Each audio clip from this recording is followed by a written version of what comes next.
I'm gonna win ya. I'll get ya, I'll get ya. Front for Ekblad, he shoots, skips in the save, and then they score! They did it again! The Panthers from 4 down have tied it up in the third! Panthers able to come back on a team. They've got an incredible 1 point in the bank. Sergei Bobrovsky does the job in the third. They're going to overtime again. It's been a long, long road since I packed up and left on my own, and I carry a heavy load. Now it's Barkov moving the set, weaving his way through the neutral zone. Jonathan Huberdeau with a buck. Plays it back, looking for Ekblad. Ekblad sneaks through. Ekblad moves in and he scores! Aaron Ekblad, let's go home, baby! An overtime win! I seem to find love wherever when it's time To go. I hear that voice again. Saying, find your way back. Find your way back to her heart. Find your way back. Oh, so good. Find your way back to her heart.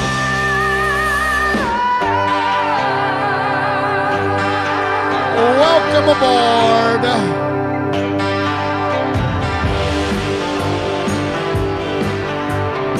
That was fun last night. It was frustrating and fun, right? That's what it was last night in that Panthers game.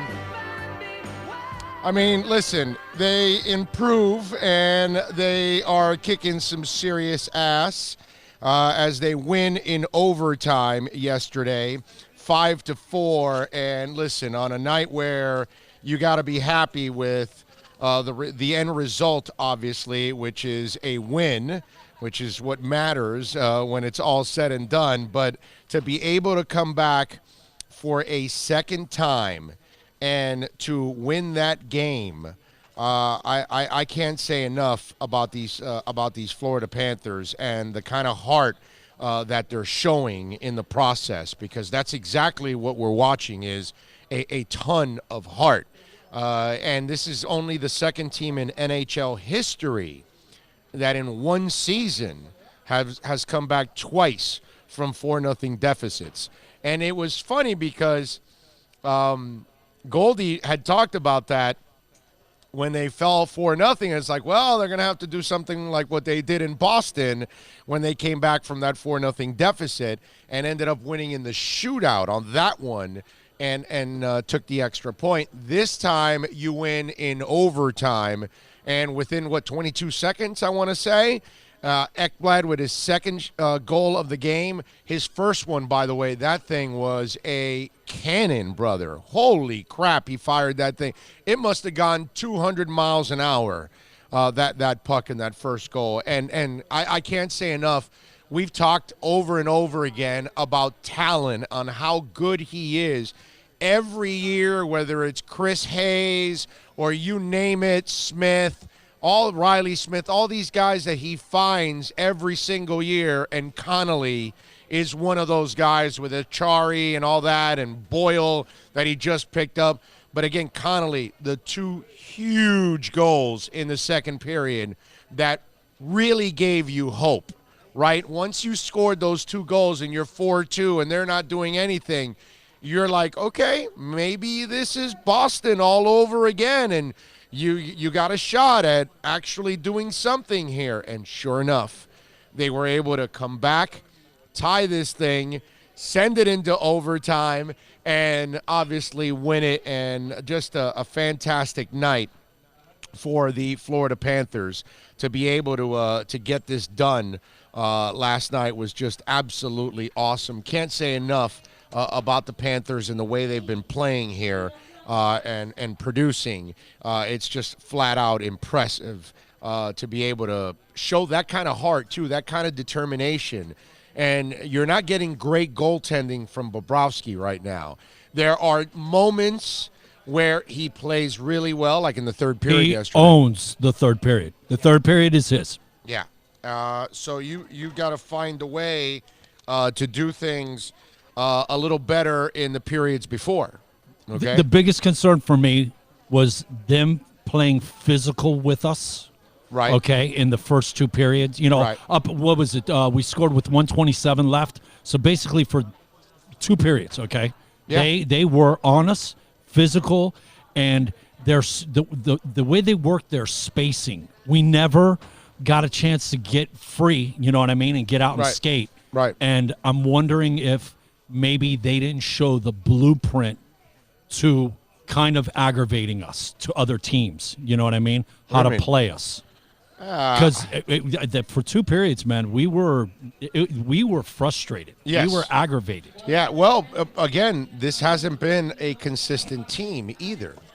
No, we have not played 60. It's all been a period or two or this. Never a full 3-period, 60-minute game. Yeah, Right, you're right. right about that. I think maybe there was one game. I want to say there was one game that we did play 60 minutes. But other than, what are we, 22, 23 games in? Sorry. That does not make a very good ratio. No, I'm with you all the way. It's been frustrating. I will admit. And yesterday, that's what I said.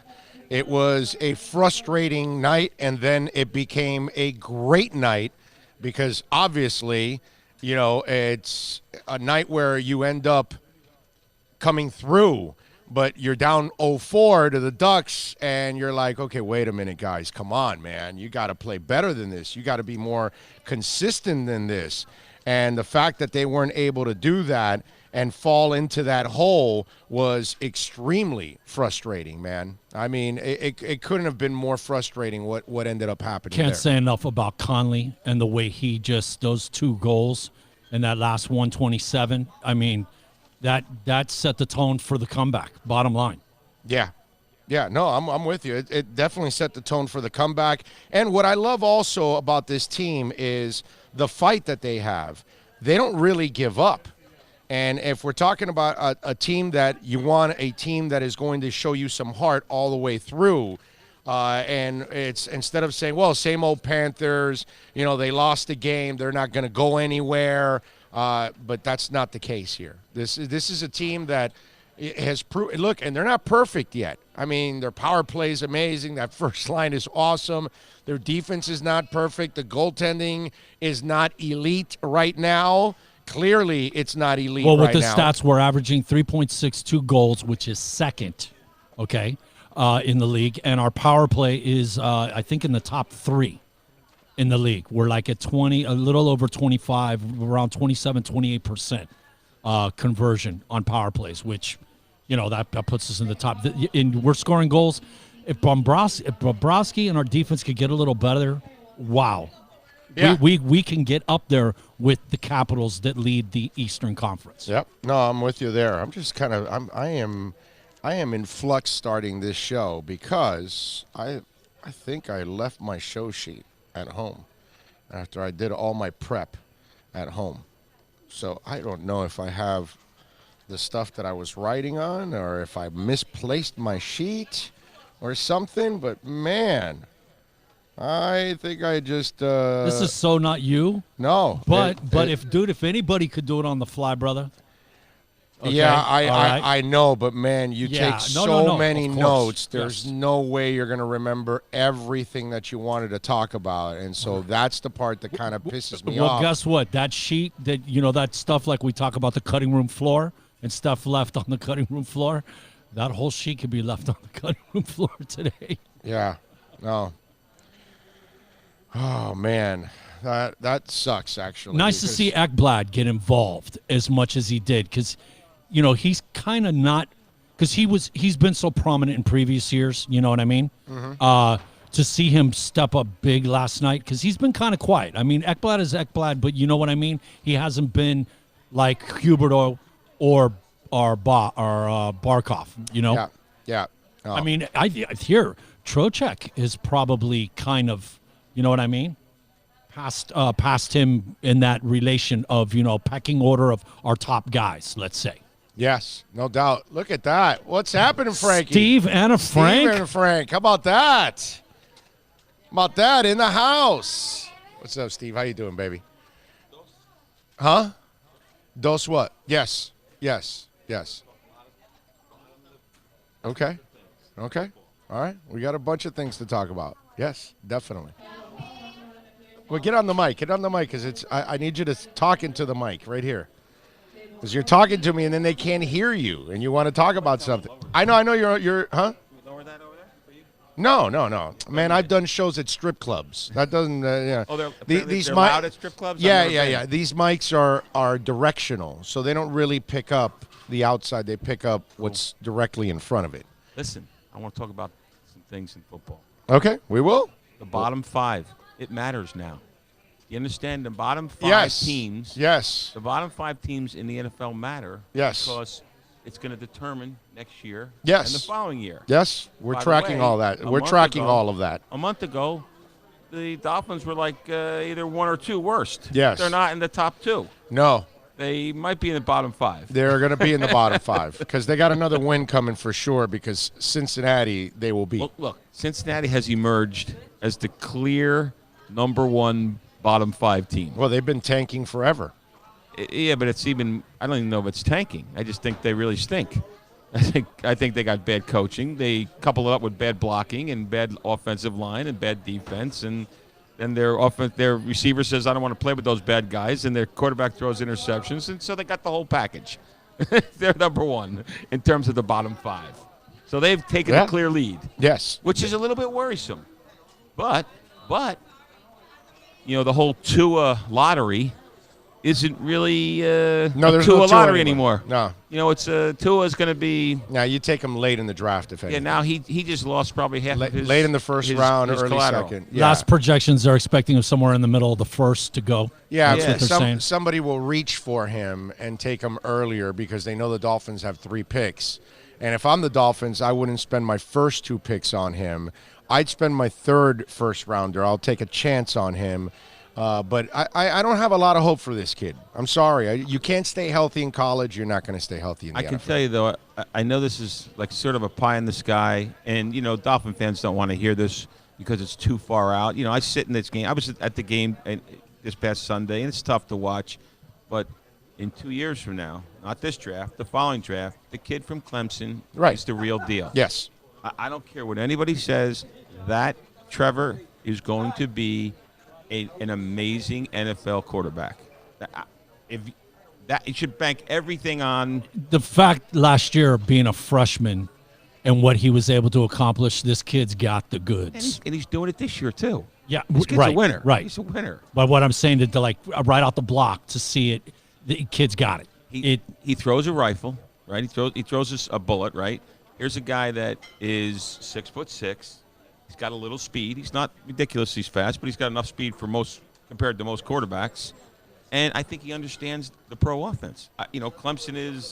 Clemson could probably beat Cincinnati. Yeah. You know what I mean? So I don't know about that, but I mean they could give him a battle at least for a couple quarters. Right.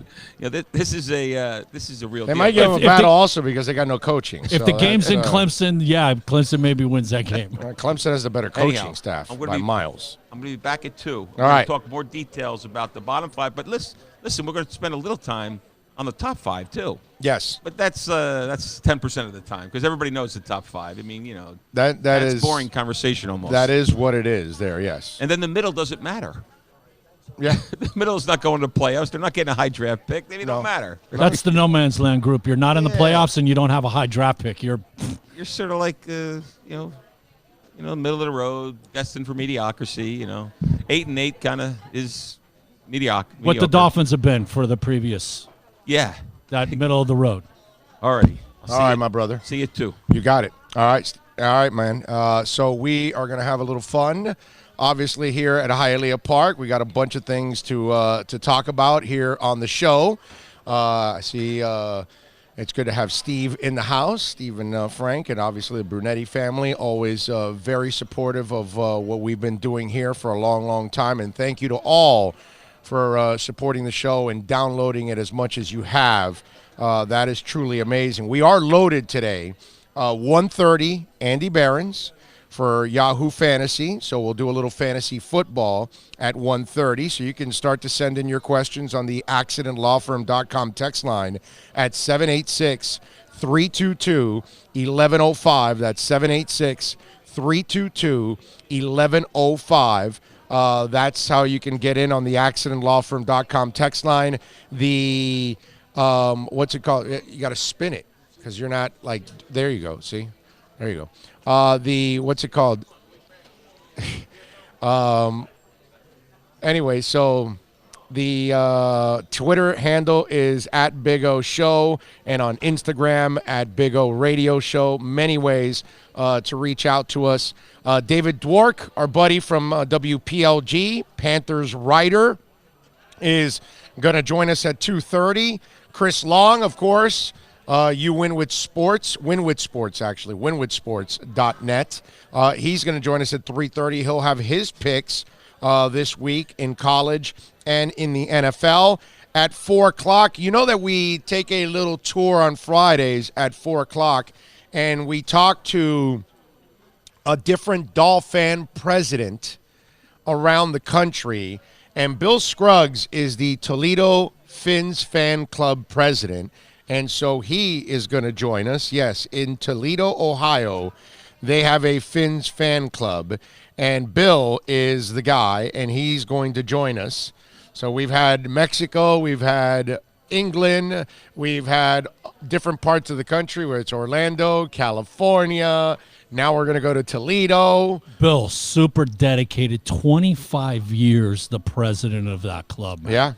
Yeah. Okay. Yeah, that's pretty cool, man. So we're going to be able to talk to him and have a little fun. Hopefully we'll see him in Vegas. Hopefully we'll see you in Vegas. And remember, when it comes to draft coverage, nobody is going to even come close to us. Okay? They never have anyway in this town as it is, no matter what station I was working on. But this year is going to be extremely special. Not because the Dolphins have 4,000 picks, okay? But it's because we're going to be at the East-West Shrine. We'll be at the Senior Bowl. We'll be at the Combine. And we're probably going to be on air more than we ever have been. And we're going to give you more content than we ever have, because I don't have to fight with a program director about this name or that name. Because when I would go to the Senior Bowl of the East-West, they would deny me from interviewing a lot of players because they didn't have the biggest names possible, and it's because they didn't know anything. You know what I mean? Like, I gave you the example, like when I wanted to put on Jimmy Garoppolo, and it was like, who the hell is that? And we're at the East-West Shrine, and they don't know who the hell that is. And I'm trying to explain that, look, this is a kid that's, under the radar right now, but he may become something, and sure enough, whatever. So that kind of, I don't have those limitations anymore. We're the bosses. So we air what we want to air. And that's why we're adding, I could never do fantasy basketball, and we're doing that on Wednesdays. And by the way, you guys responded because you downloaded that segment like crazy. You loved it. The little help with the subscriptions on YouTube for that 1,000 mark. Oh, yes. That enables us to do live YouTube right there with the phone, which obviously would benefit the East-West and all that. So that's just those subscriptions for YouTube. Come on, people, chime in. It'll give us incredible coverage. Yes, exactly. So we're trying to get to that as we build all of this. And, again, it's been absolutely amazing. So we'll talk to Bill Scruggs, Toledo Fin Fan, at 4 o'clock, like we do our normal trip around the NFL, and talking to different Dolphin fan bases there around the country. And, of course, if you want to get in on the accidentlawfirm.com text line, it's really simple, 786-322-1105. That's 786-322-1105 if you want to get in on the accidentlawfirm.com text line. And, of course, on Twitter at Big O Show. You can already start sending in your fantasy football questions. You can do it here on the YouTube chat board. You can send it in on the accidentlawfirm.com text line, or on Twitter. Send in any fantasy football questions. In an hour, Andy Behrens is going to join us. So we'll have a little fun with Andy Behrens and talk a little fantasy football like we do every single week here on the show. All right. The other thing that we got to talk about, besides the Panthers and that amazing win, and we'll get more into that with David Dwork later on the program, is everything that went on with Myles Garrett yesterday. Now, the NFL upheld the indefinite suspension of Myles Garrett. They reduced the suspension for Marquise Pouncey from 3 games to 2 games. And the other guy, I forgot how to pronounce his name with the O. He's got that funky name. And they kept his status quo. Now, look, I'm one of those guys, and I said it from the beginning, I think Mason Rudolph should actually be suspended for a game because he was trying to rip the helmet off of somebody else, which he easily could have injured somebody too in that process. So I think he deserves a little blame here. With Myles Garrett now claiming that Mason Rudolph used the N-word, and look, I don't know if he did or didn't. I have no idea. But I do know this. They have referees on the field. There was a referee that was in the middle of that melee that if he heard the N-word, he would have said it. He would have told the league. He would have put it in his report. They've got microphones that they pick up everything. And I'm sure they went back to all of those recordings and checked out the mics to see if they could hear him saying it. And they could not. They did not find it. And Myles Garrett never brought this up to anybody in the locker room, never brought it up on postgame, never brought it up at all until yesterday that it came out that he brought it out in the hearing. And this is what it smells like to me. It smells like a guy that knows he screwed up, a guy that is now desperate to clear his name, and he can, by the way, tweet out whatever the hell he wants, because he did. And I'll give you his statement that he tweeted out to all of us out there, you know, saying that he wasn't using this as some kind of an excuse is kind of what he put in his tweet. And I'll read you his statement in just a second here as I'm pulling it up. But the fact that he never brought it up in any part of it, to me, shows that it never really happened. But now he's so desperate to clear his name or to justify what he did that he wants to throw that out there because he knows that a lot of people will say, well, hey, if you use that, then, you know, it's all right, which is still not all right. They can call you whatever they want. You could use whatever words you want. You could talk about their mothers and their families and call them anything that they want, nationality, religion. It's a football field. There's some nasty stuff that goes on. When you've got the ball in a pile, there are guys sticking fingers in every orifice in your body. Do you understand that? Okay? Yes, every orifice. I'm not just talking about your ears and your mouth. Right? You're going there, man. Yeah, I'm telling you what happens in football. And he says, I was assured that the hearing was space that afforded the opportunity to speak openly and honestly about the incident that led to my suspension. This was not meant for public dissemination. Well, wait a minute, dude. Well, why? It should be. What are you so nervous about that it got out in public? Because now you get exposed like the liar that you are? Anyway, nor was it a convenient attempt to justify my actions or restore my image in the eyes of those I disappointed. I know what I heard. Whether my opponent's comments was born out of frustration or ignorance, I cannot say. But his actions do not excuse my lack of restraint in that moment, and I truly regret the impact that this has had on the league, the Browns, and our devoted fans. Last time I checked, the offensive lineman that was defending him in the middle of that melee is black. His name is Pouncey. I don't think Pouncey's going to enjoy listening to his quarterback call another man the N-word. That's another reason why I am convinced it did not happen at all. I think Myles Garrett is a liar.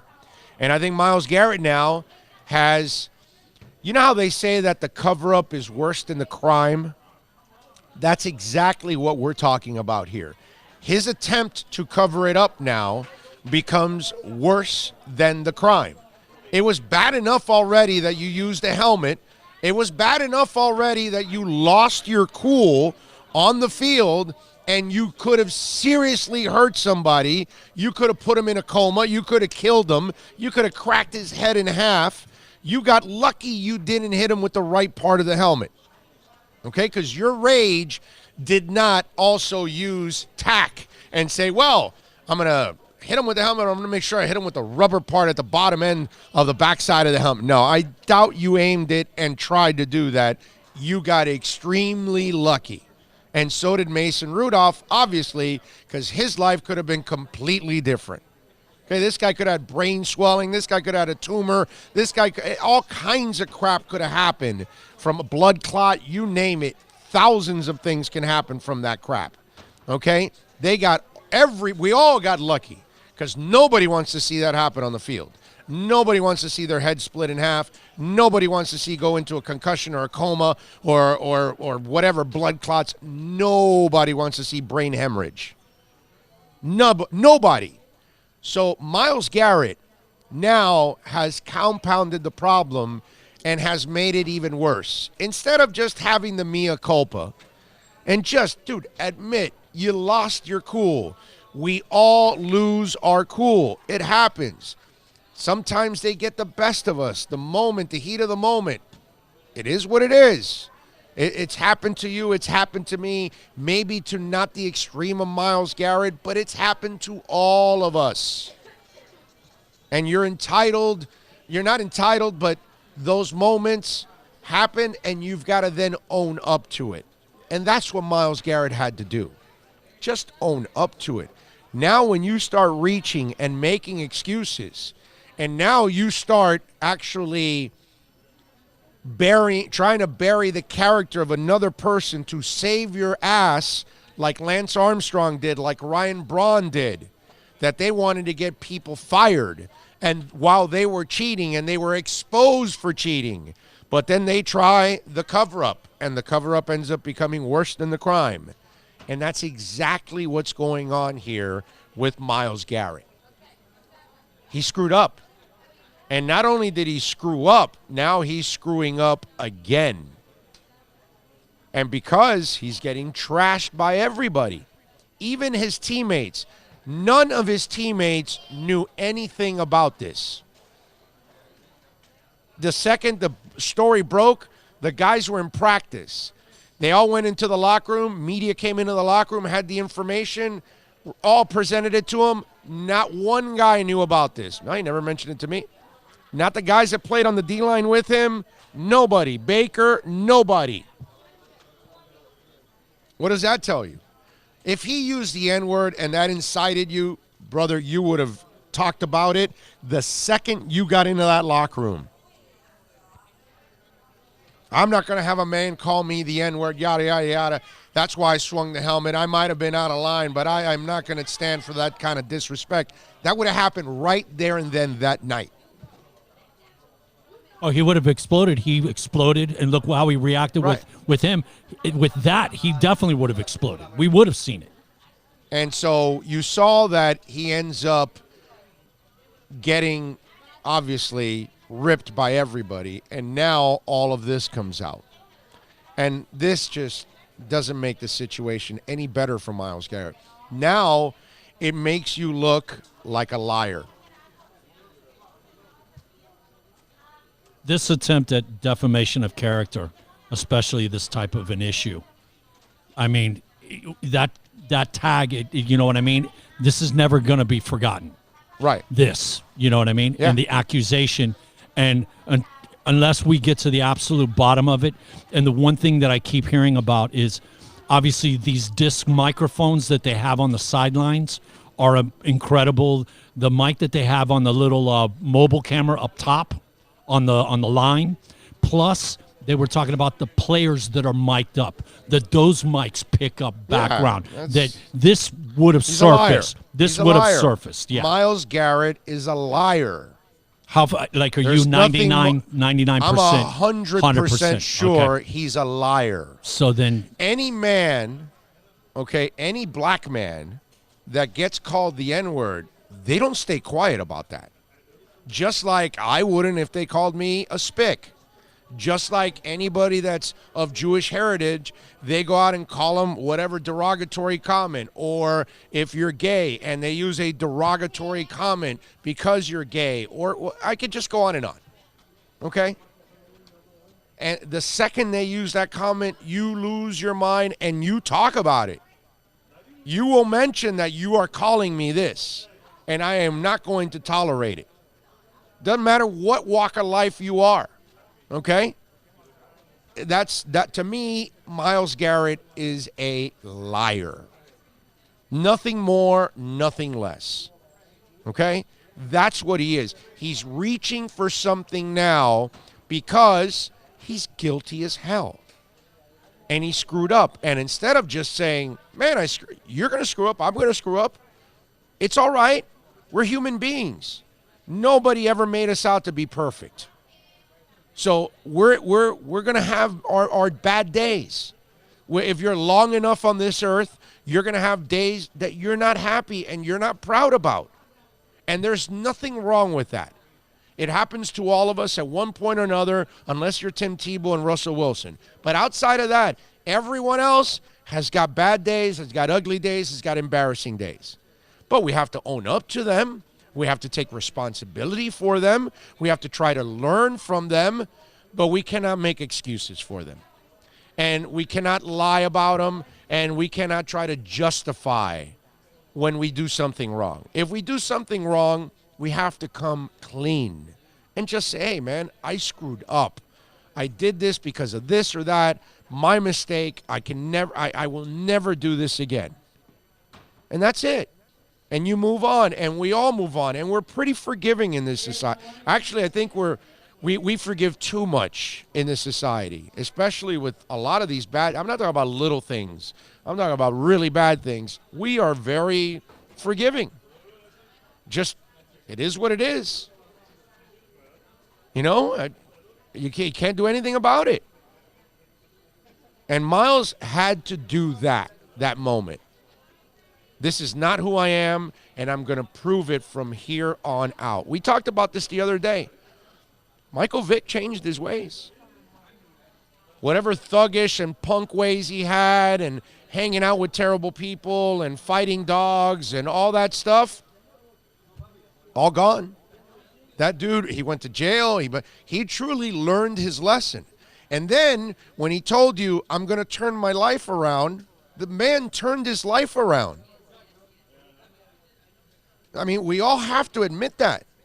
And we all have to give him mad props for, hey, owning up to it, paying your debt to society, losing a lot, because he lost a lot, man. He lost millions and millions. That was a $100 million contract that he would have seen every penny if he stays there with the Falcons. And that guy went to jail. He did everything, and he came out a different man, and he was dead set on proving that he was a different man.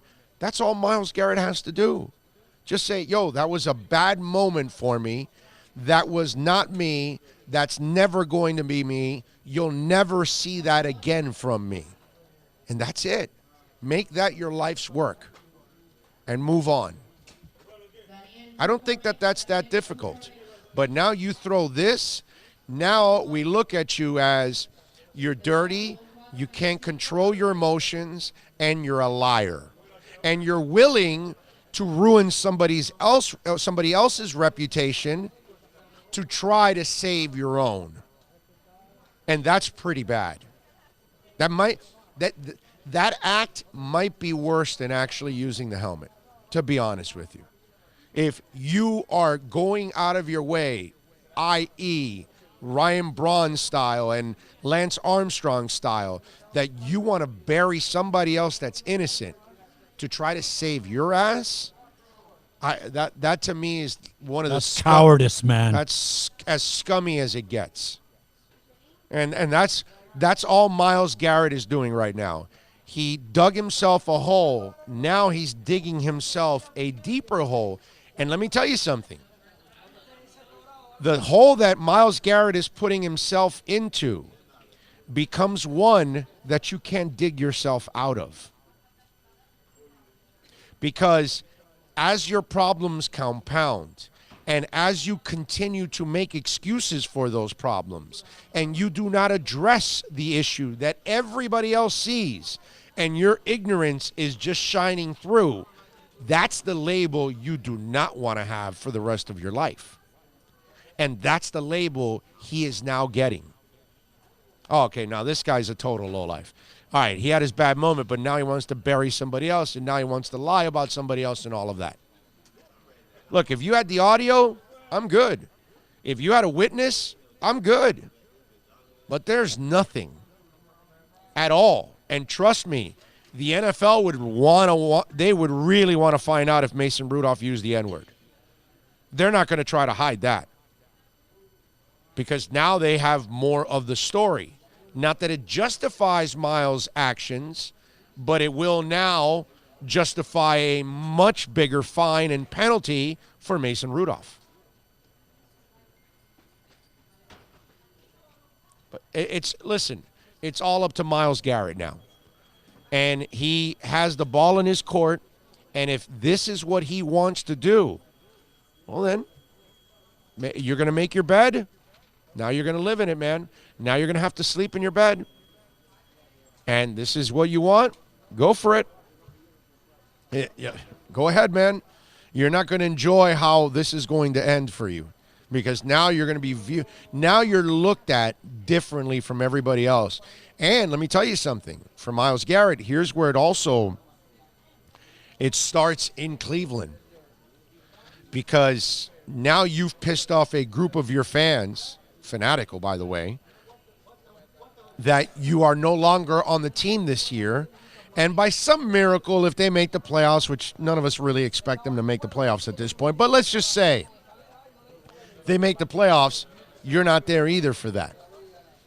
And if you're now going to use this N-word stuff and you're going to start creating more of a mess, the suspension is called indefinite. Doesn't sound like you're remorseful. Doesn't sound like you're willing to correct the issue. Sounds like you're trying to justify it and lay blame somewhere else. And even if he called you the N-word, you cannot be using that helmet. It's still not an excuse to maybe kill somebody, maim somebody, put them in a coma, give them a concussion, give them a brain aneurysm. No, it's just a word. It's just words. You got to find a way to keep your cool, man. Whatever they're doing, if they're talking about your wife, or they're talking about your mother, or they're talking about you, or your religion, or your nationality, suck it up, dude. You got to be a big boy. Come on. None of this is excusable, but it all can be avoided. Well, Myles Garrett didn't want to avoid it. Now he wanted to create a much bigger problem for himself. And that's exactly what he's doing.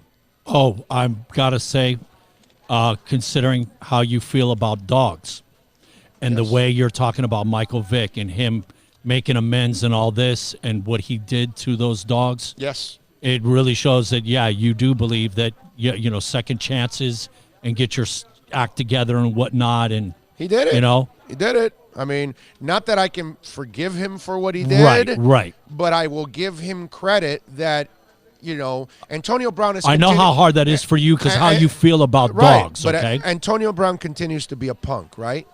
Right? At every turn. Whiteside continues to be immature, right?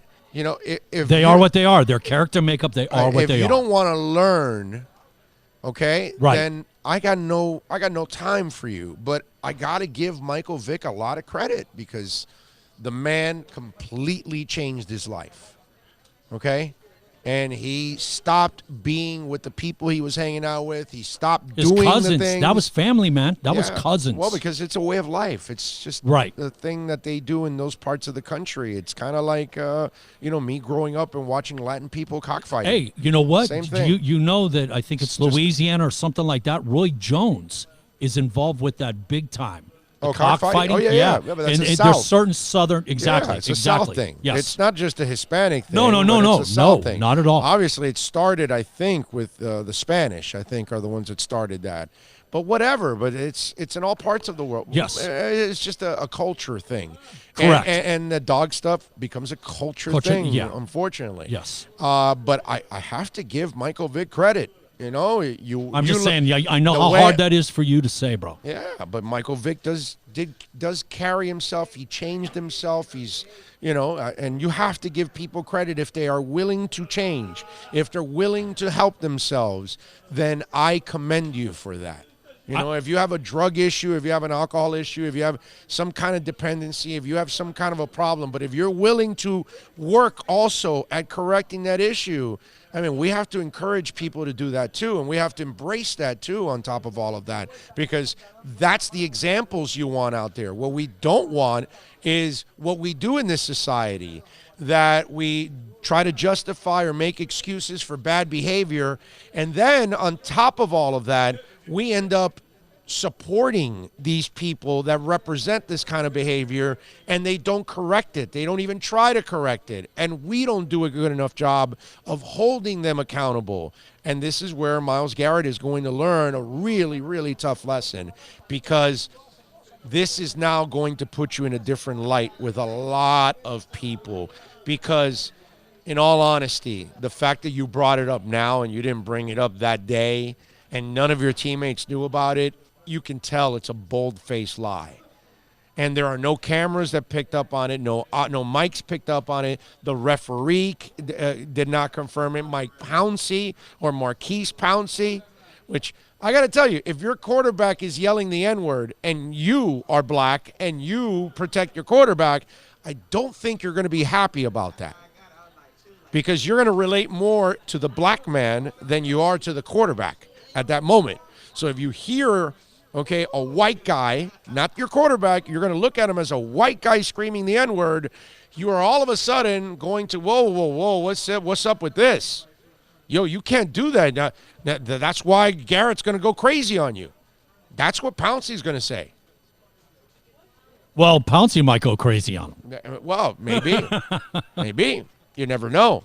But there is no way a quarterback is firing off N-words in front of other black players.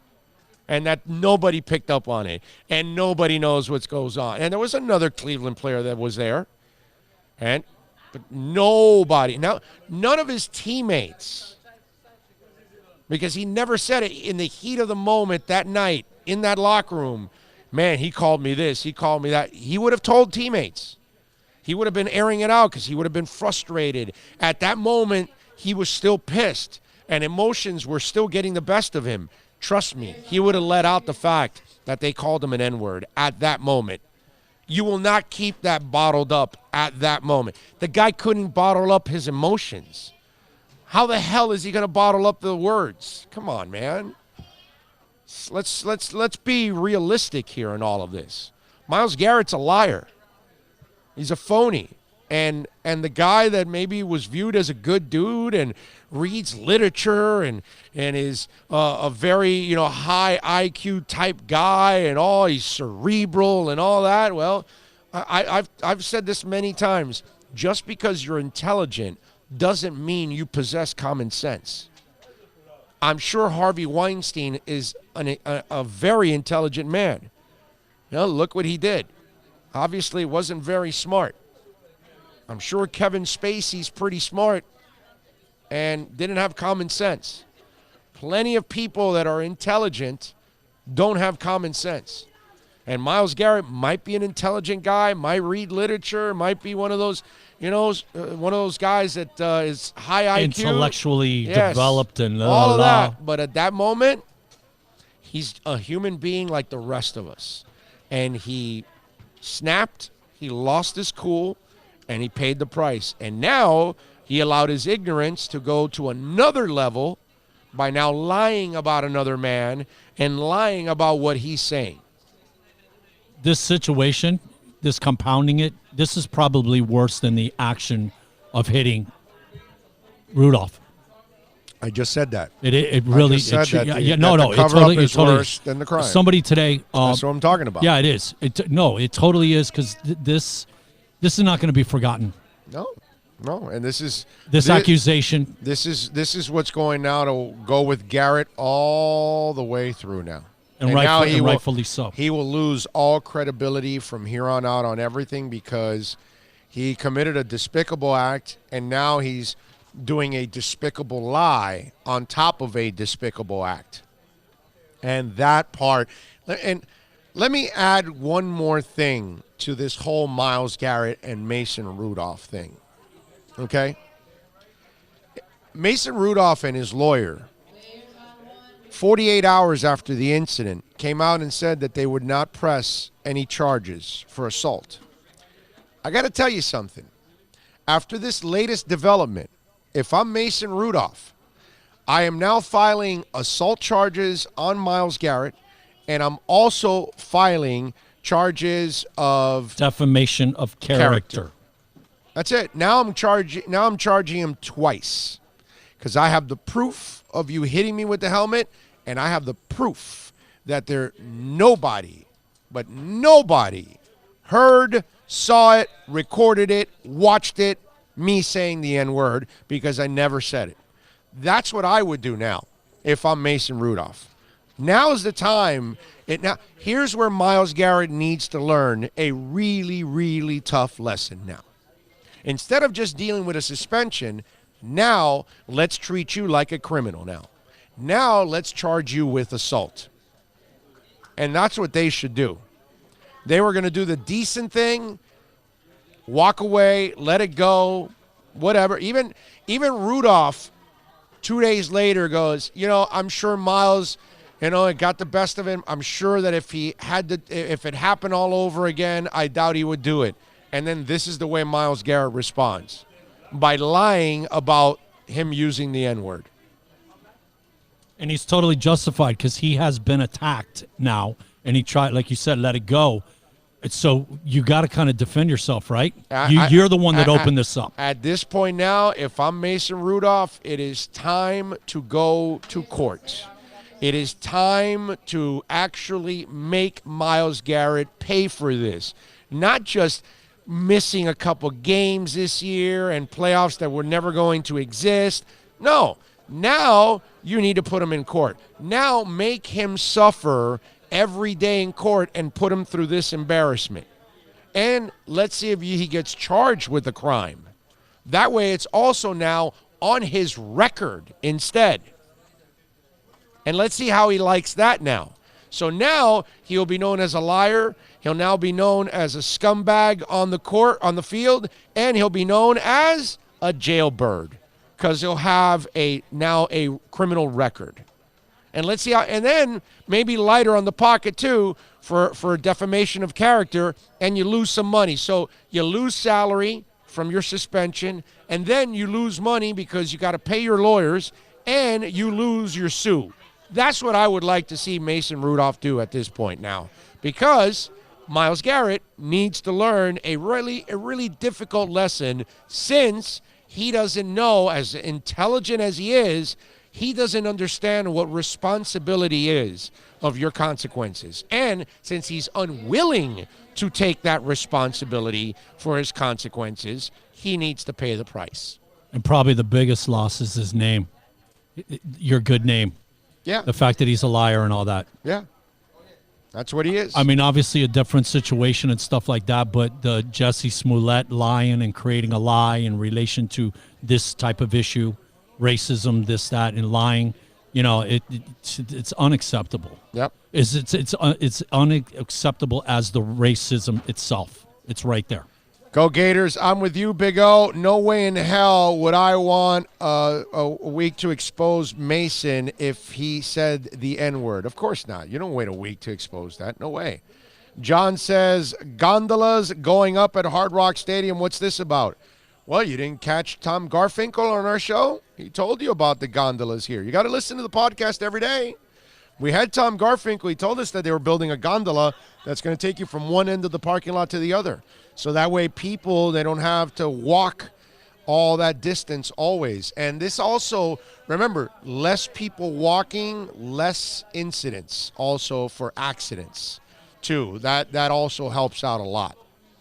And that's big. But yeah, the gondolas going up it's pretty funny to see the gondolas going up. And again, you got to love how Stephen Ross and Tom Garfinkel they make that stadium.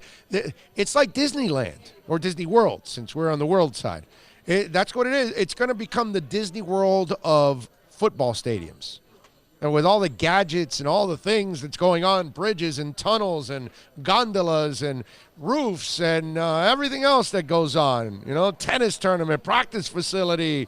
There's a Formula One race. I mean, are you kidding me? Well, an attempt at a Formula One race. It'll happen. Miami Gardens. You think that people will get it right? They'll get it done. I hope so. They'll get it done. Everybody's going to benefit from it. I know the residents are the only ones that don't benefit from it. I mean, if you live right by there, sell your Their house. biggest thing was what? The noise and stuff like that. And it's like, hey, guess what? Those F1 cars are electric now. That's one of the things the old fans complain about. There's a lack of sound. Yeah, but not like, they're not. The fans have complained about the lack of noise. There isn't that.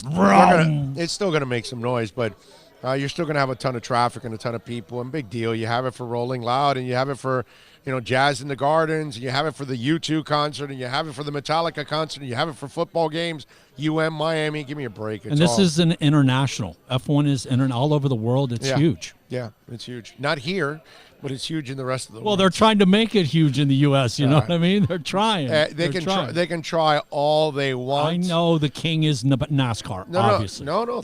King Racing is at NASCAR. Yeah, it's king, but it's also going downhill. NASCAR's gone down. They've lost a little. They've lost a lot. They've lost a lot in popularity. They've lost in ratings. They've gone down too. Racing's gone down as a whole, and NASCAR more than anybody has been the dog that's been losing also. They're not the same monster they were 10, 15 years ago. Well, when you have more, so you can imagine that more. CART just got sold. Penske just bought CART. Really? Yeah, he just bought he bought Indy. He bought the Indy 500, and I think they bought the Indy style racing. The race. Yes. Yeah, and I think they bought the league or whatever the hell. Yeah, because that's Indy. I think there was Indy and CART, and they got back together. They're going to own that track, and then they own, I think, the racing or something like that. I don't know. I think I saw that the other day. But yeah, racing's taken a step back. They could try to build it up all you want. Formula One's never going to be monstrous here. It's just the IndyCar had its high peak years ago, and then it went downhill. NASCAR is the only one that really is going to survive some, and that's because of the South. More than anything. It's predominantly been, the South is what's going to. Well, that's where it was bootleggers. That's what's going to support it more than anything. That's going to be the heart of it more than anything. What? I do know this. They say that the sponsorships in NASCAR, those fans, super loyal to the product. Yeah. Yeah, exactly. But apparently there's less of them that are loyal. Did you know we're going to have a big mall with roller coasters and other things? It's going to be awesome. Yes, over by the turnpike. Yep, I know about that. Does that roller coaster go upside down? That's the only thing I want to know. I don't know. I need some upside down, man. And maybe a lazy river, too. There you go. So like the Congo River Rapid thing? Yeah. Okay. Well, they were going to have a water park right across from the stadium. But that didn't happen either. They were going to put that water park also by Commercial, where the Fort Lauderdale Airport is, where the facility is for Inter Miami. The Schlitterbaums, I think it was the name of the family. They were going to build one there too, and that ended up falling through. 786-322-1105. Do you know we have not taken any break this entire hour? Like, you listen to regular radio, and we're 55 minutes into the show. I was just going to say, man, yeah. We have talked 55 straight minutes, which you would never get in radio, okay? You get about 27 minutes of breaks in an hour on a regular radio show. So basically what you're telling me, we just did 2 hours of radio? Basically, yes. Yes, that's exactly what we did. Remember, Andy Behrens from Yahoo Fantasy is going to join us at 1:30. David Dork's going to join us at 2:30. Chris Long, WinwithSports.net, is going to join us at 3:30. Bill Scruggs, Toledo Dolphin Fan Club will stop by at 4 o'clock. We'll have a little fun. The Panthers got a huge win yesterday against the Ducks in overtime, 5-4. We got to talk about that. The Heat back in action tonight. 10-3, baby, looking to go 11-3. I got a couple things I want to talk about with the Heat. Houston last night defeated Indy. Got to get into a little Thursday night football. We got the Dolphins getting ready for the Browns this weekend at 1 o'clock. We've got UM and FIU tomorrow night, 7 o'clock on a Saturday. How about that? On CBS Sports Network is where you can catch UM. How did we get I don't know why to they a prime time? I didn't follow up the story. I don't know why they moved it from noon to 7 or whatever it was.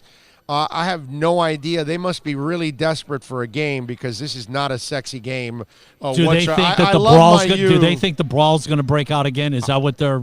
I don't know. You know what I mean? I love my U, but please, man. I got some stuff I want to talk about with Mark Walton also on the show. We've got a little boxing news I want to go over. I mean, there are so many things to talk about here on the program. I got Bill driving the show. Why don't we do this? Give me a couple of minutes here real quick, okay? 2 minutes, and we're going to be right back. We'll continue with the talk. If you want to chime in on the accidentlawfirm.com text line, it's 786-322-1105. And, of course, on Twitter at Big O Show, you can chat in on the YouTube chat board there. Send in any questions, comments, insults, all kinds of good stuff.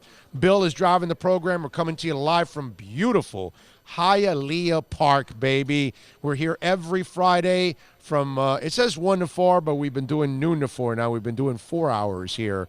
It's amazing. You've created a new standard. Yeah. It is a 12 to 4 show, sir. Yes. It's a 12 to 4 show, and we thank all our amazing sponsors always for taking part in all of this, like Craig Zins, Acura of Pembroke Pines. And, folks, right now, man, 2019 models, we're still trying to clear out those. Got a couple of those. The ILX right now, lease feature $199. The TLX 2020 now, $259. RDX $329. MDX, that thing's a spaceship, $369.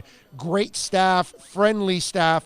A service center led by Mike Chan and Jordan Ferber.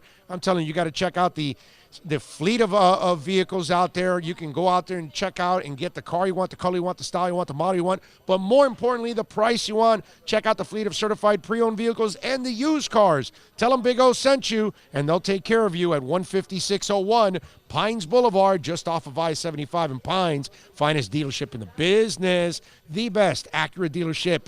It is Craig Zins, Acura of Pembroke Pines.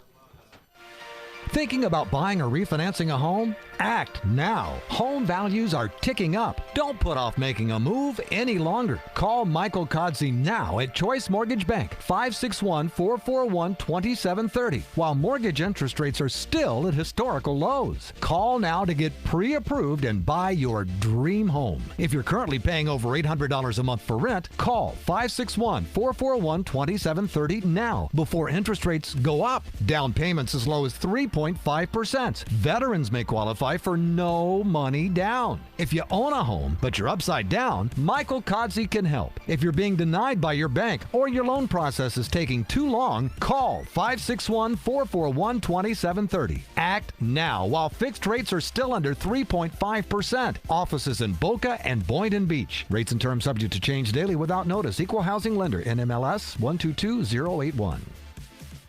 No one expects to get into a crash, but I expect you to go to accidentlawfirm.com if you do. Make sure when hiring a driver, you go through a rideshare app so that you can be covered by the insurance, which can be up to $1 million whether you're a passenger or a driver. In other words, don't try to save a few bucks by paying cash instead of going through the app. I'm attorney Bobby Nunez from Nunez Law in Miami, and we're here to help you through the process. Go to accidentlawfirm.com for a free consultation from me, Bobby Nunez. That's accidentlawfirm.com. Plus tax, tech title. It includes $8.99 dealer fee on approved credit. Offers end 11/10/19. Over 1,500 Toyotas are on the ground, and truckloads of new 2020 Toyotas just keep on coming. To eliminate all 2019 models, Toyota of Hollywood is holding the ultimate 2019 model year changeover event. Make us an offer, any offer, and you can buy a Toyota at up to 50% less than their original MSRP when new and used. 50% less. A pre-owned 2019 RAV4, not $30,000, $19,775. A pre-owned 2019 Camry LE, not $26,000, $17,775. A pre-owned 2019 Corolla LE, not $22,000, $12,775. Pay up to 50% less at Toyota of Hollywood, the #1 volume Toyota dealer, based on total retail sales of new Toyotas in the Southeast region for 2014 to 2018 per SET, on 441 between Hollywood Boulevard and Sheridan Street. Open till midnight.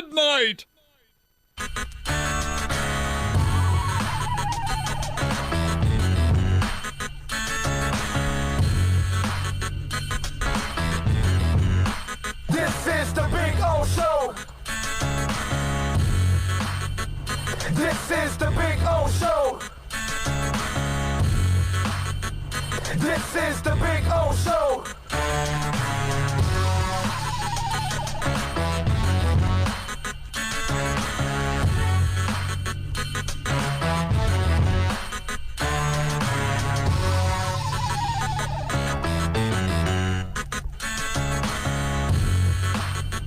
This is the Big O Show. This is the Big O Show.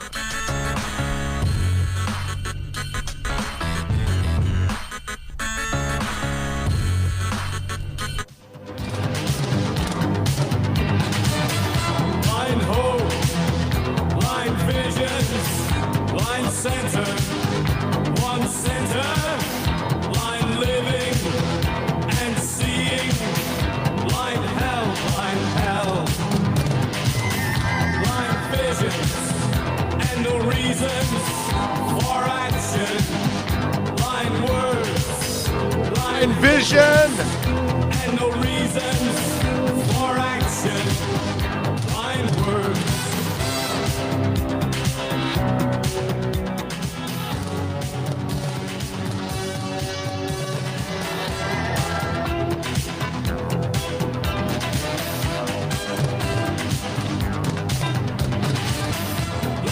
All right, welcome back.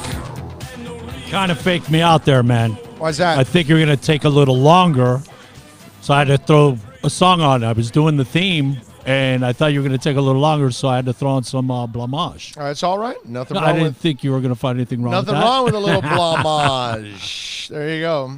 I don't know how many people listen to blamage and Foghat at the same time. I just it's an odd combination that I'm jamming, but this is one of my favorite shirts. I love this because it's my favorite song from Foghat. The fact that when I saw this Foghat shirt, sad part is that when I saw Foghat, they really wasn't Foghat. It's just when the singer and the guitarist are no longer around, it's just it's really hard for you to be Foghat. But anyway, so we are back for hour number 2 of the program. Do me a favor, find out when Flores, if he's finished, because I know it just went live. And let's see if we could go with his press conference. He didn't hear it from the beginning, and see what Brian Flores had to say in Friday's press conference today, so we can go over his thoughts. We do it when we're here on the program. We play Flores' press conference for you, and then obviously we give you our response to a lot of the stuff that he said. If there's anything good, obviously. If it's just coach talk, well, we don't create the drama. We don't try to stir it up just to stir it up. We respond to it when it, deserves. It looks like we got it in its entirety, and this is very short for him, 3:44. Wow, it's a short press conference, right? Brian Flores today addressing the media in Davie. I think he'll be out there. He's practiced this week, and he's gotten better each day, like all the guys who are on that list. Each guy's kind of gotten a little bit better each day. So, but yeah, I expect him to be out there.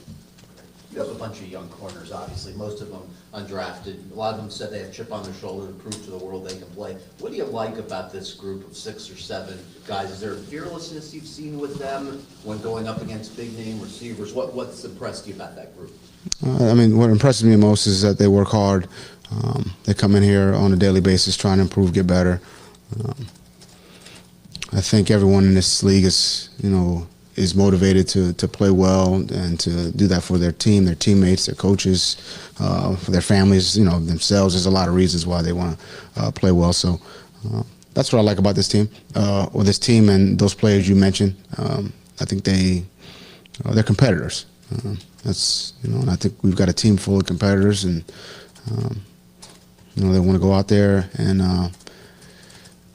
try to win. Raekwon and Melody's upgraded to full this week. Will they be ready to go for Sunday? Yeah, I think he's had a good week of practice, so I anticipate it's a good tune right there. A little jazz, okay. I'm mad. No problem. It's all right. Yeah, I anticipate Raekwon playing. He's had a good week of practice. Obviously, he was dealing with something last week, but I expect him to be out there. Taco Charlton as well, the elbow, he's been limited with it. Would it be a rush to kind of put him back? Yeah, Taco's, I would say Raekwon and Taco are a little bit different in that one's a little bit not tricky, but it's a little bit more serious. He's worked to get back. Practice this week, and we'll see. That'll be closer than Raekwon. Would it be too optimistic for Cam Webster for this week? He's definitely been out there and he's working well.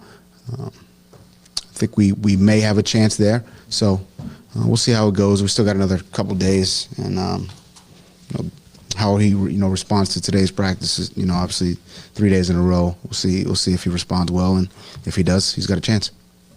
Anything you've seen from DeAndre Turner to put him in the equation to possibly play, or at this point are obviously Ballage, Laird, Gaskin ahead? Yeah. Delance Turner. He's done a real good job in the kicking game. He's actually showed up, in a good way on our show teams, running the football, catching the football out of the backfield. This is a good young, physical, fast, good young player. So, again, like I said to all the players on this team, your role on this team is what you make it, and I think he's working towards carving out a role for himself, specifically in the kicking game, but trying to do so offensively as well. Couple more guys. All right, thank you. Thank you, guys. All righty, there you go. Flores, pretty painless. He said the Taco thing, maybe Taco plays, maybe not. Looks like a game time type of thing. Raekwon will come back. Who's Jazz was on that phone? Nice job by you, a little Jazz. Although you got to turn it off during the press conference, of course. But we got to find out who's got Jazz on their phones. I'm at a point now where I used to do that. I used to have some noise come out of my phone every once in a while, but I try to keep it on just vibrate the entire time, and that's it. Even no matter what. No sound at all? No sound at all. I check my phone so much, like every minute. Yes, Mr. Twitter. Yeah, exactly. So I'm always on it that I don't really have to have that ring, you know what I mean? And then I'm always afraid that if I leave noise and then I go somewhere where it's not your predominant hand's your left. Yeah, sometimes it all depends. Okay. No, I mean, well, for some things it's right, for some things it's left. Okay, so like your phone, whichever one is your weaker, your phone is probably more of an appendage than your weak hand. Probably. Honestly. Yeah. I know. Yeah. I know. Yeah. Yeah, I would go with that. But yeah, I'm always terrified of that because it's happened to me, and it still happens to me. It happens to all of us still.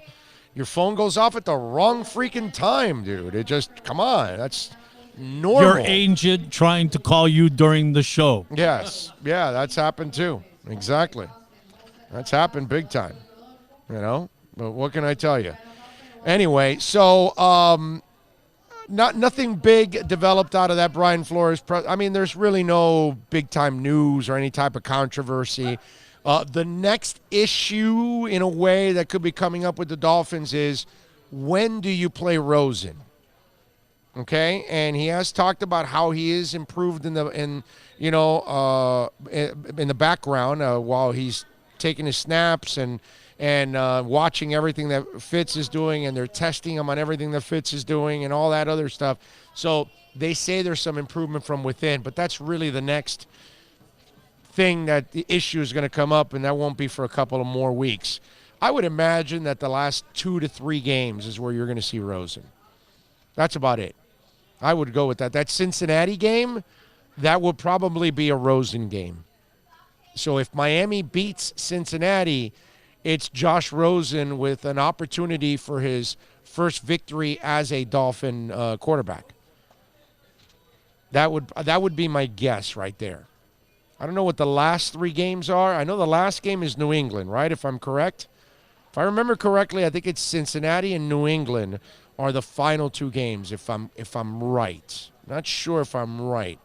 But you could see him starting probably the back end of the season, because you want to also, as a staff, say, okay, now we played you in the preseason. We didn't think you were ready. We started Fitz. It didn't go well. We went to you. You still weren't ready.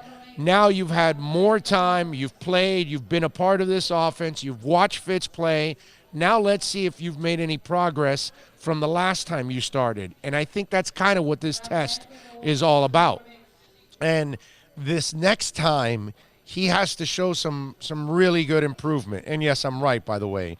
New England is the last game on the 29th of December, the 22nd at Cincinnati, and then the Giants on the 15th. I could see him starting at the Giants versus Cincinnati and at New England, because the Giants and Cincinnati aren't difficult. And that gives you have some confidence as a player. Now you go up against New England. They're probably already locked up the AFC, home field advantage. Maybe New England lets up a little bit, and then that gives the kid a little bit of an opportunity there in that game too. Not to win or anything, but to at least have a decent performance. But that would be my guess, that he starts weeks 15, 16, and 17. So you will have Fitz starting Cleveland, Philly, and the Jets. And it's at New York. So that'll be – and Fitz played there. Boom, you're done.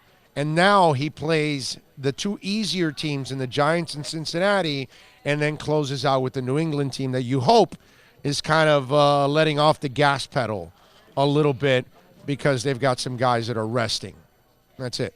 That would be my guess. That's the next issue that should come up with the Dolphins football-wise. Nothing – it's not going to be a major controversy or anything, but it will be this. It will be one hell of an indictment on Josh Rosen if they don't play him at the end of the season. If they don't play him at the end of the season, all this talk about them saying that he's improved behind the scenes, it's a lie. It's just coach talk, and just to not trash the kid, and we're going to move on, and it's over. That's probably the case. It's probably what you're looking at. We'll see what happens this weekend against the Browns, right? That's going to be a very interesting matchup with all that talent. And, boy, the panacea for the Browns. They get a team like Miami so they can get good. Hey, Big O, from top to bottom, what are the Dolphins' needs and how would you fix it? Emilio, they have every need in the house except the number 1 corner, because they've got X. Outside of that, they need everything, top to bottom. And how do you fix it? Well, let's wait till we find out who are all the players that have declared, what position the Dolphins are in the draft, and then we can make an intelligent determination on where we go. I got plenty of time.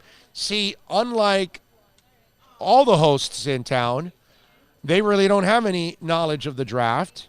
They're not going to prepare for the draft, so they're just going to bring somebody else on and kind of just, repeat what everybody else says. We don't do that on this show here. We actually will give you the information. We'll tell you what we think they should do, and we'll give you facts behind it on why they should do that. But in order for me to give you a educated opinion, I got to have all the facts. And I still don't know who's declared and who's not. You realize that Tua could decide to stay. And maybe he does, and that changes that. I could tell you, with my third pick in the first round, if he's there, take Tua. But if he has not declared and he's going to go back, then I don't have to have that conversation. So why am I going to talk about Tua now when I don't know what he's going to do? See what I mean? So it's just really a whole bunch of hypotheticals and a bunch of mental masturbation, and I'm not really going to get into that right now because it's not worth it. There's not enough information for me to make a logical suggestion on what the Dolphins should do and where they should go. I don't even know what spot they're in the draft. I got to know what spot they're in, and then I got to know the players that are available, so then I can figure out, okay, this guy might be available at that spot. This is what I would do. And you guys know what I normally do, right? I don't even give you one. I tell you I would take this guy, and then if he's not there because he was taken, I'm taking this guy. And if he's not there, I'm taking this guy. That's how I do it. Again, other guys don't do that because they don't do draft homework. We do draft homework on this show. So give me some time. Let's get to January. Let's get to the time where we have the information on who's declared, who's staying, who's going. And then we also know, finally, where the Dolphins are in the draft. Oh, one more thing. We will also know where the Dolphins' opponents' draft picks are going to be also, because we don't know where those draft picks are going to land. And that will give me a better feel of what players I think they should go with in this draft, in this round, that round, with this pick or that pick. But you got to give me some time. Your right best now. guesstimations, you would say, would be post-Senior Bowl. Those two, East, West, and then the senior to have really a good feel. January. I got to wait till January. I got to have more information. I don't know everything. Let me ask you this, though, concerning Tua right now, what he should do, because they're projecting him in the middle of the first round. Right. Should he go back to school and try to move up his stock? Who, Tua? Tua, or get out. Let's at least get in the one. Because I was hearing something about the fact that, like, if you're picked in the first 5, the difference of money to the middle of the first, we're talking like $10 million for 10 or 12, 15 spots. Yeah. But if you it's a lot. But if you come back and risk injury, your career's over, and you never got that. You never even got that. So he needs to get what he can. Yeah, and he has an insurance policy, I'm sure. I would guess. I'm sure he's got an insurance policy right if he's now. If he's smart. No, he's got one. I'm sure he's got one. If he's got one now, it's probably somewhere in the $10 million range anyway. So he's going to make money one way or the other, but obviously we all want to live our dreams. We all have dreams of things that we want to do, and you never want anybody to lose out on their chance of a dream, and that's really what it's more about, not about the money. And if he comes back, it's not so much about improving the stock. It's about proving that you can stay healthy and that you're the same guy again. Because with a hip injury, you're not going to move. You weren't a great athlete as it is. You're not Russell Wilson. You're not Lamar. Well, nobody's Lamar Jackson. Jesus. That guy's amazing. But we don't expect you to move around like those guys. But now you have a hip injury. Now you're going to move around a little slower, and you're going to a higher level. That's a problem. And those guys know it, and they're going to want to bring it. Yeah, and that's why I say that for him, he's got to prove that he's healthy, but then he takes a risk. It's so screwed up. He's got to take off. Oh, what's your opinion of Josh Allen? Looks like, unlike Josh Rosen, he's taken a step forward and improved. He still has his moments, but he can't beat you with his arm. He's still not consistent with his accuracy. He's the short range stuff. He's all right with that. But the deep ball, he still has no idea. I'm still not buying Josh Allen. I'm sorry. I don't buy running quarterbacks, man. I don't buy running. He's already been knocked out. Okay? They almost knocked him out a second time already. But that kid's already been knocked out once for being a mobile quarterback. And that's because he's big, and Lamar's lucky because Lamar's faster than him, and Lamar's been able to get away with it. But eventually, they're going to catch up to It him. was the Patriots game he got knocked out in. Yeah. That 17-10 or something like that. Yeah. He does have the most rushing touchdowns, I believe, at 9, more than Lamar. That's fine. That doesn't matter. That just I just- reiterates the fact he's a running back, not a Yeah, quarterback. exactly. I just think these running quarterbacks eventually end up one way, dude. They end up on their asses. And what Lamar's doing is phenomenal, bro. It is awesome. I just don't think it will last. Nobody's proven that they can have an entire career running around like that. I'm sorry. You got to sit back there and beat people with your arm more often than not. And I don't see enough of that from Josh Allen, and I don't see enough of that from Lamar Jackson. Those guys need their legs to be effective. And I think in this league, if you need your legs to be an effective quarterback, then it's only a matter of time until they knock your ass out. That's all. I'm not a Josh Allen guy, and I'm consistent with that. That's why I'm not a Lamar Jackson guy. And yeah, he looks great. He's phenomenal. He's proving me dead wrong right now with that style of play. We'll see if it lasts. We'll see if he can continue doing that, or will they figure him out? What was it? RG3 got through the first season and then got into the playoff games, right? And that's where it got ugly. Is that correct? No, Or it got ugly in the regular season. It was at the end, and then they played him in the playoffs. Yeah. And it resurfaced. Yeah, he was already injured. That's right. You're right. Yeah. He was already messed up. Yep. That was one of the things. Why are you playing him if you know that he's banged up? And it was playoffs. And he ran Yes. like the wind for 1 year. Yeah. And he did everything for 1 year, and he was blowing everybody away, and he was fast as hell, but I don't care how fast you are, bro. In this league, they're going to catch up to you, man, eventually. What are they, years, NFL? The most successful running type quarterback, I think they say, is Randall Cunningham for longevity and everything, yeah, right? and Michael. Michael was a flash. Yeah, well, no, but he lasted a long time. He was in the league 7, 8, 9 years, right? Something like that. Yes, and longer when he came back. Yes. You had those years, obviously, but what I'm saying is, for the Falcons, he was at least their quarterback for a while. I think it was 4 or 5 years. Only? Got into his second contract. Yeah, because that's when he got the $100 million, right? Yeah, well, I thought he was already into the second contract. My bad. I want to say it was I thought it was like 7. 5, 6. He got caught, was gone for 2 or 3 or something, and then. But either way, neither guy really became a great quarterback. Correct. Randall had that year or two with Minnesota that was all right, but he never really became a great quarterback. They were still athletes with the ball in their hands. They never really became great quarterbacks. I would never call Randall Cunningham a great quarterback, and if you do, you know nothing about quarterbacks, because he's not a great quarterback. He had some great moments. He had some really good seasons. A couple of them were Minnesota.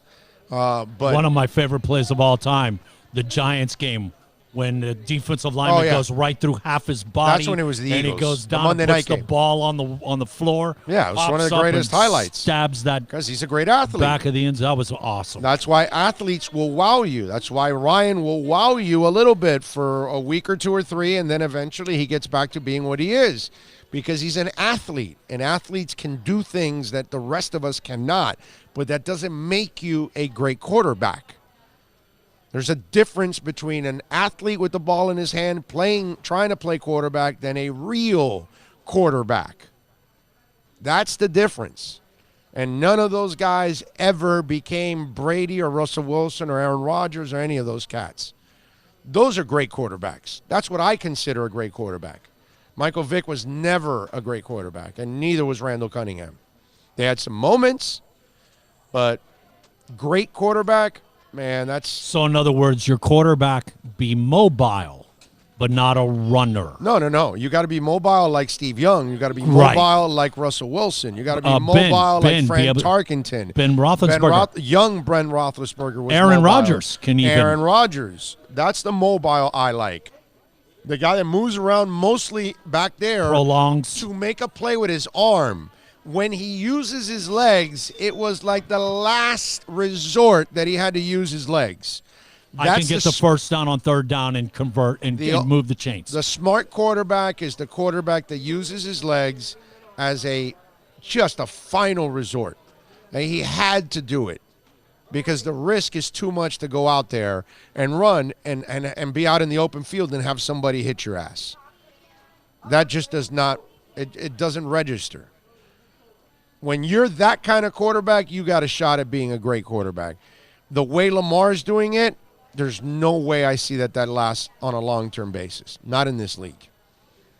I commend him for having the success that he's having, but I just don't think that it's going to happen eventually. And if you can't win with your just arm, then you can't be a great quarterback. And Russell Wilson can win with his arm the entire time if he had to. He'll use his legs when he has no choice. Oh, there's been games he hasn't had his legs. Right. And like you said, one with his arm. Yeah, he's the kind of guy that is going to think of pass first. Then we'll think about the run at the end when I have to and I have no choice. International Drive, I didn't know International Drive had their own Twitter handle. They just started following me on Twitter. Drive Orlando. What? Yeah, the street International Drive. Yes, with all the hotels and the restaurants. They have their own Twitter handle. They have 10,300 followers. Is the toy store Schwartz with the big stuffed animal and all the toys out in front, is that still there, or is FAO Schwartz gone? It's gone. Yeah. Well, they closed the one in New York. Right. They follow 452 people, and they have 10,300 people following them. The one end is what? Wet and Wild, right? And then it goes that's all gone. the way. It's not Wet and Wild anymore. No, it closed. Okay. I forgot what it's called now, if it's called something. Forgot what the hell it is. Dog knocks car into reverse, drives in circles. It's a headline that just came across. It says, you can't teach an old dog new tricks, but in the case of this one canine of Florida's Treasure Coast, you can teach them how to drive a car. Officers were called to a neighborhood in Port St. Lucie on Thursday where residents spotted a car spinning in reverse, going in circles for an hour. When they looked inside, they saw a black Labrador smiling in the driver's seat. Smiling? The dog was smiling? I figured, how the heck did they manage to do that? Neighbor Ann Sable told NBC affiliate, police said the animal didn't mind it at all as the gray sedan was spinning around in the cul-de-sac. I laughed. I thought they should have given that dog a license to drive, Sable said. He was a better driver than a lot of them I've seen. Police were able to punch a code into the driver's side door and stop the vehicle, but not before the car took out a mailbox, a trash can, and moved some bricks. Luckily, no one was hurt. I saw the dog jump out of the car, wagging his tail. I was like, okay, good driving, Sable said. No word on if the dog's owner, who told police she briefly stepped out of the car, will be fined for the incident. How about that? That is awesome, dude.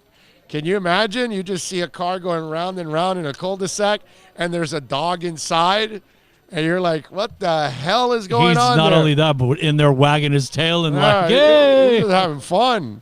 A merry-go-round. Oh, man, my wife would be throwing up left and right by now if that happened to her.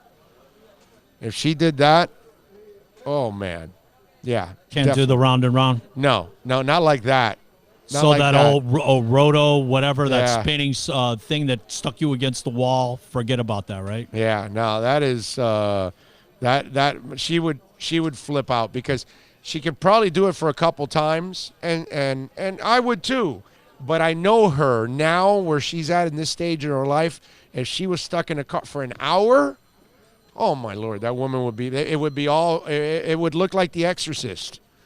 You know, when she's like spitting out all that spewing green, everywhere, that green split stuff. pea soup. Yeah, green sauce all over the place. That's what it would look like inside the car. You wouldn't be able to see my wife because the whole place would be full of just, vomit and spit all over. Upchuck. Yeah, it would just be upchuck. That poor woman. I could never see my wife do So it. if she can't go round and round, the weightlessness sensation in Mickey, the space thing. Oh, What is- yeah. That No, is now- just the way they create the weightlessness is by spinning you around and around and around. Yeah. She can't do that, huh? Yeah, no, not anymore.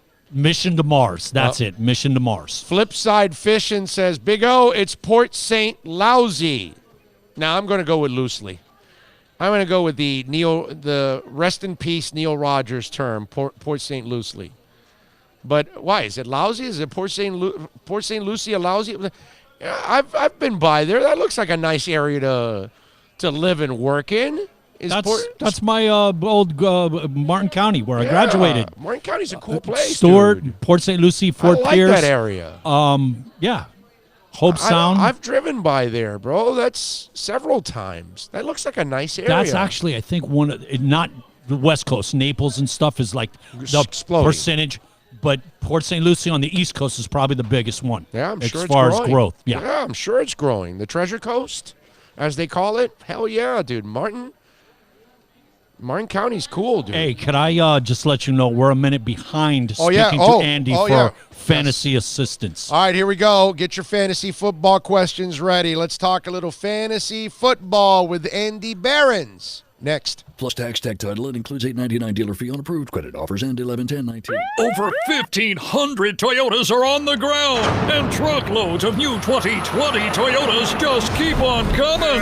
To eliminate all 2019 models, Toyota of Hollywood is holding the ultimate 2019 model year changeover event. Make us an offer, any offer, and you can buy a Toyota at up to 50% less than their original MSRP when new and used. 50% less. A pre-owned 2019 RAV4, not $30,000, $19,775. A pre-owned 2019 Camry LE, not $26,000, $17,775. A pre-owned 2019 Corolla LE, not $22,000, $12,775. Pay up to 50% less at Toyota of Hollywood, the #1 volume Toyota dealer, based on total retail sales of new Toyotas in the Southeast region for 2014 to 2018 per SET, on 441 between Hollywood Boulevard and Sheridan Street. Open till midnight.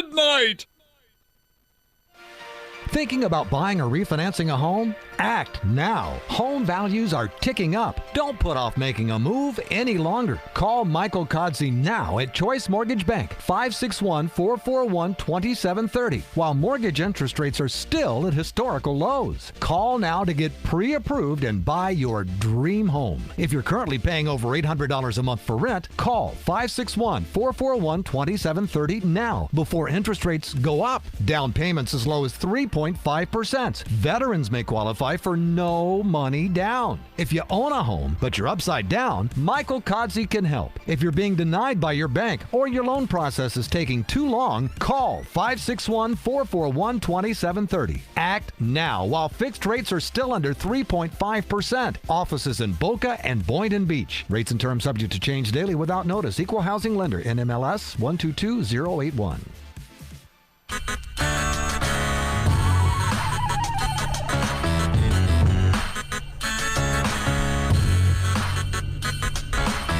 Welcome back. This is the Big O Show. All right, we promised you we're going to talk a little fantasy football with Andy Behrens from Yahoo Fantasy. Andy joins us every Friday at this time to talk a little fantasy football. And remember, if you got any fantasy questions, you're watching on the YouTube channel, you can send it in on the chat board there on YouTube. You can send it in on the accidentlawfirm.com text line at 786-322-1105. The other way to reach out to us is also on Twitter at Big O Show. Send them in there also on Big O Show, on DM if you want, if you're a little too shy to get your fantasy question in. And, of course, you can follow him on Twitter at Andy Behrens. And more importantly, go to Yahoo Fantasy so you can get a in on your competition. Andy, good afternoon, my friend. How are you doing? I'm good. I got a lot of shares of New Hopkins, so this is a good morning. I'm ahead in most fantasy matchups. I'm feeling good. You're nice. I like that. All right. You last night, what was good for you in that game? Fantasy-wise, like generally speaking, I think it was really good to see Will Fuller operate at basically full capacity after missing multiple games with a hamstring injury. That has been that specific injury has dogged him through his pro career.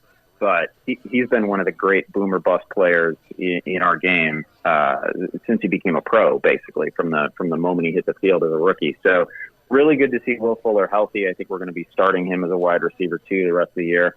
It was like, even though he didn't have much of a game, it was good to see T.Y. Hilton out there. Had a couple of near misses. I don't even know if I the drop was big, man. The drop. Yeah, was huge. yeah. They were like, and a couple of them were just like right there to be had. A couple others where defenders made plays. I don't know. It was good to see him back on the field and in the mix. That's only going to get better. So that's basically 2 wide receiver twos who returned in that game, and then really good to see Hopkins find the end zone again. He's been weirdly like a high floor player without having a real blow up week so far this season, but just like full demonstration of his abilities as a receiver in his hands last night. All right, so let me ask you something, because somebody's asking right now, what's the most important handcuff running back going into this stretch? It's an interesting question. I gotta compliment them on just a really good question there, and for a couple of different reasons. Number one, like over the last few weeks, I read a pickup column for Yahoo Sports, and over the last couple of weeks, I've really been trying to focus on some of the handcuff backs out there, because like roster depth is one of those things that is really nice in September and October, and it just gets less and less important as we get to the money weeks, right? The idea is by the end of the season, you want a team with the best possible starting roster, and it doesn't matter so much what your bench looks like. So this is the time of year that I really like to, hey, it's cuffing season, right? This is the time of year we like to focus on handcuffs. And when you find the back who's in a situation where, the running game is so good, the team context is so good, the offensive line is so good that you're pretty sure the reserve can deliver maybe 90% of the production of the starter. You want those guys. So in no particular order, just a few guys who off the top of my head I think could be league winners if the starters get hurt. Tony Pollard for Dallas. Yes. Tony Pollard looks great. And not that I predict a Zeke Elliott injury, but if it were to happen and Pollard got starts in December, I would forecast him for something like 90% of the stats that we would otherwise expect from Zeke. So Pollard would be great. Alexander Madison in Minnesota would be great. Of course, Dalvin Cook's been a monster this year. Mm-hmm. Gus Edwards in Baltimore, I think, would be another really good name. I was going to mention Gus Edwards. That's the one that I go, okay, last week, hell, didn't he have 100 yards last week? He did on very few carries, and he's a guy. We already saw it last year too. We know that Gus Edwards can be a difference maker. This year, I think he could actually be a league winner because that offense is so much better. Lamar's so good. That running game is so good, and he's behind a back who, like how often does Mark Ingram play 16 games? That's not like a regular occurrence for us, right? So there's of all the guys that I'm mentioning, Mark Ingram probably has the highest injury risk. So Gus Edwards would be somebody that I would absolutely think would be a necessary add for Ingram owners. Also, I'll throw out Rashad Penny. I think could be a thing if anything were to happen to Chris Carson. All right, but wait a minute. Hold on a second. Here's where you're screwing up here, Andy. You're leaving out the most important handcuff back on the planet. Because I'm leaving out Patrick Laird. That's right, baby, Patrick Laird. If I could just say, and I you knew where I was going. Oh, hell yeah. I tweeted this because it's mostly a joke, but it's not totally a joke because the Kalen Balazs thing can only go on so much longer. Yes. Last Sunday, I tweeted about it. It was only the third time in the history of the NFL that a player who saw at least 5 carries and 5 receptions delivered single-digit rushing and single-digit receiving yards. Like, it was a historically inefficient game in the entire history of the league. It had only been previously done by a very old version of Ricky Williams and by Lawrence McCutcheon when he was on his last legs with the Rams. So it almost never happened. Yeah, no, I'm with you. I find it funny as hell. He's actually looked good, by the way, and he's a nice receiver out of the backfield. That's where I think he's actually going to benefit. He might be against some of the bad teams. He actually might be a flex guy down the line if they do give him more time. It'll be interesting to see how that whole thing so Caleb develops. Balazs isn't everything you wanted him to be as a receiver? No, is that what I'm hearing? Oh, Lordy. All right, Freeman with the foot injury. What happens versus the Bucks? Yeah, this is bad because Brian Hill was really it's funny. Brian Hill gets it's not the entire workload. He probably gets 75% of the rushing workload there. He had a blow-up matchup last week against Carolina. I mean, we've seen backs go for huge gains against Carolina all season. They give up the most rushes of 10-plus yards on the year, and Brian Hill couldn't do a thing in the friendliest possible matchup. Now he gets one of the worst matchups. Like, the one thing Tampa Bay has done well defensively this year is stop the run. They are among the top 2 or 3 teams in the league in run stuffing. They allow well under 4 yards per carry. I wouldn't mess around with Brian Hill this week, but he probably is in line for another 15 carries and 2 or 3 touches. Or 2 or 3 receptions. Yeah, that would be interesting. All right, another one that came in: Lockett or Allen Robinson. Where would you go here? Wow, you can't really go wrong there. Hopefully, your other starter at receiver is somebody like Julio or Michael Thomas or a can't fit guy, because I like both of these plays. But of course, I'm going to go with Tyler Lockett. He's healthy. He's going to play. He's the guy who has the MVP contender at quarterback, and the other guy is tied to Trubisky. And it's just too much of a roller coaster with the Bears offense. It's amazing what Allen Robinson has done over the course of his career with both Blake Bortles and Mitch Trubisky. Those have been his quarterbacks. Right. Allen Robinson's a wonderful player, but you got to trust Russell Wilson's number one over Allen Robinson. Steelers, James Conner issue. Would you go with Benny Snell? Is that an option? It's probably too far down in the backfield hierarchy there. I mean, I think Jalen Samuels is the guy who has, again, it's not a situation where he's going to get 100% of the backfield touches, but he's probably going to get 65%, something like that. We're going to see a little bit with Trey Edmonds, a little bit maybe with Benny Snell, who's finally coming back. I like Snell. It's just he's not at the top of the hierarchy there. All right. The other one I'm getting is no Matt Breida. Is Mozart versus the Packers a good start? Start, right? Yeah, actually, Green Bay hasn't been particularly, other than some of the early weeks of the season, we thought maybe that defense had maybe taken it up a level. Since that time, no, not so much. That Green Bay defense allows 7.9 yards per pass attempt and 4.8 yards per carry. So they've just been a terrific matchup for basically whatever you want to do, especially over the last 7-8 weeks or so. Mostert is a guy who's probably going to get it's going to be mostly the Tevin Coleman show with Raheem Mostert sprinkled in. So maybe you're looking at 8 to 10 touches. So if you want to flex him, I would say that's fine. Is he is he an RB1 though? No. All right, Jay Ajayi is back with the Eagles. How do you suggest fantasy fans look at it? Because they say he's going to have a notable role. Notable. So that means he's going to get some touches. He had success with them. What do you tell fantasy fans if he's on the wire there?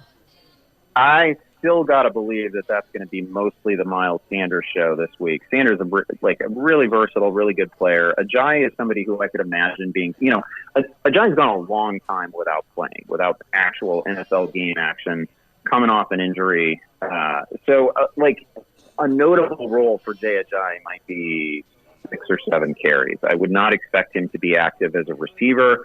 I think it's going to be 70% Miles Sanders in that running game. So, I think Ajayi in a pretty deep league as a speculative ad might be fine, but Jordan Howard's going to come back in a week or two, and once that happens, there's no obvious role for Ajayi.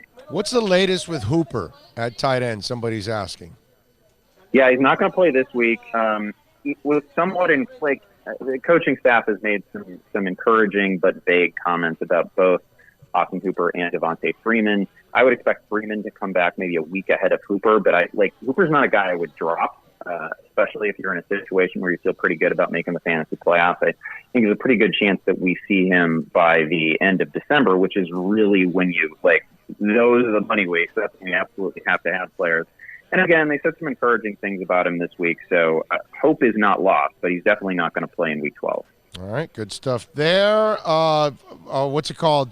What do you think about Odell and Jarvis against that Miami secondary this week? I would imagine that if you own Jarvis Landry, this is the week to start him for sure. I mean, you would start him every week. In the revenge game. But yeah. yes, the revenge game. Are you buying all of that? Well, the other thing is that Baker Mayfield, who has obviously had a tremendously disappointing season, bunch of interceptions, but he's coming off a couple of games in which he's thrown at least multiple touchdown passes. If it doesn't happen this week for Odell Beckham, I don't know when. I don't know when it's going to happen. Like, this is a great spot to get him right. It would be a great spot to get him, finally that 150 receiving yard game, pepper him with targets.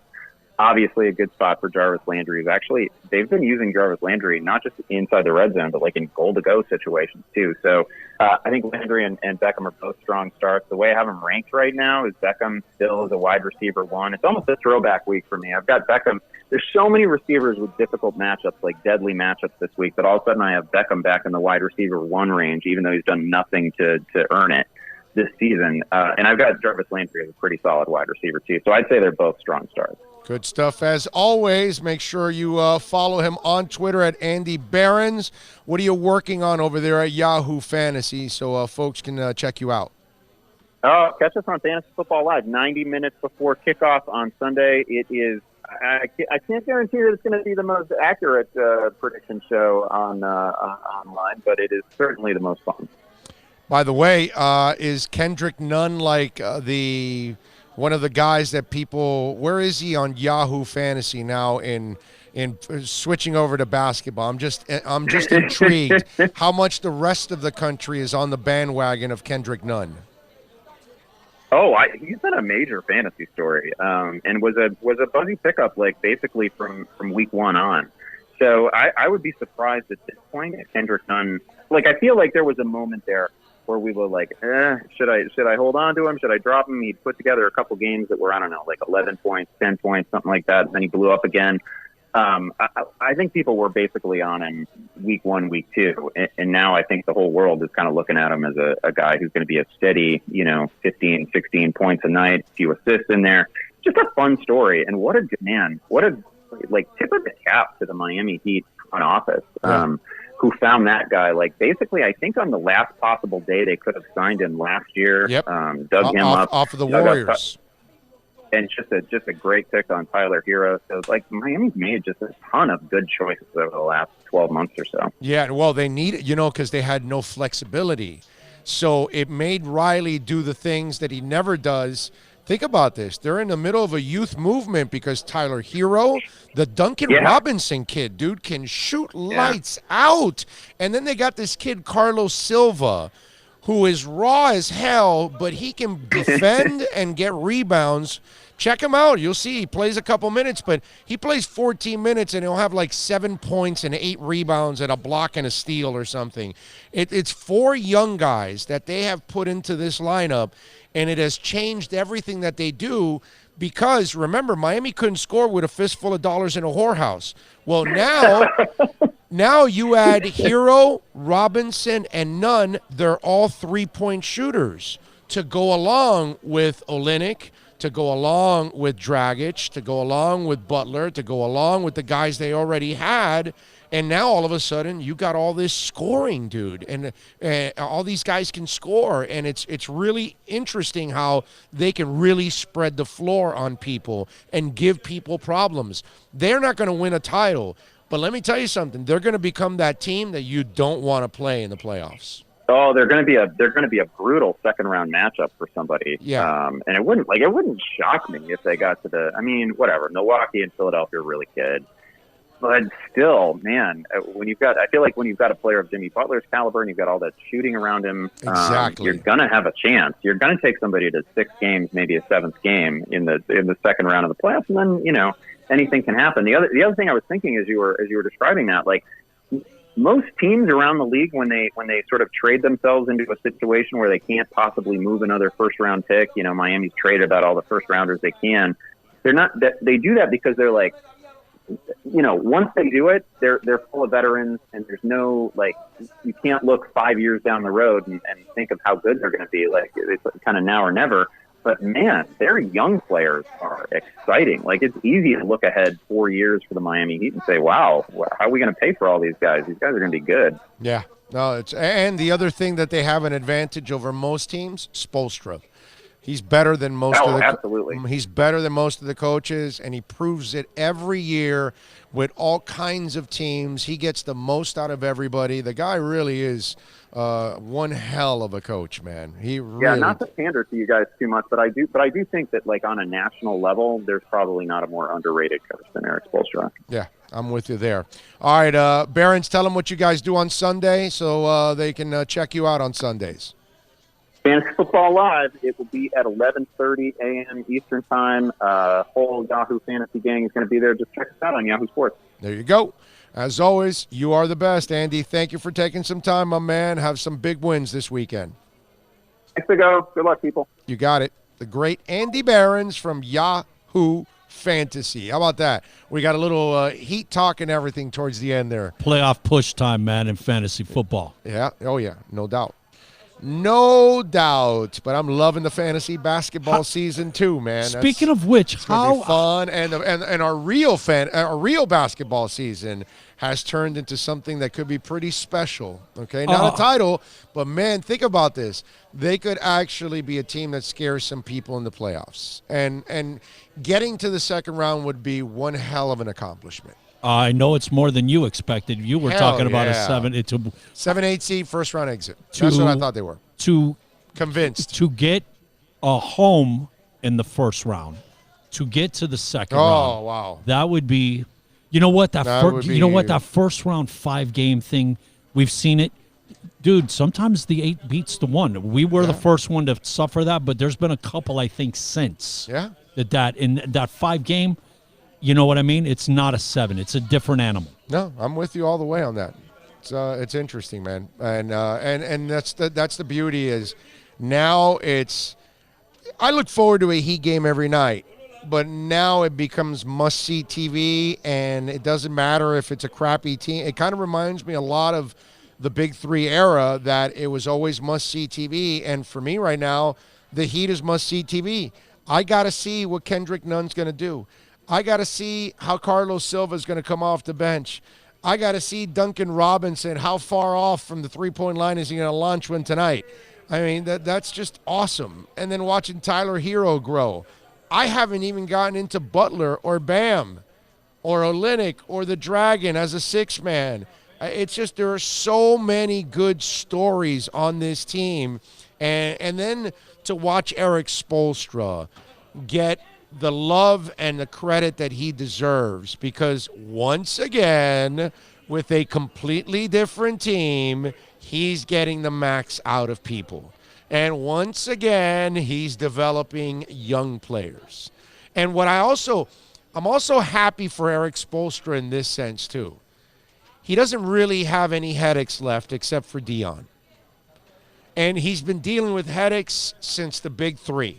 Because as successful as the Big 3 was, it's a headache too because of the craziness that comes behind it, the media rush, all that stuff, and then the storylines that will develop from Bumpgate to Kneegate to, LeBron leaving to then blood clots. It just over and over and over again. And then, the Wade situation, and then he leaves and you have to give Whiteside the money. You pick Whiteside over Wade basically. And then Spo is kind of in the middle of all that because he doesn't really make the final decision on that. It's going to be Riley and it's going to be Mickey Arison, and they're going to have more say than he does. He's going to have his input, but they're not going to do exactly what he wants. Maybe now they might start leaning more to what he wants now. But then with the Big 3 is what I'm talking about. He wasn't going to be making a lot of those decisions. Now I think he has more influence. And he should, because, my Lord, this is the man that has to coach all of this. Give him the respect that he deserves. And those of you out there that, if you're still holding back after all these years of watching this guy year in and year out, I don't know what else he has to do. I don't. I can't figure it out for you. And there's no other way of explaining what a badass this guy is as a coach. He's you realize he's the most successful coach overall in South Florida history. I mean, he's got more titles than everybody else. I was just going to say, then Don, the winningest all time, He's got two. Yeah, with 5 appearances, 2 wins. He's got 3 as the assistant with Riley. Yeah. Back in the day. And then, obviously, what's it called? The 2 with the big 3. Yeah, because Shu lost. He lost 6, won 7, won 8, lost 17, and lost 19. Yeah. And that's why you got to give him the props that he deserves there. And that's why this season becomes bigger every game, and it justifies why they've stuck with Eric, and it shows. It's something that you just got to give. You got to tip your hat to that. The other night we didn't talk about it, but the play where Butler comes down, he passes it to Robinson, who then kicks it to Kelly, breaking toward the basket. He throws it over to the right. I forget who's on the wing. Then he threw it to Dragic back to Robinson, and that's when Robinson hit the 31-footer. Yeah, man. Well, that highlight is on our Twitter page. Kelly on that no-look pass to the right corner. That was gorgeous. Well, a big man like that. That's where you got to touch pass. That's the other thing you got to appreciate about how they play for each other on this team. And that's the reason why they're 10-3, and they're going to go 11-3 tonight when they beat the Cavs. Because they are a team. The Bulls. When they beat the Bulls, because they are a team that plays for each other. And the guy you got to thank is Eric Spoelstra. And kudos to the front office and everybody, because they also got professionals, and they've got people that are willing to sacrifice for each other. And that's huge. You got character guys. The only guy that's left is Dion. That's the only guy that has a personal agenda, and that's going to be a problem with the Heat, because it's about the Heat, not about the name in the back. It's about the name in the front, and that's where Dion doesn't get it. How do you feel, man? We need to leave that guy right where he is. I don't want him messing with the chemistry of this team. No, I'm with you there, but what are you going to do? I don't know. I don't know how they're going to get rid of him at all. Can you believe this is 2 down, man? Yes, it is. 2 down here at Hialeah Park. We're at the second floor, the poker room, like we always are, the veranda bar and cafe out here. We got all the beautiful couches and the chairs. Come on out here. You can play some poker. You can watch the games going on right now. You can watch any of the sporting events, races from across the country. We got the simulcast center. Also, you can wager on tracks all over the country. Got everything going on at Hialeah Park. So come on out here and join us, man. We're going to take a quick break. Before we do, let me tell you about Toyota of Hollywood, the #1 official volume dealer, #1 official volume Toyota dealer. And by the way, they're only a couple blocks south of that big, giant, beautiful guitar, right by the turnpike. Yes, exactly. At 1841 North State Road 7. It's the ultimate 2019 model year changeover event. Get special introductory savings on the new 2020 models, plus the last chance to save on all those remaining 2019 models. The model year changeover event going on right now. Over 1,500 Toyotas in stock. They're open till midnight. So whenever you're ready, get on down there to 1841 North State Road 7. Tell Steve Ostrov, tell Herbie Lopez, tell all the phenomenal people that Big O sent you at Toyota of Hollywood.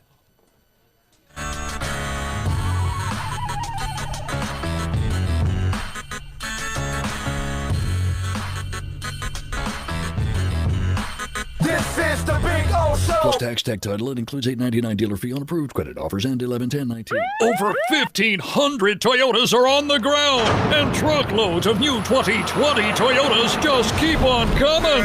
To eliminate all 2019 models, Toyota of Hollywood is holding the ultimate 2019 model year changeover event. Make us an offer, any offer, and you can buy a Toyota at up to 50% less than their original MSRP when new and used. 50% less. A pre-owned 2019 RAV4, not $30,000, $19,775. A pre-owned 2019 Camry LE, not $26,000, $17,775. A pre-owned 2019 Corolla LE, not $22,000, $12,775. Pay up to 50% less at Toyota of Hollywood, the #1 volume Toyota dealer, based on total retail sales of new Toyotas in the Southeast region for 2014 to 2018 per SET, on 441 between Hollywood Boulevard and Sheridan Street. Open till midnight.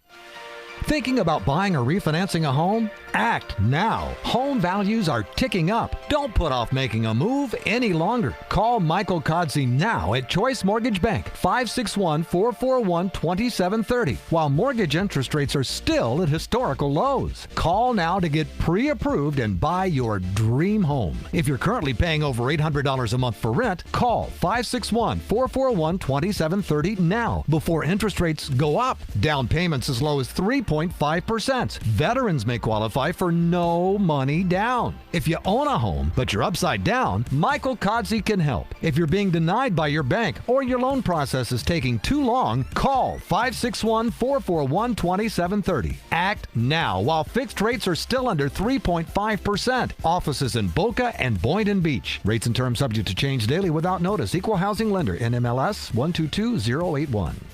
No one expects to get into a crash, but I expect you to go to accidentlawfirm.com if you do. Make sure when hiring a driver, you go through a rideshare app so that you can be covered by the insurance, which can be up to $1 million whether you're a passenger or a driver. In other words, don't try to save a few bucks by paying cash instead of going through the app. I'm attorney Bobby Nunez from Nunez Law in Miami, and we're here to help you through the process. Go to accidentlawfirm.com for a free consultation from me, Bobby Nunez. That's accidentlawfirm.com. America's safest and best-selling compact luxury SUV is at Acura of Pembroke Pines, and this is how we do it. RDX, $339 a month at Acura of Pembroke Pines, the #1 volume Acura dealer.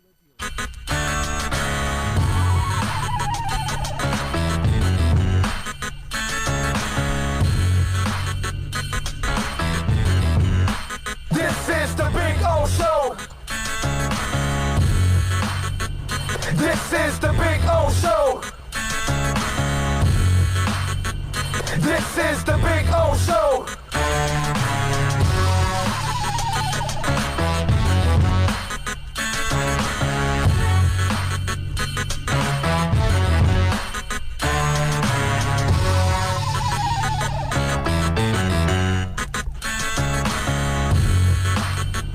This is the Big O Show. This is the Big O Show.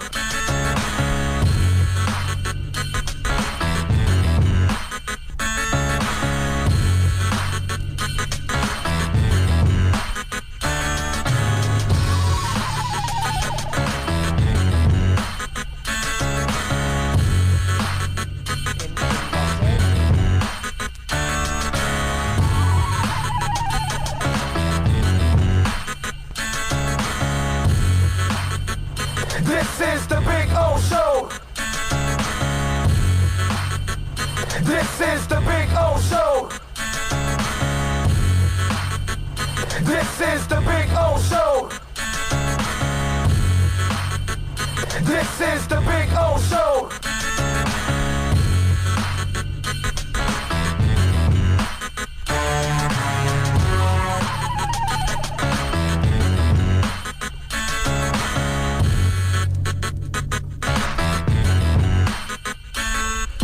Welcome back.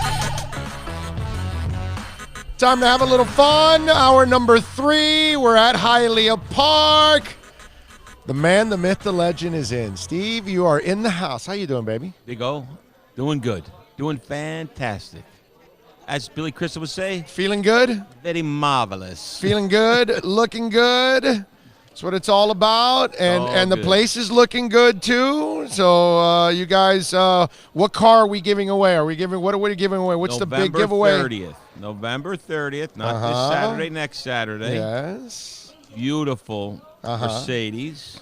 Nice. It's got a sticker price just under $50,000. I think you'd look good in it. I would look good in There's it. a silver one downstairs. You Won't saw be with in the it big- very long. My wife will take it away from me, but I'll look good We in got it a for, nice for big about 5 bow minutes. on top of it, you know, Okay. like they do when you see them in the TV commercials. We had to have a nice big bow. Okay. It'd be nice. So, and the good thing is you play. The more you play in the month of November, the more entries you get. Ah, so you love can play it. today and get entries for your November 30th car drawing. Mercedes-Benz drawing. There you go. So Nice. you got that. You got we got the DJ tonight down at the Flamingo Lounge. DJ tonight, DJ tomorrow night. DJ tomorrow dancing, night. A little bit of dancing going on. And, That's right. That starts around 10 o'clock. Mhm. Goes till about 2, 3 o'clock. Depends on if you can talk. It's supposed to go to 2, but the dancers talk the DJ into going to about 3. Yeah, there you go. The party goes on a long time here at Hialeah Park, and the poker room is absolutely awesome. You got these beautiful, comfortable captain's chairs. They slide in this little table. If you want some food, you can be eating while you're there. They give you a massage. We've got anything going on sports-wise. I'm watching the NFL Network right here, so I can find any of the breaking news. I had no idea that Kelly Clarkson does a talk show. I had no idea. Listen, on the poker room this Friday. Yes. The Friday after Thanksgiving. Ooh, Black Friday. Big deal, right? Black Friday, right? While they shop, you come out here. You come out here and play. We have the best high hand promotion in the state of Florida. Really? $4,000 per hour, even hours. The odd hours are a little less. Okay. But on even hours, we're giving 4 Gs. Wow. That's a hell of a high hand. Yeah. It comes in the form of every half hour, $2,000. So you win it at 2:30, and he wins it at 3. I like Goes that. on for 8 hours. You good with that? When are we coming? You good with Friday, that? Oh, we're already Black going to be Friday. here. Black Friday. You're going to be here already. Just take a break. I was going to sit, say. Move about Can 10 we feet can we over bring to the camera? table. Can we put the camera on wheels and the whole table and roll over and just play off one of the It's ends 10 of the feet table? away. Take a break. Oh, look, you come after the show ends. You walk over to a poker table. Yeah. Tell your wife you're at the out. You're doing what people do on Black Friday, Mm-hmm. and it's a little different version of it. Ayo, you always say we're the boss. You're the boss. We're the boss. We're Yes, in we are. charge. We can do whatever we want. Yes. Dude, let's get some wheels on these tables, man, and just roll over. What do you think? I Get got an no extension problem. cord, a long cord. You know Think what about that. I got no problem with that. Monster high hand promotion in poker on Friday, and Saturday we're giving away a Mercedes. That's a it. hell of a weekend. Yes. That's a hell of a weekend. And great food and great dancing and great events going on here Great constantly. people. Great people. Great people, yes, on top of all of that. This is a fantastic place to bring that loved one of yours. Because think about it. You can have a little wagering out here, have some fun. You can have a great dinner, right? You can go downstairs and do a little dancing, hang out there at the bar. You can watch some TV if you want to relax. I mean, you got all kinds of stuff going on. It's a beautiful thing. You know, And for those of you that like to smoke, they've got a whole bunch of machines out on the back patio with nice air that's filtering and everything, so you're nice and comfortable. And it's not hot out there actually right now. And you can smoke and enjoy your cigars and your cigarettes out there in the gaming area. Big O, I'm going to tell you a little secret. You can check it on the Because this internet. is a non-smoking non-smoking casino, except That's on the other thing. outside. We On the have outside. some smoking machines. But I'm going to tell you something. There's a way you can measure slot machines, and it's basically the return to player, right? The highest return to player of any casino in the state of Florida that has slot machines is right here at Hialeah Park. You can verify it on the DBPR website. Right, yeah, it's official. So, now look, that doesn't guarantee you're going to win. It No. just improves your chances. Yeah, you have better chances here Improves than your- anywhere else. Exactly what you're talking about. I've called Hard Rock all these and said, are you regulated by the Federal Gaming Commission? And they will not answer your question because of that reason. To that point, Billy, let me tell you what happens. So in these big box casinos, you go there with a 500 or 1,000, you're just a number. Here, we have a whole different setup. We want to give you the best game we can give you. And I teach my staff. I said, and I had to introduce some of the staff to the show. I said, you remember the television show Cheers? The song was "Where Everybody Knows Your Name." Exactly. You walk in here, people are gonna know you. People are gonna get to know. They're gonna take care of you in a better way because they actually know you and they're rooting for you. I noticed that the girls calling out the names for the tables and stuff. It's like everybody knows by everybody. first I name noticed basis. that. First name basis. So not a bad situation, but I'd like to talk some football. Yes. You know, we got a little Dolphins and Browns this weekend. Although I don't think the Dolphins are going to win this weekend. Listen, I don't know. I got to tell you. You got a chance if Baker gives the ball away, but I just, I think the Browns are probably one of the biggest letdowns in the Oh, NFL no doubt. this year. Okay? Yes, them so and the who Falcons. knows? And so, there's a little bit of internal controversy going on in Cleveland world. Odell thinks he should get the ball 100 times a game. Well, Jarvis will get it 100 times in this game. Jarvis could get it a lot, and he's got the problem. So that scares me because Jarvis has got a little bit of an axe. It is a revenge. It is a revenge game. A for him. revenge factor. He's gonna be asking for the ball in every single huddle. Throw me the ball. Throw me the ball. I want to have 4,000 yards. I'm going to tell you something you're not going to believe. I'm in 3 fantasy leagues. I look on one of my fantasy leagues, and Jarvis Landry was available. I literally picked him up yesterday. I said, "You kidding me?" In free agency? In free agency. What do you play with, crack addicts? I don't know. I don't know what the heck it was. I saw him. Well, you should have picked up on it when you were there at the draft, and everybody else has got the draft a was pipe. electronically. It was all electronic. I couldn't see it. Now back in the old day, we did it in one room. Now you do it on. I'm sitting in front of a computer. You're playing against Pookie from New Jack City. Pookie from New Jersey. It's a bunch of guys from Jersey. Okay. I'm from Jersey, so I'm not going to cut up on them too bad, but. They're from a part of a Jersey that's a little, maybe they're behind a little. Yeah, they might be behind a little. Holy crap! Is it a PPR league too? No, not a PPR league either. So it's okay. an old school league. Maybe that's why he was available. Old school league, but I picked him up. Yeah, I picked him up. I think he had like a really good week last week or the week before. He's had a touchdown the last 3 weeks. Yeah. And then didn't he have like 100 yards either last week or the week before? I think it was about 3 or 4 weeks ago. He had like a big game. Yeah. A bunch of yards, 2 touchdowns. So. Bottom line, I picked him up. But listen, I want to talk about my. Oh, you got to play him this week. Oh, I'm definitely playing him in that league. I picked him up. He's playing. He's going to want to kill. Plus, I have a problem. All my receivers are getting hurt. So although it's so typical that the game you would think it's so obvious that he would have a big game, he ends up with like 3 catches for 44 yards. Yeah, I think this is going to be a I think this is going to be one to watch. Yeah, especially against a young secondary. I'm hoping Baker, catches a little wacko-ness and he throws 2 or 3 interceptions, and then we got a shot. Maybe some Fitzmagic. I go to the game. I kind of enjoy rooting for the guy, Fitzpatrick. He's a likable guy. It's a good situation. He's a likable guy. That's the thing about him. I'll tell you though one thing about Fitzpatrick. I'll tell you one thing where he fails miserably. He cannot do the quarterback sneak. The last 2, he literally gains 6 inches. I don't know. Maybe he's like his upper torso is smaller than the rest of the quarterbacks in the world or something. But he has struggled. If you look at his quarterback sneak, he's not he doesn't have a good percentage. Okay. Getting that 1 yard. I like everything else about him. He's a gunslinger. He's got a good arm. Yeah. But in the last 2, and that's an important play in football. It comes up 1 or 2 times a game, and you need that yard, or else you're turning the ball over. Yeah, but he's also at an age where maybe he doesn't really want to. Yeah, I don't think he's going 100. I think he's going about 60% on that quarterback. He's just sliding down instead of really he's going a little pushing lower. in. And he's like, man, I'm almost 40. I don't feel like having a jammed shoulder, and I don't feel. How about he's got like 8 kids, so he's going to want to pick up some of them. So maybe he wants to use that shoulder. They're all born in a different state. Every kid is born in a different state. Yeah, I think he's got 7 kids, 7 states. I did not know that. Yes. That's because of every year or 2 he's at another place. So that's what he does. He celebrates a new team by producing a new kid. Yes, he has like some, it's a procreation type of football quarterback. Got to break in the new house properly. Okay.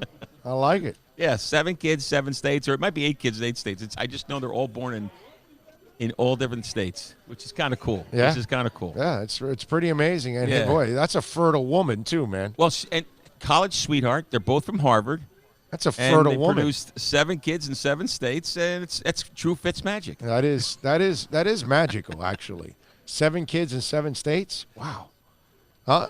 No, quarterback he's of the got Miami 9. Dolphins. He's got 9 kids in 9 states. That's yeah, never yeah. happened. 9 wives. no. Now that would be. No, I have 1 wife, and she's a beautiful wife. Yeah, no, yeah. What 2 wives would be already too much as it is. I don't know how the that's the positives and the negatives of our boys in Utah when they say you can have multiple wives. And yeah, there might be a positive to that, but it's going to be a whole lot of negatives to that it goes too, both bro. ways on that one. Right? Right? That's a pro and a con. Have you ever thing. noticed riding around in Utah, all the houses with 2 front doors? I've never. It ain't because of them being duplexes. It's one door for one wife and 1 door for the other wife. Billy, I That's just what I have was never told. rode around in Utah. It's just Yeah. the thing I've never done. I've never done that. You either. never been I- to Park City? Never I've never cruised around been. Utah. No, you guys cruise around Utah? I don't. I don't remember my last cruise through Utah. Anyhow, so NFL. Here's what I want to talk about. I All want right. to talk. It's important. It's my little segment. I call it. I don't have a better name for it. It's the good, the bad, and the ugly. But it's Okay. really only the good and the bad. All right. It's the best 5 teams in the NFL, which we could talk about for a minute or two because everybody knows who they are. You know, the Patriots, the Niners. You know, the same old crew. Be good, Frankie. But the more important thing is the bottom 5. Is the bottom 5 Yes. because the bottom 5 are the teams It's they're everything. going to build next year. Yes. And by the way, we're sitting in Miami, or Hialeah, part of Miami, and Miami is going to be in that mix. Yeah. So if we're here a month ago, it would have been Cincinnati and Miami would have been 0-7, and they would have been tied for the worst team in the bottom 5. But things have changed. Oh, well, some things have changed.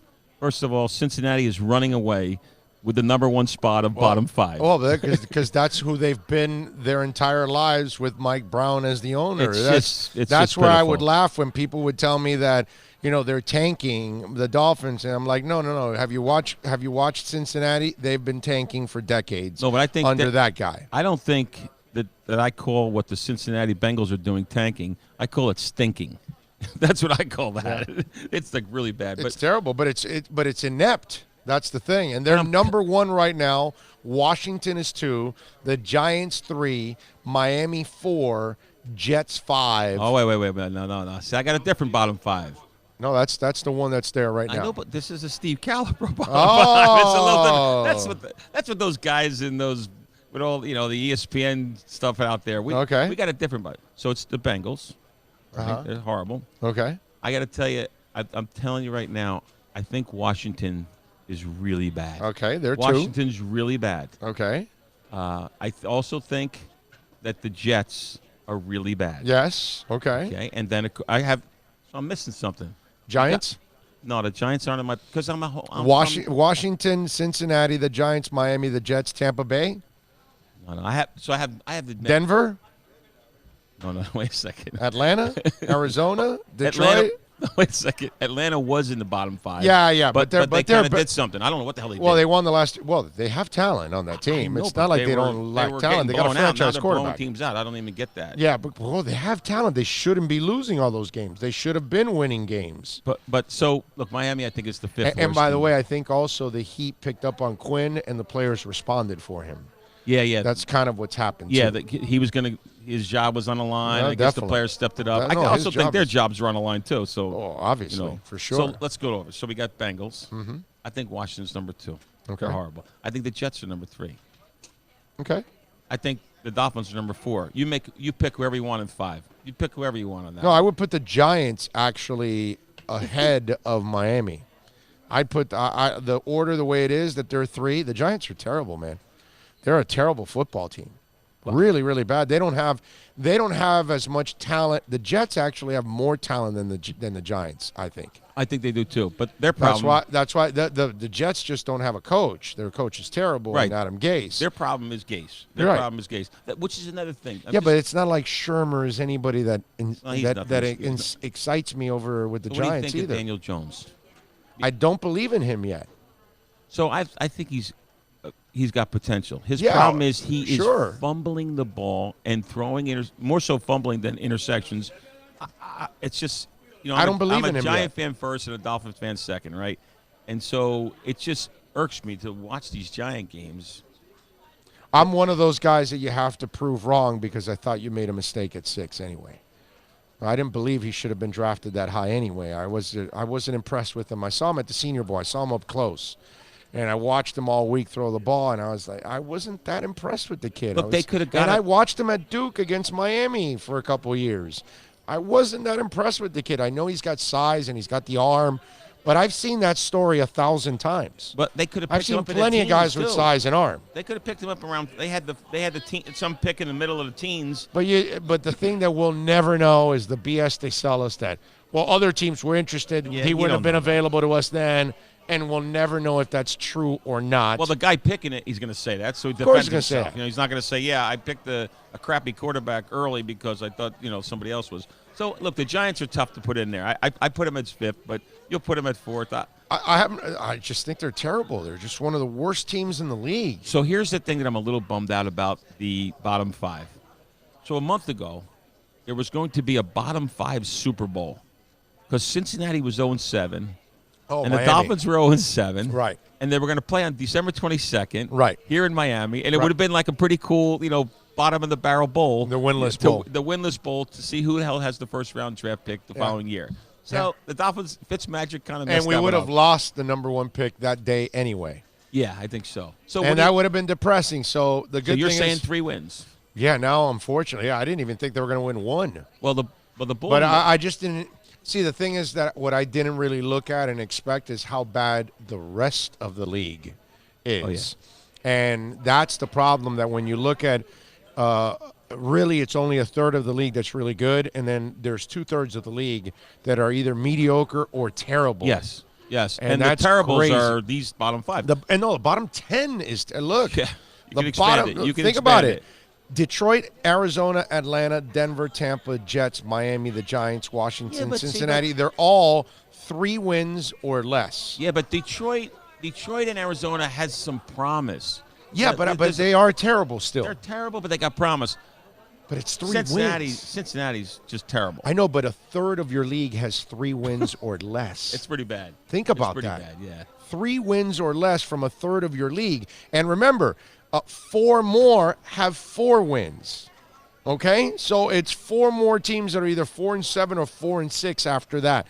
14 of your 32 teams have 4 or less wins. You know, they talk often in many You know how years. bad in the that past. is? Well, listen to this. They used to talk about parity. There's no parity. No, it's a it's have mediocrity. It's no, it's exactly, mediocrity. Yeah, mediocrity. The NFL's been Well, mediocre. The NFL's been mediocre for a few years. Well, you now. have the haves and the have-nots, and a big chunk of the mediocre. Right in the it's- middle. It's very NBA. You know, I mean, at one point I was thinking about the bottom 5, and Pittsburgh was in the bottom 5, but then they kind of got lucky here and there. Atlanta was in the bottom. Like there's a lot of bad teams, but It's like the NBA now that there's only really a couple teams that have a handful shot of at the good Super teams. Bowl, and so that's what it. do you think? Do you think it's they've expanded to too many teams? No, I don't think it's so much that you've expanded to too many teams. I just think that there's a lot of bad personnel, a lot of bad owners, a lot of bad coaches. Yeah. There's a lot of bad leadership in the NFL, and that's why when you have the Bidwells and you have the Snyders and you took the words out of my mouth. Let me tell you something. The worst organization is Washington Right, Redskins. right. Look at their They have a 20-year history. Yeah, but the Johnsons in New York aren't any better. Yeah, but you see, the They're Giants, a joke. But the Giants. No. That's the Mara family is different. I'm talking about the Johnsons, Woody Johnson, Chris Johnson. The Jets. The Jets. I'm sorry. They're a joke. No. The Giants' ownership is great ownership. It's a great family. They've been at it for a long time. Yeah, this is a down time for them, but they've owned it for so long. You're going to have your ups and downs. I'll go this far. I'm going to go one step further on the Jets situation. I happen to think, and this is hard. This is a little bit heavy, a little hardcore on the guy, but I think that Adam Gase is bad for the NFL. Of course. I think that he's failed in Miami. I think that he's failing in New York.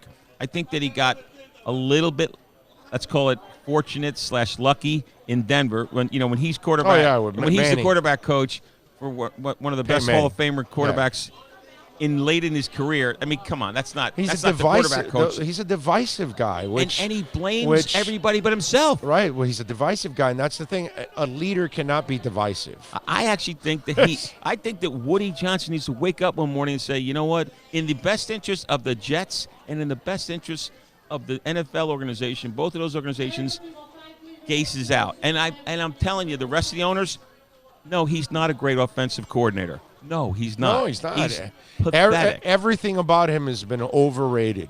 And everything. you know, so that's you're right. So you've touched on to something. It's actually so there's a great example of Gase being a horrible. He's the manager. He's the head manager of the team of that organization. Yeah. And when your leader is divisive, you have no shot. And he won't get along. succeeding. How about the whole GM? He gets in there and he doesn't get along with the GM, and he has to he has some puppet now that's a GM that give me a that he break. picked. Yeah, Right. that's probably But that's the owner's fault for falling Yeah. for that, for giving him that power, which You're is right, what Miami 100% did. right. They hired him and then gave him personnel power. And it was like, this guy was just a coordinator a few years ago. He hasn't been a coordinator long enough. He hasn't been a head coach long enough. Why would you also give him personnel power? What are you, crazy? And then all the problems have arisen from all of that. And again, he had power. He had a personnel influence in New York. And the thing is that once he got the New York job right away, it justified to him everything he did in Miami was right, and everything in Miami was wrong. It's just not him. It's not me. It was them. Yes. And then he comes there, and it's all the same crap because it is him, because he is divisive. He's unbelievably divisive. I don't think he's an offensive genius. I got to believe there's dozens of guys that are better. That's dead. That's and dead so- already. That theory's dead. So he's done. So that's the problem in New York. Now Cincinnati is ridiculous. It's hard to understand what's going on with Cincinnati. You got Andy Dalton is somewhat of a decent quarterback that got benched. I mean, he wasn't like horrific, but Right. he was okay. You had a great receiver in A.J. Green. I Yeah, mean, but he hasn't played. I think I ain't playing on an 0-9 team injury. Well, now maybe. Yeah, but he was injured early. He hasn't played. And now, yeah, exactly. What's the rush to come back? No, now I wouldn't come I'm a back. superstar. He's a I'm free. gonna go play. No, When he's he had a, and two he's a wins. free agent at the end of the year. Yeah, so forget it. He's gone. He's done. And they just have, and their coach, for years they've had bad coaching. Yeah, no, and now they got a guy that's a baby, and Yeah, Zach Taylor. So what are you gaining there? It's nothing. no, it's a terrible. But then again, that goes back to what I told you. It's leadership. Mike Brown is terrible. Yeah, so you're right. That's your it's end either result. The GM, it's either now let's talk It about. starts with Bidwell. It starts with Mike Brown. It starts with Snyder. It starts with Johnson's. When you have bad ownership, you have the end result. And you look at all those franchises, and they never get out of their way because the ownership groups.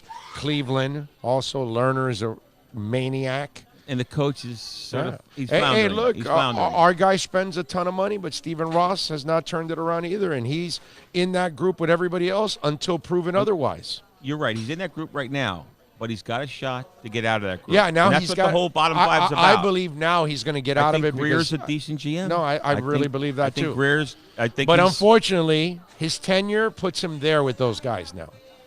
yes, His 10 years is Ross's tenure. Yeah, Ross's tenure unfortunately puts him there with But those I think guys. he woke up prior to Now- the season and said, "I got to do something different." Now let's hope this everything is works out. insanity. Thinking that Joe Philbin. Come on, give me a break. Oh right? yeah. Joe Philbin. Giving had him Joe pace- Philbin an extension after that Minnesota win was just But one now, of those things. now, what do you think of Flores? Greer. Let's say Greer's an okay. No, I love GM. Flores so I think far. I think he's got Flores potential. done an awesome job. He's winning with nothing. Yeah, he's and actually, his team is better than some teams that have. Because Cincinnati, as bad as they are, they have way more talent than Miami. I think Not a little, way more talent than Miami. I think that Flores can get that intangible out of a player. That Yes. motivational, intangible Yes. thing, and it has to come with respect. It comes with discipline. It's a little better It's a lot better situation than the last 6 or 7 years. Yeah, I'm buying into Flores. I need to see one more year to say he's the guy, but I love everything I'm seeing so All right, far. so the bottom five is all about the draft picks. Right. So Greer gives you a call and says, "Big O, who the hell we taking in the first round draft pick? The draft is this week. What do you do?" Ryan, if I can get him, Ryan, Chase Young. If I can get Chase Young, and if I think he fits what I do, then I'm going to get him. Or Joe Burrow, if I can get Joe Burrow, obviously. Well, you got a shot at Joe Burrow. I don't know. I don't know where I'm going to be in the draft, and I don't know who's Let's out assume and you're all that. fourth. Let's say you're fourth, but you got collateral. Well, no, Joe Burrow won't be there at number 4. but you got collateral to move up. Yeah, but the problem is Cincinnati needs a quarterback. Washington may need a quarterback. The Giants are not going to need a quarterback, so you can move up a spot with them. No, but Washington doesn't think they need a quarterback. They picked last year. Yeah, and I think they need a quarterback. I don't know if they think they need a quarterback. I think they may pick another quarterback again. They may do what Arizona did, but I'm going Burrow, Chase Young, Judy, Andrew Thomas, something like that. I'm not picking any other quarterback with that top pick except for Joe Burrow. Yeah, Burrow's probably right now the leading only guy choice. that I would take a chance on at this moment. And I still haven't even found everything out I need to find out about Joe Burrow to make and again, this is right now. I don't know all the players that have declared, and I don't know who's coming back. Who's Burrow will declare. Yeah, he'll declare. Yeah, he'll declare. It just got open. He just became the first or second round draft pick. Yeah, no, he's going to declare. With the but Tua again, situation. but he won't be there for me at 4. No, but I think he can move up. No, you won't be able to move up with the teams that need a quarterback. They're not going to take your picks because they're going to take that quarterback. Cincinnati's not going to take your picks. So they're going to take the quarterback. Let's say you either. And I believe Washington will take the quarterback, not your picks. No, I don't think they will. I think they got a solution there. I think they're so screwed up.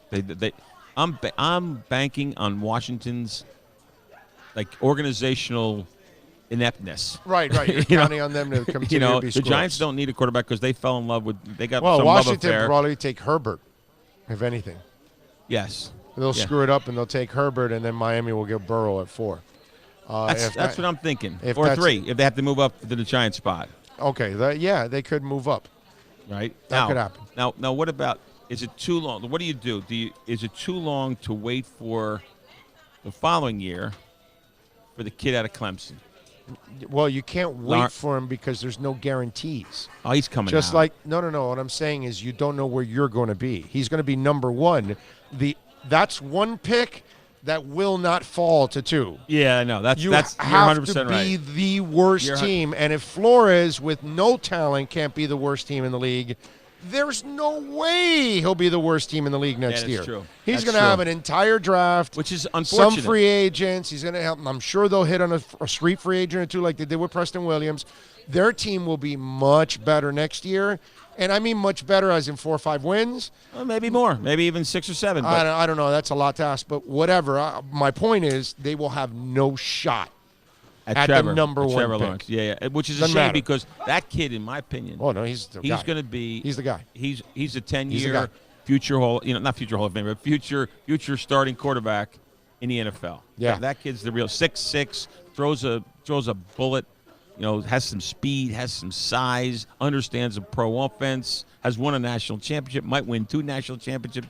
This kid's got an amazing future. But anyhow, that's the bottom 5, and it's pretty ugly. It's pretty ugly. All right, Steve. I am going to switch gears. We're going to talk to David Dwork from WPLG. Talk a little Panthers because they are red hot. All right. Besides football, our winter sports, basketball and hockey. Kicking some ass, man. Listen, my son is a huge hockey fan. He comes out of he lives in Philadelphia, so listen to this. I just got to end with this. Here's my son. Poor kid, he grew up in a little bit of a he grew up in the Philadelphia area. He lives in Center City, Philly, in Fishtown. That's the cool neighborhood in Philly, right? He's a big hockey fan. But when he was a kid, I had great seats behind the Devils bench, and he became a New Jersey Devils fan. So here's a kid living in hockey world in Philadelphia that doesn't like the Flyers and he likes the New Jersey Devils. So it's a little bit tough for him. Luckily he can handle himself. So he's in a bar. He can he's a big kid, so he can push himself around. But I can tell it's a little rough for him. He's a big Devils fan. He already bought season tickets. The kid's a season ticket holder. Wow. For the Devils, and he lives in Philly. That's crazy. So he's all about the Devils. The Devils who he told me were going to be good this year, and they're kind of stinking it up. But they're young. Yeah, but they're stinking it up. Yeah, but they're young. That's why. I know. They're kind of in the rebuild mode like the Red Wings are. Yeah, I guess. I thought they'd be better than that. They're kind of. So he's getting a little pissed. So the Devils, that's Claude Lemieux and the Dominator and all that. Tell him we have space on the Panthers bandwagon. Well, he's coming down. By the way, So he's all confused with teams. He's coming down. I'm taking him to the Miami Dolphins, Philadelphia Eagles game. I'll report back after that game. So here's going to be dad and son sitting next to each other. I'll have the Dolphins shirt on. He'll have the Eagles shirt on. We'll be in the front row. Remember, my seat is right behind the game clock. We get on TV. You'll see this like he might be strangling me. I might be strangling him. Who knows? But it's going to be some fun, some family fun. That and is my awesome. wife, I think she leans more towards a Dolphin. She's a Dolphin fan. She just, she's so happy. She's so happy. She likes Flores, and she's so happy that Gase is gone. Yes. Like well, as our like Should 10 be. million other Dolphin Of course. fans. No doubt. Anyhow. Steve Calabro, baby, manager here, of course, of the casino at Hialeah Park. Come on out and see Steve and see all the great people out here at Hialeah Park. Win that Mercedes, baby, and enjoy all the gaming action out here, the Simulcast Center. Steve, as always, good to catch up with you, man. We'll Thank see you Big next O. week, all right, my brother? We'll report back. I'm taking some time off. I'm going to go up north. So I'm going to report back after that Eagles-Dolphins game. I love it. All right, man. All right, baby. Take care. Thank you. You got it. Steve Calabro. All right, let's do this. Let's take a quick break. When we come back on the other side, we are going to talk to David Dwork, WPLG Panthers rider. Big Panthers win last night. Let's talk about that next. Plus tax, tech title. It includes $8.99 dealer fee on approved credit. Offers end 11/10/19. Over 1,500 Toyotas are on the ground, and truckloads of new 2020 Toyotas just keep on coming. To eliminate all 2019 models, Toyota of Hollywood is holding the ultimate 2019 model year changeover event. Make us an offer, any offer, and you can buy a Toyota at up to 50% less than their original MSRP when new and used. 50% less. A pre-owned 2019 RAV4, not $30,000, $19,775. A pre-owned 2019 Camry LE, not $26,000, $17,775. A pre-owned 2019 Corolla LE, not $22,000, $12,775. Pay up to 50% less at Toyota of Hollywood, the #1 volume Toyota dealer, based on total retail sales of new Toyotas in the Southeast region for 2014 to 2018 per SET, on 441 between Hollywood Boulevard and Sheridan Street. Open till midnight. Thinking about buying or refinancing a home? Act now. Home values are ticking up. Don't put off making a move any longer. Call Michael Kodsey now at Choice Mortgage Bank, 561-441-2730, while mortgage interest rates are still at historical lows. Call now to get pre-approved and buy your dream home. If you're currently paying over $800 a month for rent, call 561-441-2730 now before interest rates go up. Down payments as low as 3.5%. Veterans may qualify for no money down. If you own a home, but you're upside down, Michael Kodsey can help. If you're being denied by your bank or your loan process is taking too long, call 561-441-2730. Act now while fixed rates are still under 3.5%. Offices in Boca and Boynton Beach. Rates and terms subject to change daily without notice. Equal housing lender. NMLS 122081.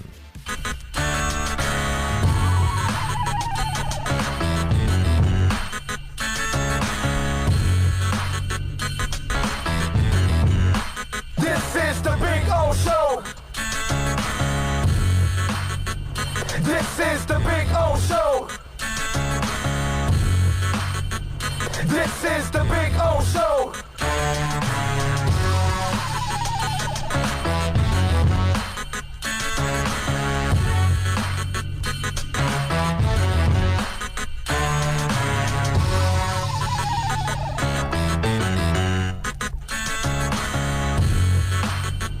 This is the Big O Show. This is the Big O Show.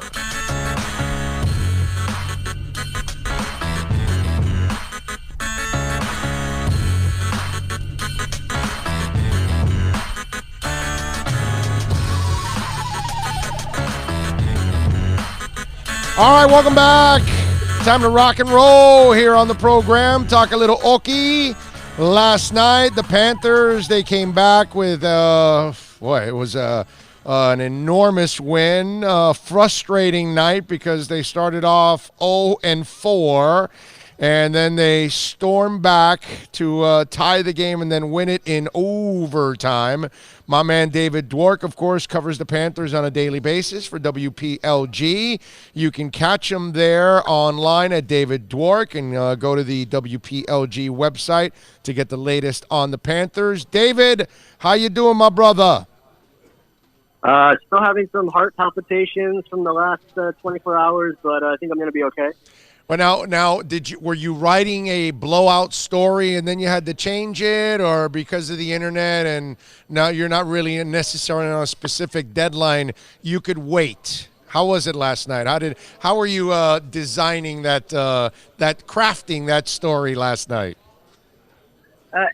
It was an odd game because as your producer and I were speaking before we got on the air, the Panthers looked probably the worst they've looked all year. Anaheim, the aggression that the Ducks were showing, they were on top of the Panthers in Florida zone on their forecheck, and it was something that the Panthers hadn't seen yet. And so that's kind of where my head was at, was like, okay, here's the first time we've seen a team really find a way to stop the Panthers in their tracks, to keep them from generating the offense that's really been their bread and butter all year. And then the next thing you know, they get the power play goal, and they get the next fluky one right after that, and suddenly it's 4-0. And before you have a chance to really process, like, wow, we're losing 4-0 at home to the 500 Anaheim Ducks, it was 4-2 again. And you're like, okay, here we go again. And I think Goldie even said on the TV broadcast, he's like, are they doing it again? And, right. And then they did it again.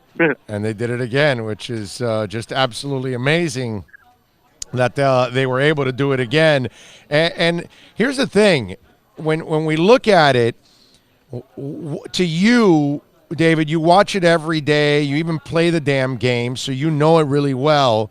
What changed? What was the dynamic that all of a sudden they went from getting dominated to dominating? I wish I had the answer for you. I feel like even after the game when we were asking Quenneville about it, there wasn't like – and it was like they flipped the switch almost. It was all of a sudden their game turned around. They were the aggressor. They were able to, because even in the third period, they got those 2 quick goals, and the first half of the third period, it was 4-2, but they still weren't really generating a ton of chances. They weren't getting the sustainability in the zone that they're accustomed to. And you talk to Quenneville, this team is all about puck possession. It's all about keeping the puck, and they probably had the puck less last night than at any other game this season. But with a team that has this much firepower and this much offensive skill, like eventually the cream is going to rise to the top. And you saw last night again, Aaron Ekblad he's been playing some of the best hockey of his career this season, especially the last few weeks. And he was so good in that third period. He keyed in on all three of the, two of the goals in the third period. The overtime goal obviously was all him. And it's just a matter of, I can't even say staying close, because they did fall behind 4-0, but they got right back to within 4-2. And if they're within striking distance, we're seeing it with this team. No matter how much time is left, no matter what the deficit is, they're going to believe that they're going to come back, and they have no reason not to suspect otherwise. Right, and that's the other thing. We're talking with David Dwork, of course, from WPLG, Panthers writer. Make sure you follow him on Twitter like I and so many others do at David Dwork. That's the other thing, David, that this win also does a lot for the fans, for the media, I'm sure now, because there'll be a little bit more believers, and more importantly for the players. That the flukish thing about coming back against Boston was freaking amazing because it's Boston. But the fact that you do it again, that now is something, it's kind of like a reservoir that they can go to throughout the season when they have those tough moments. So confidence-wise, you're going to be able to go to that well and remember these kind of moments for the rest of the season. Yeah, we barely crossed the quarter pole of the year, and it's not just the Boston game. It's not just the Ducks game. You go back further in this small sample size of the schedule that we've had. I think the 5th or 6th game of the year in New Jersey, they fall behind 4-1, and they end up coming back and winning that game 6-4. A couple of weeks later, when they're on their first long road trip, they were in Colorado. They're playing a tight game, and they fall behind 3-1 in the third period. They came back and they won that game too. So there's a belief on that bench, and I've asked so many players to this point of the season, like, what's the deal? What's so different? What is it about this season that's changed? And they all tell me basically their confidence. Everybody on the bench, nobody freaks out. Everybody knows they can score. Everybody knows about the ability. And so the follow-up question, obviously, well, where are you guys getting all this confidence from? And you, Big O, know just as well as I do, it all starts at the top. And it's been Q and his staff, the positive reinforcement. Like, they just encourage them to work to their strengths. None of the players are ever talking about anything negative. Q, throughout his career, has been a guy that won't embarrass his players. He's very much into the positive reinforcement element of it. And you can see the results, especially with this young team that has so much talent. Like, they've really embraced what Q is selling. They've bought into it so hardcore. And I mean, look at the results. This is a team that believes they're going to win every game, and they're proving it. Yeah, no, you're right about that. And what do you think about Bob's play? Overall, like, I think Bob's been fine. I think he's definitely could be better.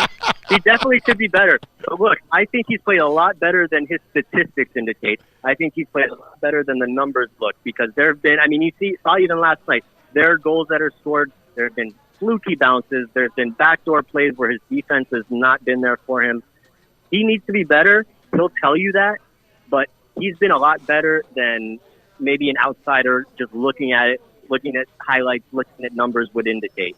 So no, I know, Bob's but you definitely gonna take it to another level. but you know, fine is not the word, and you're being nice, you know, and you would love to use Bob's been great, Bob's been Bob, and that's the one thing we're kind of waiting. Which again, I mean, the other night, what was it? The other game that I actually thought that, you know, the 2 goals that he did allow weren't great goals either, but I thought they were so explosive offensively that, hey, great offense kind of covers up the goaltending sometimes, and that's what I've kind of felt like almost in the last couple games. That, hey, thank the Lord for the offense, because it's helped out on the because the goaltending or the defense isn't necessarily the sharpest out there. No, and there's no denying that. And they're fortunate to have that luxury of such an explosive offense that it can kind of cover up some of these other issues that you expect them to fix as the year goes on with Quenneville running the show. But I'll tell you this about Bobrovsky, as he is slowly but surely starting to turn a corner, and you've seen it over the last couple of weeks. You see him in practice being more aggressive instead of sitting back and working on things on his goal line. He's been at the top of his crease in morning skates. He's been taking more game situations, and I think for him, he's kind of turning a corner in his head. He talks about this season as a process. It's the progression of his game, and he gets the levels of his game. And so I think in his head, he maybe turned a corner recently. It could also be because he seemed to be a little bit more pissed off of late. But Orlando, I'll tell you this, man. I'd rather him be figuring things out now and playing his best hockey in June and in May than the other way around, where he's playing well now and then maybe not so much towards the end of the year. So, I'm with you. No. Listen, man, I know he's going to turn the corner. I know. I'm expecting. And here, I'll give you the ultimate positive. If you want the ultimate positive, David, this is the worst he can play. Okay? And it's not like terrible, but this is the worst he can play. It's only going to get better. Eventually, he's going to find his groove. Now, as a guy that plays that position, do the Panthers kind of put their goalkeeper in a position that they've got to be better than average because the defense in front of you isn't exceptional? Is there a little bit of that combination involved too, that maybe Bobrovsky's got to be even better than he was in Columbus because the people in front of him aren't better than what he's had or what he's used to? You tell me. No, I don't think that they signed him with the intention of him being anybody other than the player he had been before they signed him. You don't sign a guy and say, okay, here's your money, now go be better than you've ever been before. No. I'm not saying that. I'm saying that, unfortunately, that in this situation, he's got to be even better than he's been because the people in front of him aren't as good as maybe what he had in Columbus. That's my point, that the position he's in might demand more from him. That's all I'm saying. I mean, maybe at the moment, because the team is still learning a new system and you can see, like, sure, they're getting better and you're game after game, last night notwithstanding, you're seeing the process it's taking its time. But again, that all falls into the umbrella of the team. Whereas, yeah, okay, maybe they need Bob to step up. Although Bob's working through his stuff too. But then you turn around, they're scoring almost 4 goals a game after last night. Now they're number 1 in the league in goals per game. So, yeah, I think with Bob, if he was playing better, then maybe they'd have another win or two. Because, I mean, they're still coming up with these wins. And as you say, like, yeah, he's not at his best in these wins, but they are getting the job done. So, you know, I tend to be a little bit more, a little softer on the goalies just because I commiserate with them. I feel what they're going through. I have an idea. But, you know, Bob will be the first guy to say, like, yeah, I need to get better. And he never even mentioned anything other than his game when talking about criticism until the last couple of weeks, where he kind of let a little thing here or there slip about maybe the defense could be better. But he's, like, takes so much on his own shoulders that, you know, just watching him work, the way he works his ass off day after day after day, it's going to turn around. And you're already seeing it turn around. Yeah, no, I'm with you there. Ekblad, game winner. But I got to tell you, that first goal, David, that thing was fired at 400 miles. In fact, I think the NHL was drug testing him right after the game, after that first shot. Because that thing, I swear, that thing would have gone through walls, brother. That was a rifle, a cannon, dude. Holy crap. Yeah, I'm surprised it didn't break the back of the net, right? Yeah, dude, that was a beautiful shot. I know the game winner was great and all that good stuff, but I was so impressed with that first shot. I was like, holy crap, man. That was a nice night for Ekblad and Connolly. We've talked about him before, how talent just finds these guys, and those 2 goals in the second period, that really changed the complexion of the game. That's what really gave us the hope we needed. And Connolly has been enormous all year, but last night may have been his biggest night. Connolly has been, I mean, it's hard to, you want to say, like, oh, maybe he's been like the underrated signing, but like every move that was made this offseason, I mean, Talon, he hit on all of them, whether it's Connolly, Achari, Strawman, you know, Bobrovsky. Boyle. Yeah, that's the easy one to make. Yeah, well, Boyle was, I feel like that one just kind of fell into our lap because he had his choice of places to go, and he decided to come here. But yeah, you're absolutely right. Like, the additions that they've made, every single one of them has been an A-plus home run out of the park. They're all making huge contributions. And, I mean, you talk about Connolly specifically. Frank Vetrano was added last year. Since then, he's been another guy. It's just it's really amazing, dude, how Talon has this eye. And it's been years now. Riley Smith and Chris Hayes, and it just goes on and on and on and on. He always seems to find a couple of guys out of the scrap heap, out of free agency, makes a deal, whatever.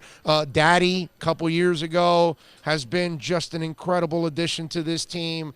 It really, and Connolly yesterday, those 2 goals, man, that changed everything. It really, all of a sudden, you got confidence again. Where you had no confidence at 0-4, at 4-2, all of a sudden you felt like, okay, now this is very doable. Yeah, and I'll tell you, man, I've been going to games in that building for a long, long time, and I cannot remember having the feeling that I had last night. You're down 4-0. The building is just dead. Like, there might as well be nobody there but the people that work there. There was only 250 people in the building as it is, okay? That is one game. Bro, I saw the seats, bro. There was, unless people were dressed as empty seats. There was a lot of empties. 60% of that arena was empty yesterday. And the great thing is, 10 years from now, nobody can tell me I was at that game except David Dwork, because I won't believe anybody except David Dwork. Anyway, the point that I'm making is I've never seen that building. I've never felt that building like turn on its head like that. Like, Connolly scored his first goal. I kind of, my eyebrows kind of perked up. I was like, wow, I didn't think this place was going to get that loud all of a sudden after down 4-0. Then before I had a chance to even finish my thought, it was 4-2, and suddenly that place had gone from like dead silent, you know, cemetery sound to all of a sudden it's, you know, a lively place. It sounds like there's 2-3 times as many people in there. Everybody's alive. You know, they're going into the intermission. It's electricity. I've never seen such a flip of a coin in that building before. And I think it goes back to your original point that this year is just different, and the fans can sense it. Yeah, no, there's no doubt about that. What's it called? Talk to me a little bit about this first line, dude, and the impact that they've made and what they're developing into, because it might be one of the best in the NHL, correct? Oh yeah, no doubt, one of the best lines in the league. It's like I keep using that old cliche. They're playing chess when everybody else is playing checkers, because it just looks like they're at another level out there lately. It's crazy watching them go. I mean, you got Sasha Barkov, who for the last 3-4 years he's been the consensus most underrated, underknown guy in the league. Which you'd think that would change, but for some reason, what he does not get the attention that a guy that does the kind of things that he does should get. Like, it's unbelievable, whether you're talking about him scoring goals, whether you're talking about his playmaking. You want to talk about his defense? You want to talk about the way that line, when a puck goes anywhere into a corner on the board, they're always going to come away with it. They force turnovers on every shit. It's unbelievable. If you watch what that line does compared to your average line in the league, it's just ridiculous, the way that they're able to dominate in that offensive zone. And this year, I feel like they haven't been up to par on the defensive side. I have a feeling that has to do with their learning to do new things in this new system. So just like with the rest of the team, it's going to be a little bit of a work in progress. That's why you're not used to seeing the Barkov line struggle in the defensive zone the way that it has this year. However, it's kind of been like the whole concept with the entire team. It's like, yeah, they've been struggling on defense, but it's going to get better. And they're scoring 4 goals a game. So it's like you take the good with the bad. And sometimes I just want to say, listen, Panthers fans, I get it. You're upset. The defense needs to be better. But think about the last 20 bleeping years, for crying out loud. And look where you are in November. You've got 29 points in November. It's not even Thanksgiving yet. Like, they've got one of the best coaches of all time behind the bench. Just enjoy it, man. Like, yeah. Am I wrong? No. I'm with you. I'm loving everything that's going on right now. Am I a little concerned with Bob? Of course. Do I want him to play better? Yes. Do I need the defense in front of Bob to get better? Yes. But one of the things I keep reminding people all the time is they're in the middle of the playoff race. They're on the upper echelon of the playoff race now. Actually. Something that they never are. Every year they're completely out of it at this point, and they're storming back in February and March only to fall short. Right now they are primed to have a great season the way they're playing. And the scary part is, David, they can only get better because they're young, they're deep, they're talented, and their goalie's not even on his head yet. And the second that guy gets on his head, look out. Panthers become an elite team. They've also played more road games than anybody else. They've had a tougher schedule than anybody else in the league. Yep, that's right. You throw all of that into the mix, and they're still 12-5-5. Like, come on. That's really impressive. And you talk about the defensive issues, and you talk about Bob struggling. There's no reason to think that either one of those things, they're already improving week over week. Yes. Why wouldn't that continue when you've got the best coach in the land behind the bench? Yes. And again, the other thing that you have to see is the way they have responded and the way they're beating good teams and the way they're coming back even on great teams. That's the stuff that you cannot overlook. This is not the same old Panthers. Everything about this, they give you constant examples that they're not the same old Panthers. It's kind of like I try to explain to people that Chris Greer is not the same kind of GM that you've had here with the Dolphins. If you look at what he's done in the last 9 months, it's completely off the beaten track of what you've seen from other GMs with the Miami Dolphins. And here, this is a completely different Panthers organization right now, and that's because of Q. There's no doubt about that. Yeah, it's really nice to see. And, I know you've been following the team longer than probably most in this town. It's nice to have that where you can fall back not just on your coach, not just on your talent. It's your ownership. It's top to bottom. It's your front office. Like everything, they're all in sync. They're firing on all cylinders. The team has spent up to the cap for the first time. Like I've never been a part of a Panthers season where they couldn't call players up or they had to keep the roster limited because of salary cap issues. It's such a good problem to have in terms of like past history where they've had plenty of cap room and just the talent wasn't there. You know, it was more young guys or coaching, whatever you want. There's a litany of excuses that you could use to talk about the last 10, 15 years. But looking at it right now, the way that it's been built by Dale Talon since he arrived 8, 9 years ago. They've built this team. You've got all these young guys that they've drafted that are now the foundation, your Trocheck, your Ekblad, Barkov, Huberdeau, go on and on, Matheson, all these guys. And there's really everything you could ask them to do, they've done. They've built around the young foundation. They've brought in the stud goalie. They've added the legendary coach.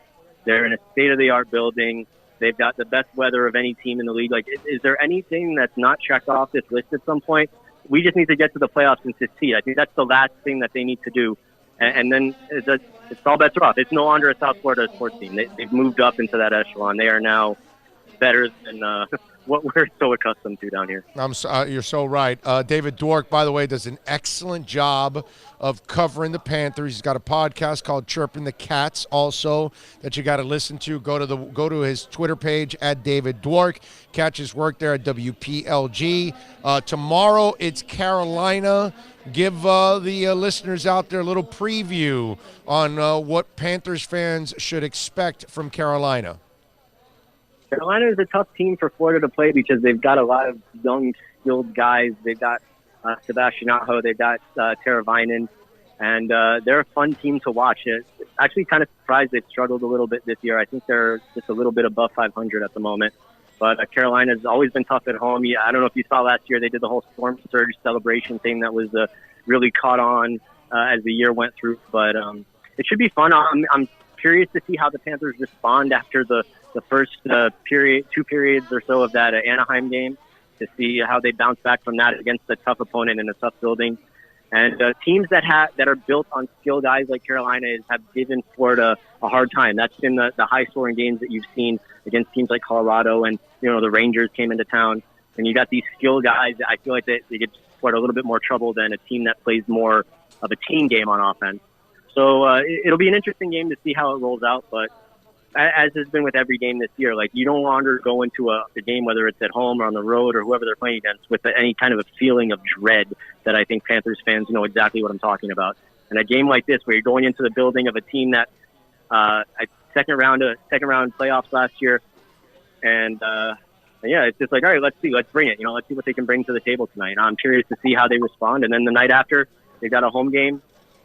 Another back-to-back. So we'll see Montembeault this weekend. And I don't know, Big O. I'm just excited. It's fun to watch, man. It really is. That is awesome, man. It's going to be a lot of fun. Our winter sports, dude. Everything with the winter has just turned out to be absolutely awesome right now. The Heat. I mean, we kind of expected that we were demanding that the Panthers be good, considering everything that they did with a Hall of Fame coach and a Hall of Fame-like goaltender. So we figured, okay, time to take that next step, and that's what they're doing. The Heat have surprised us, actually. We thought they would be a playoff team, but hell, they're looking even better. So right now, dude, that's a lot of our winter sports are fun as hell right now. It's fantastic. The arena teams are carrying us. It's great. Yeah, that's right. The arena. Where do the teams. Marlins fit into that? Until they spend, my brother, they're not going to get anywhere. Yeah. You and I know that, okay? The Panthers spend. The Miami Heat is always willing to spend. The Dolphins, that's why I laughed at all this whole tanking crap. They're clearing out their cap so they can spend all that money. So they've always spent money. Spend. Yeah, dude, they love to spend. They love to spend. It's until our Marlins. They need a Pat Riley or a Dale Talon to tell them how to spend it. Right. And they have to be willing to do what the Panthers have done. That they drafted a core and then signed that core to long-term contracts. Right. That's the kind of commitment. Right. That's the one you cannot question with Viola and Sifu, dude. You cannot question that they're not committed to winning. That's for damn sure. Look at the deals that they have. The deals that guys like Barkov and Huberdeau signed, they look like bargains right now. Yes. Where they're producing and what they're making, it's crazy. Trocheck they should be making twice as much. Trocheck too? Yeah, Trocheck also. Yeah. They locked up Bertrano. You mentioned him. He had a big year. They locked him right up to a nice little 3-year deal. So they're doing it so well. It's so nice to see. Yeah. No, we're lucky, dude. We're lucky. And at least those of us that love hockey and love to watch it, we're super lucky to watch this go on. David, enjoy the hockey weekend, my friend. And the good thing is we got a nice, fat, long-ass homestand coming up after this trip. So that's good, right? Yeah, looking forward to it, man. No doubt. David, thank you for the time, my brother. Excellent stuff. Anytime, my friend. You got it. There you go. David Dwork, man. Good stuff. Panthers beat writer for WPLG. Go to the WPLG website and get all the coverage there. I can't say enough about what the Florida Panthers are doing and their commitment to, their real commitment to winning is so obvious. Sir. Yes, sir. We got a long homestand, 10, 12 games. Yep. I think it's right after this runs little a month. trip. It's like a month, I think. This is the one, right? Carolina, and then Yes. they come back and it's just home. Yes, it's us for 10, 11 something. Yeah. We December. need to get over there and catch some games. Oh, yeah, we'll do that. Not a problem. We can do that anytime. Tis a must, sir. No doubt. And don't forget, folks, this podcast replay or this podcast, it's brought to you by Moody's Dental. They offer the same-day dentistry with the latest CEREC technology. Take advantage of insurance benefits for 2019 before the year runs out and they're all gone. Call Eric and all the great people at Moody's Dental, 305-821-0231, or you can visit them at moodysdental.com and follow them on Facebook, Instagram, and Twitter at Moody's Dental. Title it includes $8.99 dealer fee on approved credit offers and 11/10/19. Over 1,500 Toyotas are on the ground, and truckloads of new 2020 Toyotas just keep on coming. To eliminate all 2019 models, Toyota of Hollywood is holding the ultimate 2019 model year changeover event. Make us an offer, any offer, and you can buy a Toyota at up to 50% less than their original MSRP when new and used. 50% less. A pre-owned 2019 RAV4, not $30,000, $19,775. A pre-owned 2019 Camry LE, not $26,000, $17,775. A pre-owned 2019 Corolla LE, not $22,000, $12,775. Pay up to 50% less at Toyota of Hollywood, the #1 volume Toyota dealer, based on total retail sales of new Toyotas in the Southeast region for 2014 to 2018 per SET, on 441 between Hollywood Boulevard and Sheridan Street. Open till midnight. Thinking about buying or refinancing a home? Act now. Home values are ticking up. Don't put off making a move any longer. Call Michael Kodsey now at Choice Mortgage Bank, 561-441-2730, while mortgage interest rates are still at historical lows. Call now to get pre-approved and buy your dream home. If you're currently paying over $800 a month for rent, call 561-441-2730 now before interest rates go up. Down payments as low as 3.5%. Veterans may qualify for no money down. If you own a home, but you're upside down, Michael Kodsey can help. If you're being denied by your bank or your loan process is taking too long, call 561-441-2730. Act now while fixed rates are still under 3.5%. Offices in Boca and Boynton Beach. Rates and terms subject to change daily without notice. Equal housing lender. NMLS 122081. No one expects to get into a crash, but I expect you to go to accidentlawfirm.com if you do. Make sure when hiring a driver, you go through a rideshare app so that you can be covered by the insurance, which can be up to $1 million whether you're a passenger or a driver. In other words, don't try to save a few bucks by paying cash instead of going through the app. I'm attorney Bobby Nunez from Nunez Law in Miami, and we're here to help you through the process. Go to accidentlawfirm.com for a free consultation from me, Bobby Nunez. That's accidentlawfirm.com. America's safest and best-selling compact luxury SUV is at Acura of Pembroke Pines, and this is how we do it. RDX, $339 a month at Acura of Pembroke Pines, the #1 volume Acura dealer.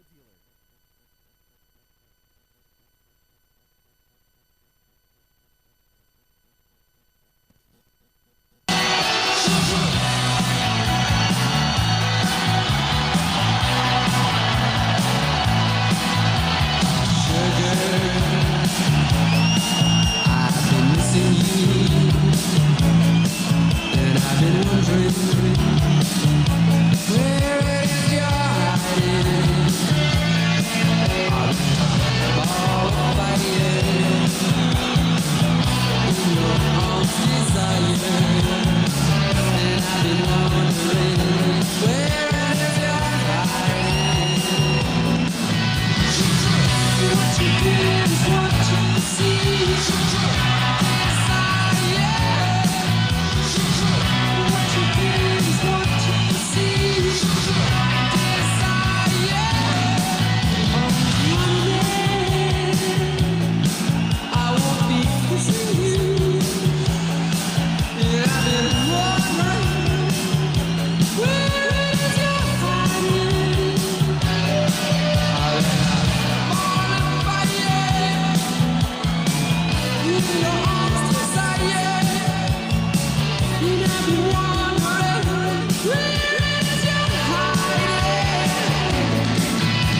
All right, welcome back.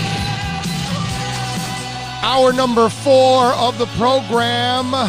Chris Long is going to join us at the bottom of the hour. We'll talk all things with him. Looking forward to getting his picks, college, NFL, all kinds of good stuff. If you want to get in on the program, you want to get any questions, any comments in, reach out to us on the accidentlawfirm.com text line, 786-322-1105. That's 786-322-1105 if you want to get in on the program as we take you, of course, till about 4:20, 4:30, something like that. So we'll do about a little over 4 hours today on the show. Chris Long at 3:30, and then Bill Scruggs is going to join us at 4 o'clock. You know, every Friday at 4, we go around the world and we talk with a different president of a Dolphin club. And today we're going to go to Toledo, Ohio, and Bill Scruggs is going to join us. Great win by the Panthers last night, 5-4 in overtime against the Ducks. Looking forward to the Heat tonight. It's one of those where I know that the Bulls suck at 5-10, and the Heat have been fantastic at 10-3.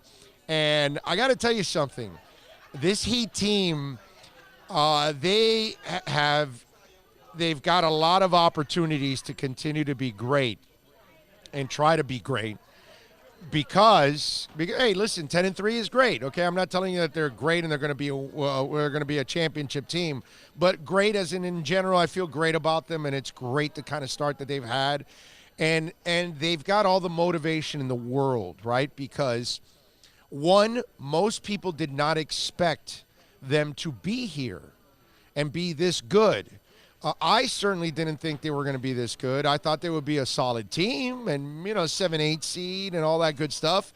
They're working on being a 3-4-5 seed probably, right? Maybe even higher than that. Who knows? Let's be number 2 behind Milwaukee. Let's see. Let's see if they can do that. They've got the Sixers tomorrow. They can prove it then. But my point is that they're going to have a lot of fuel to this fire, because even at 10-3, the talk is the Heat have had an easy schedule. And that's fine to say that they've had an easy schedule, but it's also not fair when they've beaten Milwaukee and Houston. Don't tell me, okay, remember I gave you the example of the Raiders that I think they're kind of fraudulent? And I went through their games, and they don't really have quality wins. All their wins are against teams that are bad or struggling. They're not beating good teams and I showed you that when they played the good teams, they lost. Is that the case for the Heat? Are they losing to all the good teams, or have they beaten good teams? So they've beaten good teams and they've lost to good teams. It's kind of the way it is. And it's not like they've played all those good teams at home, because maybe also the results would be a little different if they were home, since they are undefeated at home and they like to play at home. That is fuel to the fire, because now people will be telling the Heat, well, you've had an easy schedule. That's why you're 10-3. They don't give you any credit for beating Milwaukee on the road. They don't give you any credit for beating Houston. But no, you've had an easy schedule. And it's not their fault. Whoever's on the schedule, they're beating. I'm going to blame the Heat for that? No. But if you're the Heat, and you're those players, and they're not believing in you, that's great. Now, you've got also another thing that runs what's going on with the Heat, and that is youth. And those kind of guys, they don't get complacent easy early on in their careers, because Tyler Hero just got here, and he wants to prove he's not going to be comfortable with what they've done and what he's done. He wants to do a lot more. Kendrick Nunn, you see it. That guy wants to do more. Watch Chris Silva play. Energy like crazy. Duncan Robinson, fearless on any shot. And when you're fueled by Bam Adebayo, I'm still proving that I want to be the guy in this league. Remember, he got booted out of the U.S. national team.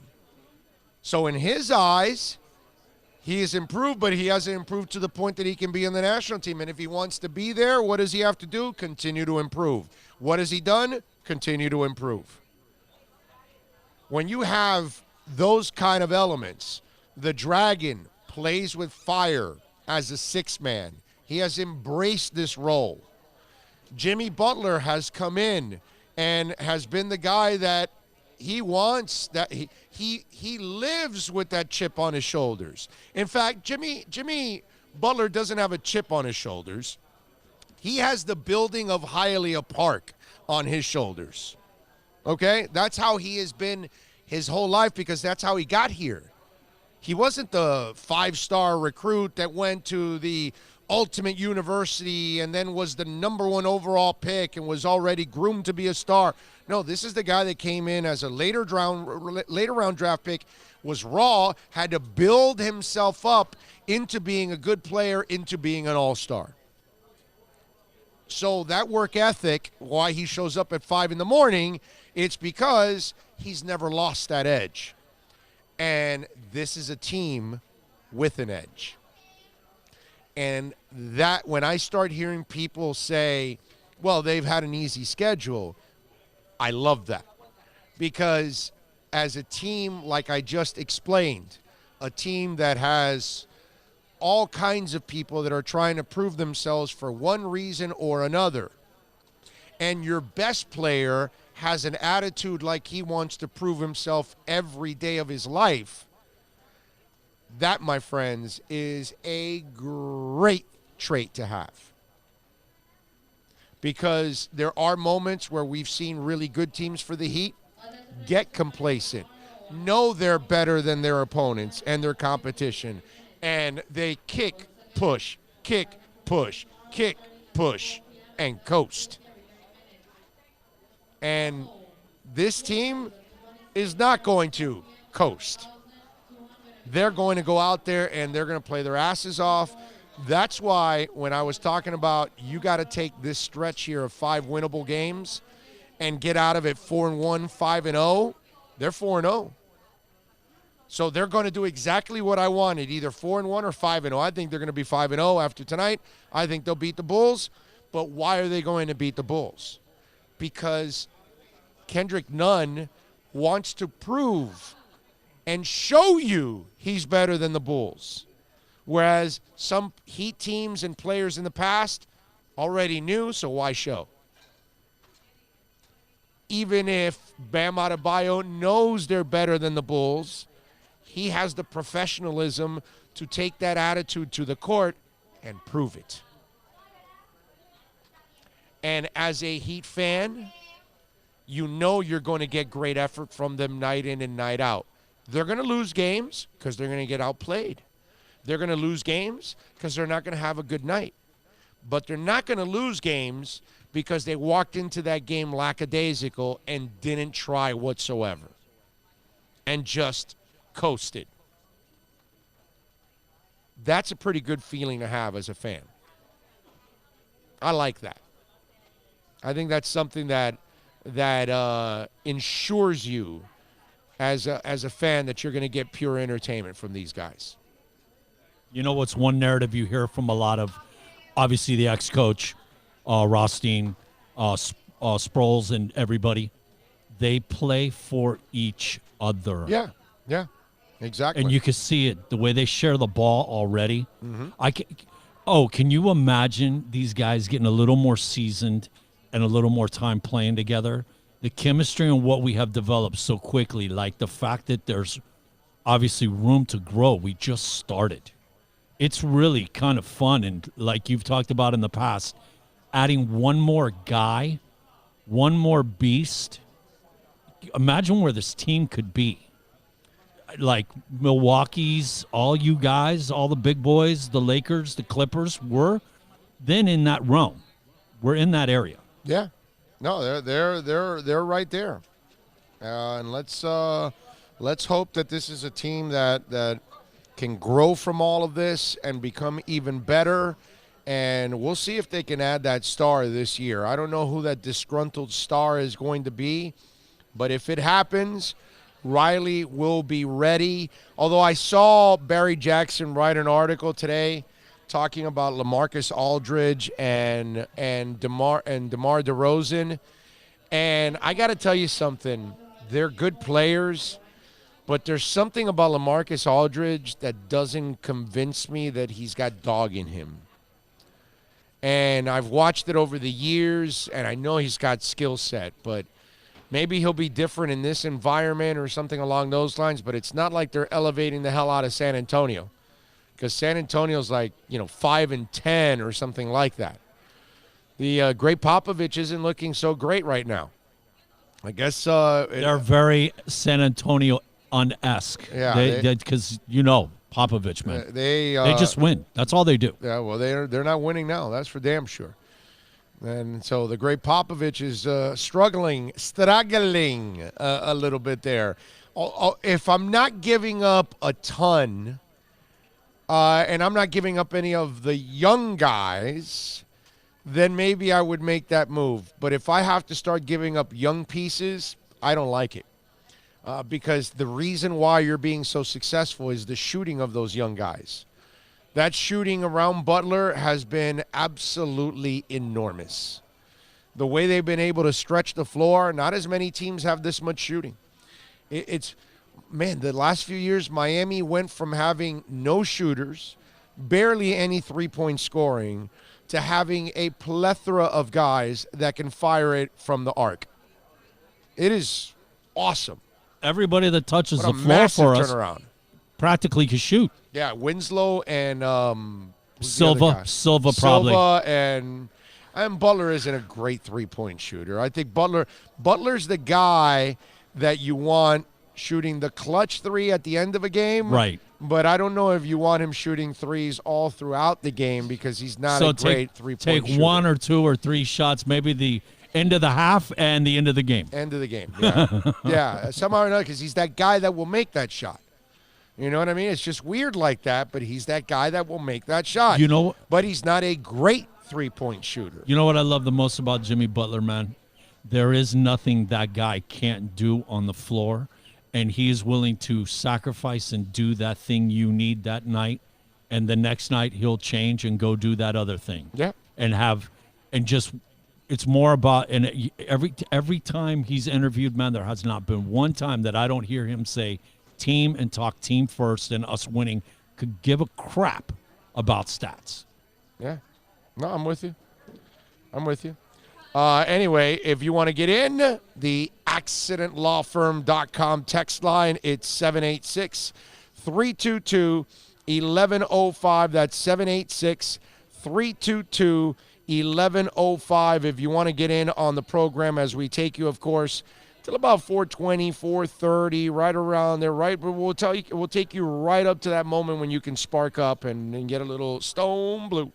Anyway, the other thing that the Melo Watch is on. We have to talk about Melo, man. The Melo Watch. Last night, Portland lost again.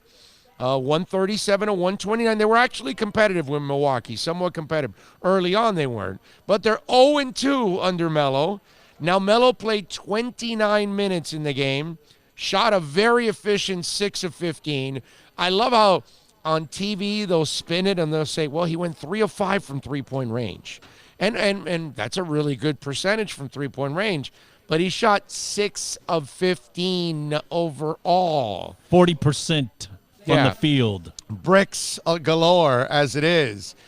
He had 18 points. He did have 7 rebounds, 4 assists, and 3 turnovers for the 5-11 Portland Trailblazers. But I want to tell Melo and the Portland Trailblazers and Hassan Whiteside, who did not play last night, that there is a light at the end of the tunnel. Because tomorrow they visit the Cleveland Cavaliers at 8 o'clock. Yes, the 4-10 Cavs. So they'll have an opportunity at getting a win against the Cavs. They're on the Melo Watch. So Melo will at least be able to celebrate a win. And, they'll write about it and they'll talk about it on SportsCenter that Melo's back and that, he got a win against the Cavs. That that juggernaut known as the Cleveland Cavaliers. I heard somebody talking about, it's an absolute testament to see what great shape he was able to keep himself in during the year that he was off, because it's really tough to stay in shape when you're not in game, playing game, and being involved in it on a regular. They're showing like 3 different shots in the course of the highlights that he looks winded, okay? Of course he should be winded, of and course. the There's guy no way he is can be. talking about what great shape he's in. I'm like, are you even watching the highlights behind you, man? Yeah, What's the story here? He's never been a workout fiend, or he's never looked like he's in great shape anyway as it is. But, yeah, that story is just an absolute joke.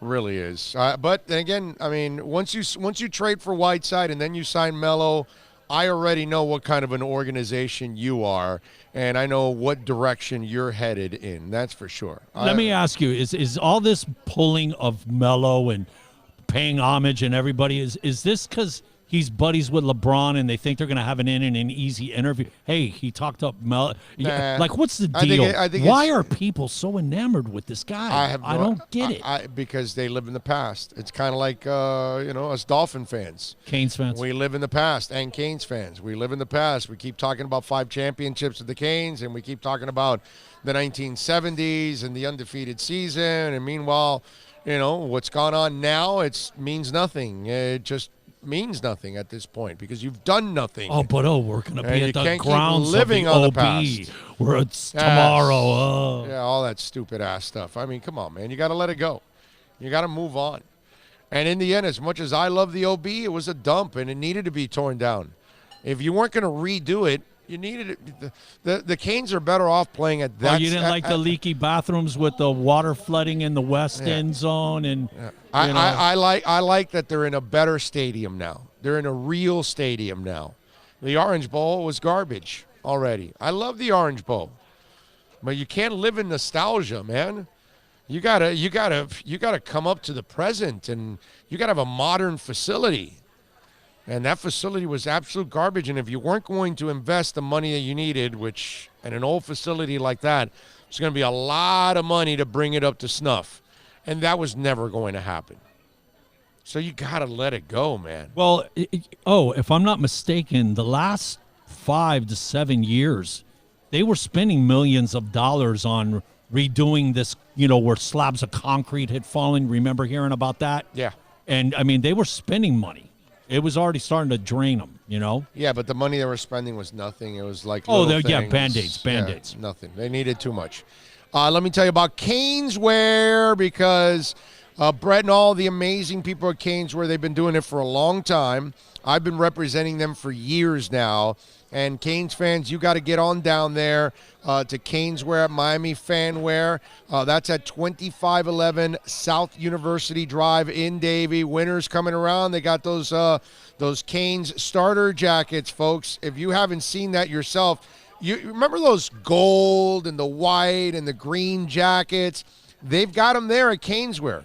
2511 South University Drive in Davie. I'm telling you, this is why you want to go there, because they've got everything, okay? Pens, pencils, stickers, shirts, over 100 different shirts. They got everything for men, women, kids. They've got the national championship jackets. Check them out. Look, I want to show you. I can show you. You see? See the national championship jacket? There you go. You see? See it? Look how badass that is with the national titles on it. National champions. It's a beautiful thing, man. That's why you want to go to Caneswear. They've got all the cool stuff at Caneswear. And, of course, they've got 20% off also this weekend on selected items. They're going to have a Black Friday sale next Friday. They've got that weekend sale. 30% off most Adidas apparel, 25% off their hats, 25% off Coliseum, 25% off Columbia, 25% off for kids, 50% off orange tag items. This is going on at Caneswear. This is why you want to get on out there to Caneswear. 20 to 50% off this weekend at Caneswear. They've got it all, and they've got stuff For the Miami Dolphins, the Florida Panthers, the Miami Heat. The Panthers and the Heat are hot. Go get your stuff over there at Caneswear. Inter Miami, Miami Marlins, 2511 South University Drive in Davie.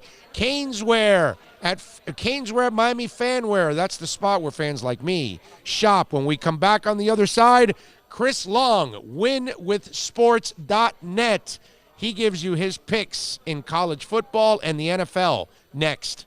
Plus tax, tech title. It includes $8.99 dealer fee on approved credit. Offers end 11/10/19. Over 1,500 Toyotas are on the ground, and truckloads of new 2020 Toyotas just keep on coming. To eliminate all 2019 models, Toyota of Hollywood is holding the ultimate 2019 model year changeover event. Make us an offer, any offer, and you can buy a Toyota at up to 50% less than their original MSRP when new and used. 50% less. A pre-owned 2019 RAV4, not $30,000, $19,775. A pre-owned 2019 Camry LE, not $26,000, $17,775. A pre-owned 2019 Corolla LE, not $22,000, $12,775. Pay up to 50% less at Toyota of Hollywood, the #1 volume Toyota dealer. Based on total retail sales of new Toyotas in the Southeast region for 2014 to 2018 per SCT on 441 between Hollywood Boulevard and Sheridan Street. Open till midnight. Thinking about buying or refinancing a home? Act now. Home values are ticking up. Don't put off making a move any longer. Call Michael Kodsey now at Choice Mortgage Bank, 561-441-2730, while mortgage interest rates are still at historical lows. Call now to get pre-approved and buy your dream home. If you're currently paying over $800 a month for rent, call 561-441-2730 now before interest rates go up. Down payments as low as 3.5%. Veterans may qualify for no money down. If you own a home, but you're upside down, Michael Kodsey can help. If you're being denied by your bank or your loan process is taking too long, call 561-441-2730. Act now while fixed rates are still under 3.5%. Offices in Boca and Boynton Beach. Rates and terms subject to change daily without notice. Equal housing lender. NMLS 122081.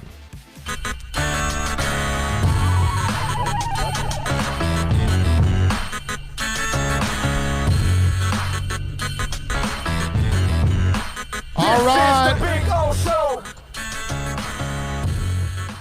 Welcome back. It is time to talk to my man Chris Long from winwithsports.net. And, of course, we've been doing it with Chris here all week, all season long, as always. And you can always reach out to my guy there if you want to find out more, because we're going to talk a little college football, a little NFL. 866-258-7060. Talk to Chris Long and winwithsports.net. You want to get his selections, get an edge, and win a little money this weekend or every night, by the way. Just call winwithsports.net, 866-258-7060. Chris, good afternoon, my friend. How are you doing? What's going on, my brother? I'm doing great. How about yourself? Very good, very good. What'd you think of the game last night? Did you have any action in that game last night? Yeah, it was weird. We passed the game completely. Some of my inner circle guys, the big high rollers, we gave out a second half play on Houston -3. We pushed it, so it was nothing for nothing. We didn't play the game. We didn't play the total. We gave out a second half play, and it was a push. It was a wash all the way around. The other game was good for us, though, because, like I always tell you, you got to be a Win with Sports customer. We gave out, listen to this, Big O, we gave out the dog there last night, NC State, at +2.5, okay? Mm-hmm. The game closes, Georgia Tech 2.5, and wouldn't you know it, 28-26 final, we're a winner. Everyone else who played NC State is a loser. We cashed, and it landed right on the odd number of 2. It was a missed 2-point conversion late that we were rooting for the miss. We scooped it up by the hook, so we are one winner and one push last night, and we had a ton of college hoops. So we'll get into that later in the year with your guys. Football is the bread and butter, but we're banging these hoops every night. There you go. So you got hoop action going on. I would imagine the heat has been a little bit in play for you guys in hoops. Yeah, the Heat are. I mean, what a surprise they are. I mean, we knew Jimmy Butler would bring something that they've been missing, But Riley, he doesn't ever really rebuild. He tries to reload, but they've had some lean years lately. This team, I mean, they're favored to win that division. They'll be in the playoffs. I don't know what kind of seed they'll be, but they could do some damage. I love a lot of these young kids that they got, and Jimmy Butler, who's not known to hang out with rookies or young kids. He really doesn't like them. He's taken a liking to a couple of guys, especially Hero. Yeah, no, there's no doubt. I mean, it's been pretty awesome to see what's been going on with the Miami Heat. Both are winter sports, actually. The Panthers and the Heat are really playing well. Which you just struck a bad chord with me. God, what's that? I had the other night. I can't remember the team we bet against the Panthers. We had the Ducks. It was Philly? 4-0. Philly. It was 4-0. The Boston. Wasn't it the Bruins? Oh, the Boston. games. No. It was 2 nights ago, wasn't it? No, Ducks? last night. No, last night they were down 4-0 and they beat the Ducks. Yeah, 'cause last night I just forgot about that game. I put it in the rearview mirror. We had the Ducks. We had them pretty big at plus like $1.53. So we're taking time and a half, like overtime there. We're 4-0. I completely forgot about it. You know how I found out? I saw a tweet from you saying what a glorious comeback. I didn't even know I lost the game, and that's very rare for me. I'm usually watching the screen. I didn't even know I lost the game until I saw a tweet from you about what a miracle comeback from the Panthers. So that's a sore wound there, but a good one for the home team. But it cost me money. Second time they've done that this year, by the way. They did it against Boston, and they're only the second team in the history of the NHL to come back twice in one season for 4-0. So it I believe it. kind of tells you what kind of team they're developing into. All right, let's get the picks ready. Here we go. WinWithSports.net is the website. East Carolina is taking on UConn. They're on the road. What do you think about the Pirates, my friend? Yeah, it's a double banger here. I mean, I love the way East Carolina is playing, especially in offense with Colton Ayers, the quarterback. He's really solid. He can move the ball. He can move the team, and he can do that against good defenses. And what we got is a not good defense coming in the door. UConn, one of the worst teams in college football. Last year, I think they were historically bad. This year, they got to play UMass, which is historically bad, so they got to win there. But they are a bad team. I think they're 2-8. Colton Ayers, he will have his way. East Carolina is going to go up and down the field on this team. 14 is cheap. Big O, I'm not kidding. This is a 28-point blowout. There's not much to say about this other than we're laying 2 touchdowns with a team that should be favored by 3. I look for a 28-point victory in a game that's not even going to be close after the opening toss. Look for East Carolina to put up a 50-burger over there on UConn. All right, so we're going to go with East Carolina plus minus 14 in this game. Penn State, Ohio State. What are your thoughts on this matchup? Okay, normally I like to stay away from the big games, the Alabama LSUs and the Penn State, Ohio State, and Clemson and whoever they're playing. It's just that the lines makers are very good at making lines on these teams that we have on TV every week. We have all the latest. We have 20 beat writers. We got Twitter accounts, newspapers. They're pretty good at lining the good teams, and it's hard to get value, especially this time of year. But we see something in the total here. Now, it opened up, I believe, like 55 and a half. Somebody steamed it up. It wasn't us. I see a 58 out there going under, especially with Handler, KJ Handler or Hamlin or Handler, whatever his name is, the stud wide receiver, running back, whatever, Swiss Army knife for Penn State, the fastest guy on the field, the fastest guy on either team, and that's saying a lot with Ohio State. He's a stud. He's their whole team pretty much. He creates mismatches all over the field. He's banged up. He left after the first quarter last week, and they struggled with an Indiana team that they should have handled very well. And we love the Nittany Lions defense. It's a top 10 defense. They're a top 10 team. We think they can slow down Ohio State because nobody's stopping Ohio State. I didn't like the point spread. 18.5, 19 looks about right. I probably would have leaned Penn State had Handler been, healthy in this game. But take him out, put the defense of Penn State, and you know what? We're talking about an under, and I haven't even mentioned the Ohio State defense and Chase Young. Everything points. I can't see how in the world this game gets to 60. We're going under 58. Get James Franklin on one side. He's very conservative offense. He likes to bully teams and run it up on teams that can't play defense. But when he gets the run stopped and he has no one to throw it to, Clifford is not going to be up. They're not going. I don't see how they get to 14 points. I really don't. under 58 in a big way. All right, we're going under 58 in that one. Texas Tech and K-State, the line is over 55. What do you think about that, the over and under? Here's another one. Kansas State, Bill Snyder was there forever, and they have a reputation for being slow, plodding. Yeah, they have a new coach there, Chris Kleiman. They have a new culture there. I mean, not taking anything away from Bill Snyder, but the way he played football was like archaic, prehistoric levels. And they still have that stigma, believe it or not, as being a slow team. They haven't scored too many points, but they play faster. They're not the same K-State as always, and I don't really have to say much about Texas Tech. One thing about Texas Tech, even when a team can play defense, because of the spread they run, because of how fast they snap the ball and how they throw it all over the joint, they can still score on good defenses. So I understand why the computers spit out a 55, but Texas Tech in conference games this year, average total is 66 points scored. We're looking at a 55, Big O. Like I said, Texas Tech can score anybody, and that Texas Tech defense is terrible. I don't know why it's at 55. I understand based off of numbers, but this is way too low. I mean, it's off by a touchdown. Let's go over the 55, K-State, Texas Tech. All right, we're going over 55, Texas Tech and K-State. We move on now to the NFL, Bucks and Falcons. Your thoughts on this one? Again, we played the Bucks a lot here, and it's the same theme. All they have to do is Jameis Winston just has to throw it to the guys with the same color jersey.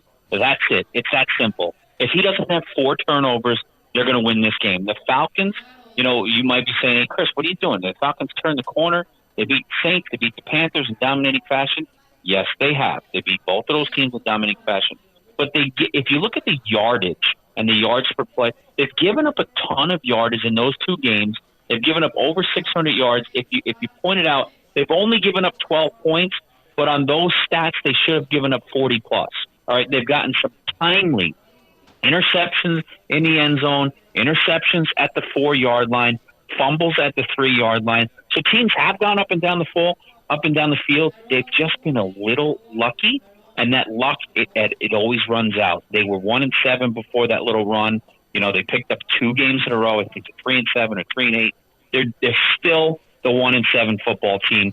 They can still move it on offense, but don't think that this defense has all of a sudden turned the corner. There's a little bit of luck there. And Tampa, for all Jameis's mistakes and Bruce Arians' mistakes, they will throw it down the field. They will gamble. They'll get big chunks. They're going to be able to score. Give me the points in a game where I think I can win outright. It's always a theme with us. If we think we can win outright and we're taking points as a bonus, give me the 3 and a hook. Look for Tampa to win the game, but if not, maybe lose by 3.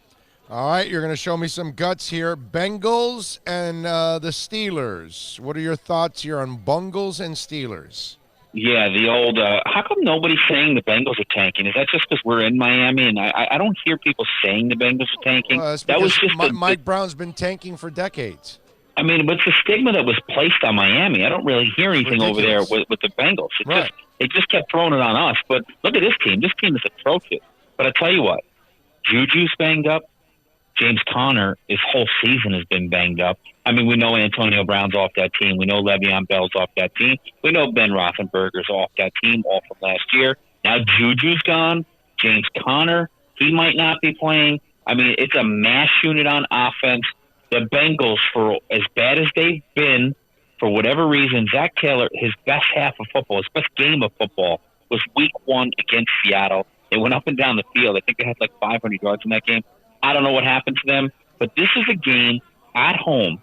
It's a rivalry. You remember the old Marvin Lewis Tower, all these, even Tomlin, they hate each other. They can't stand each other. If they were thinking of tanking, which I don't know enough about that team, it won't be in this game. You do not tank to a division rival, a hometown rival right down the street. They hate each other. Pittsburgh's banged up. We never even talked about that Mason Rudolph, Myles Garrett fiasco of last week, swinging the helmet, trying to kill somebody out there. But I just think it's too many points. I don't think they're going to win. I think they'll move the ball. I think they'll play enough defense that Mason Rudolph, with no weapons, I mean, with a lot of weapons, he's terrible. with no weapons, all he can do is throw screens and dink and dunks and maybe get lucky with a pass interference penalty. 7 points on the road, way too much for a team that I have no faith can score any points. Wow, you're going Bengals +7. That, my friends, is gutsy right there, man. All right, Chris Long's picks this week. WinwithSports.net is the website. 866-258-7060. Going with East Carolina -14 at UConn. Going with the Penn State-Ohio State under 58. Texas Tech, K-State over 55. Bucks +3.5 at Atlanta. Bengals +7 versus the Steelers. And do you give the Dolphins any shot this weekend? How about that? Like we always close our segment with the Dolphins, I really don't like this matchup. It's weird because the wise guys, this game opened up at 12.5, so there's money on them. Somebody has faith in the Dolphins for this week. I just think it's a bad matchup. The Browns, for as bad as they've been this year, the talent on the two teams, I mean, it's like Alabama versus Ole Miss. I mean, it's really a huge gap. Yes. So it's hard to overcome talent mismatches on almost every position across the board. The Browns, I still think, with the Mahomes injury that he had and with the Brissett injury and the Luck retirement, and I still think they have an outside chance at the playoffs in the AFC. I know you might think I'm crazy saying that with their record, but I think they'll handle their business, and I think they're going to just crush the Dolphins. I don't see a scenario with the Dolphins playing with this team, and I could be wrong, and I hope I'm wrong because I'm not a Browns fan. I don't see them overcoming such a huge talent gap in this game. What do you think? No, I don't think that. I mean, if they do, then that just is more of an indictment on Freddie Kitchens and why Brian Flores is actually a pretty damn good coach, because he's already won 2 games against teams that have way more talent than them. The Bengals have way more talent than them. The Browns have talent tenfold over Miami. You cannot lose to Miami if you're the Browns, but if you do, that's because you've got poor leadership. That's all. I mean, there's no reason to lose to them. How about this? UM is favored by, I believe, about 20.5 over FIU. How are you looking at that local game between the two local teams? Yeah, I almost thought about talking about this one on the show. The problem here is we bet it. We bet Miami, and we laid 18. The game is up to like 20.5. Yep. I think I'm staring at a 20. It's in Marlins Park. Now, yeah. So we laid 18 on that game. I don't know. Sometimes people make mistakes. Let me tell you something. You see the bottom team being listed as home. I think a lot of people may have thought that Florida International was the home team, but it's a pure neutral in Marlins Park. I think Miami is going to blow them out. I mean, but we laid the 18. I can't lay 18 and recommend your guys laying 20.5. I mean, that's too much to give by up. the way, I don't believe it's neutral because I think UM is going to outdraw FIU by miles. They will have more fans than FIU. FIU doesn't bring a lot of fans. A lot of these people are used to just looking at the line and seeing the bottom team home, which is not the case here. But like you said, that's Calle Ocho down there, the old Orange Bowl back in the day, remember? Yeah. There's going to be no FIU guys. It'll be all Miami. Look, I like a blowout there. I was thinking about going over and heading down there. I'm not sure yet, but it looks like a nice setup. I saw the aerial pictures. I saw a couple things on Twitter, and I saw things on the internet. I like the way it looks. I might go check that out. How about you? No. I'll watch it on television. I'll be on television watching it. I'm good at home. I love HD, baby. Ever since we got HD, I get more work done at home, being able to watch things and rewind and all that stuff. I could and watch multiple games. I just get more work done at home. If I'm at a game, you don't really even get to follow it the way you would like, at least the way I need to follow it. Oh, yeah. Well, if it was a day game, there's no chance I would go. But I think that the field starts to thin out. It's at 7. That's right. That's right. Yeah, but let me before I go, I never know. Are we live or are we taped? Are we live here or? Well, we're live. Yeah, no. We're live on YouTube right now. We're taped, obviously. 4:30 start. I know you're being taped. The 4:30 start in college basketball. I'm going to give a freebie to you guys. That's going out to my clients. North Texas versus Rhode Island. We're going over 128. Over 128 North Texas, Rhode Island. I just want to give that to anyone who's live. It goes in 45 minutes, so the tape delay guys can't do anything with it. But give that out to your guys, a free winner here, and I'll talk to you next week. You got it, baby. Over 128. There you go. All right, Chris. Good stuff, my brother. Thank you. You got it. How about that? A little freebie at the end. North Texas and Rhode Island going on at 4:00 over 128. You're gonna look for that right now, Bill? You're looking for that? No, I'm trying to disconnect. Oh, okay. Okay. All right, I figured. No, I thought you were going to get that account rolling in North Texas and you know Rhode what Island. I'm pissed about? I actually should look that up myself. You remember the other night, man? I'm like, over 128. What's the line? And I'm like, 9.5. 9.5 Cleveland. I'm like, we killed them in Cleveland. They're here. We should beat them by more than double digits. Oh yeah. And to then try to get in and go, the line is closed, sir. Man. That happens. I was not a happy camper, brother. That happens. All right, so call them if you guys need the edge, 866-258-7060 at winwoodsports.net. He's got East Carolina minus 14 against UConn, Penn State, Ohio State under 58, Texas Tech, K-State over 55, Bucks plus 3.5 at Atlanta, Bengals plus, wow, he took the Bengals, plus 7 versus Pittsburgh. He wins that. That is just total G right there, dude. And then he gave you a nugget on the way out. Hopefully it's a nugget. North Texas and Rhode Island in college basketball.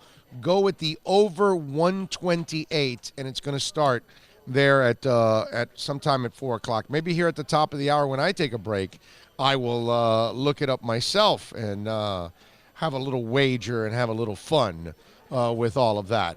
At 4 o'clock here at the top of the hour, we have a guest. And we tell you all the time, every Friday, we have a different Dolphin Club president from around the world. And there's all kinds of Dolphin clubs all around the world in every country and in pretty much almost every state in this country also.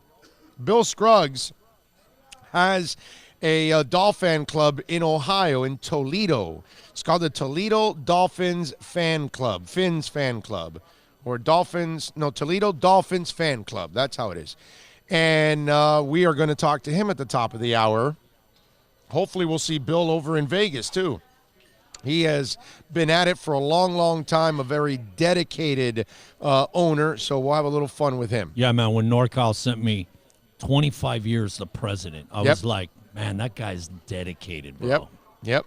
So that's he did hard. That's hardcore. Yeah, man. He did it like right when the computers were starting and stuff, when the internet was really starting to blow up 25 years ago, basically. So you've got Bill will be joining us from Toledo, Ohio. He is ready to go, and we look forward to that and to talking to Bill on that one. Just to mention it, because we haven't talked. Giannis last night, man. Yeah, what about him? 15 assists. Oh, yeah. He's first Milwaukee player ever to have a 15 plus night. Yeah. And the people they've had there. Obviously, Kareem back in the day. Yeah. But the guy just, he's great, and he's MVP, and his game is still getting better and better and better. Yeah. Guy's phenomenal. There was something you were talking about yesterday regarding the triple doubles things and everybody getting triple doubles. And man, back in the day, you remember Oscar Robinson was like a god because of that triple double thing. And then we saw Magic chime in. Now, man, so many people are doing it. So many guys are doing it on almost a nightly. Obviously, Westbrook, LeBron. We've never seen it like this ever in history. It's a different game. Has the hand check and the lack of physicality just really it's way opened more, it up? and there's more shots. Right, so there's more opportunities for rebounds. There's more opportunity for assists, all that stuff, because there's more shooting. So the game just is attributed to it's just kind of evolved. Upswing and stat. Right. But still, the guys that are doing it, it's only a couple guys, and it's like really special guys that are doing it. It's not like regular guys are doing it. It's only Giannis and Doncic and Westbrook and whatever. It's LeBron. You're talking about the elitists at the top of the line. Yeah, it's only a couple guys, and they have the ball in their hands all the time. True. So that allows them to be able to do that, and they're dominant offensive players too. Back in the day. Yeah, because you got to be a guy that's able to handle and dish and shoot your own. Yeah, in the past, it's been like Magic and Kidd.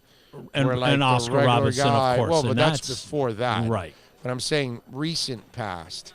It was only a few guys, too, but it is those freaks that have the ball in their hands the entire time. Right. And so if you have the ball in your hands the entire time and you're in an offense now that you're shooting a lot more, it's going to open up all those opportunities. And so the evolution of the game has also evolved the stats that some things are a little bit more achievable than others because of the style of the game. Almost kind of like the way the passing game is in the NFL. It's Right. just that the passing stats have exploded. The game have changed. Guys pass for 4,000 yards like it's nothing. Can you imagine what Marino would be doing? Right, in because you get to today's mug game? you used to be able to mug the receiver all the way Oh, downfield. bump and run, bro. And now they don't have that anymore. Now you can't do that anymore. So that opens everything. All the rules have been made for the offense.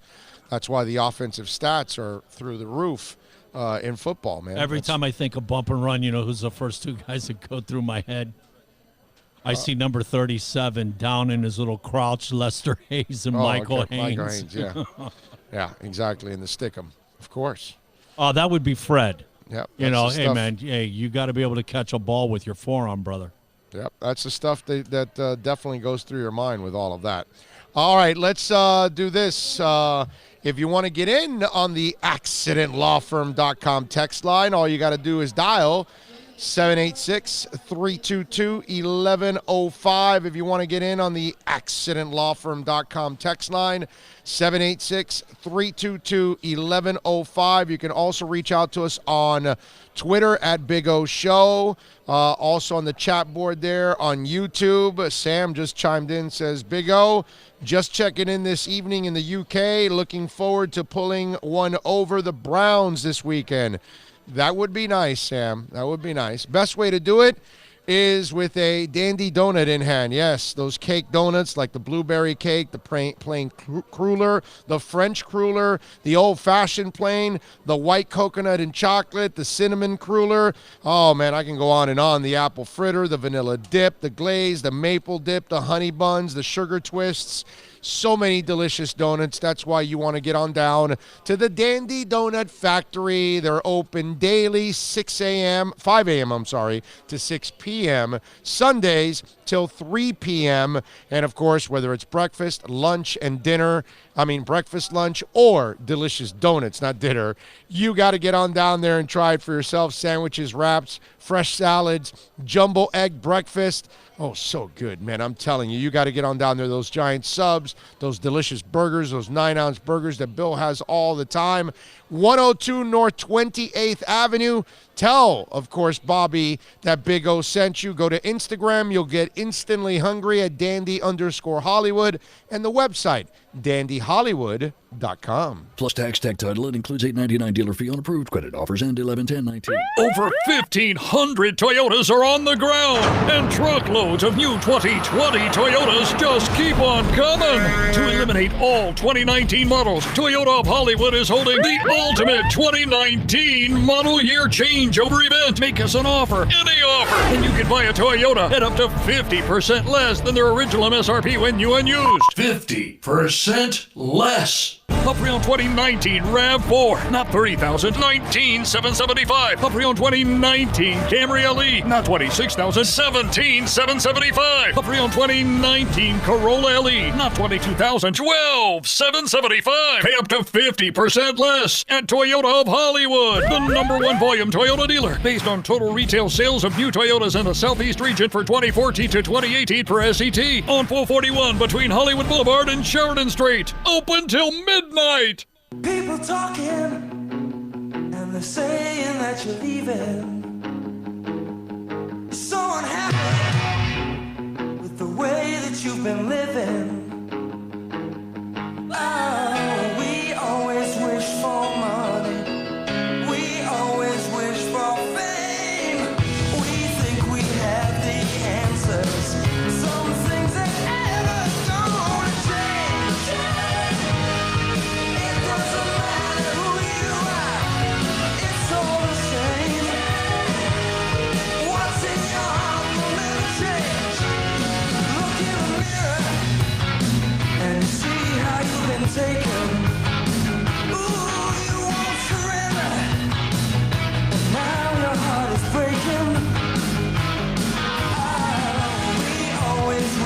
for money.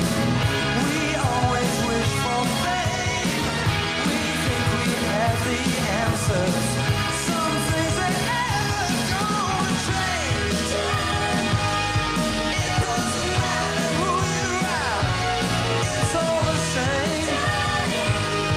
What's in your heart will never change.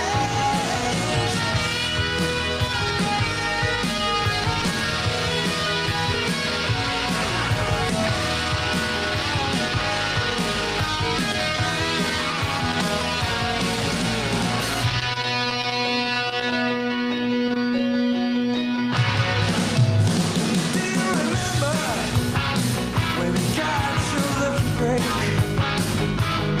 You're looking back now, and it seems like a mistake.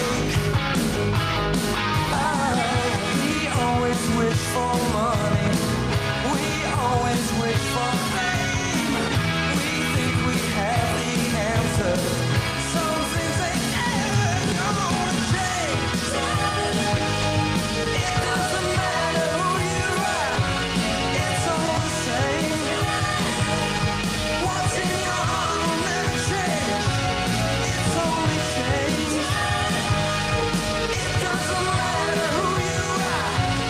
It's all the same. What's in your heart will never change. It doesn't matter who you are. It's all the same. What's in your heart stays the same. It doesn't matter who you are. It's all the same. What's in your heart? It's only change.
All right, welcome back. Or should I say welcome back to Bill?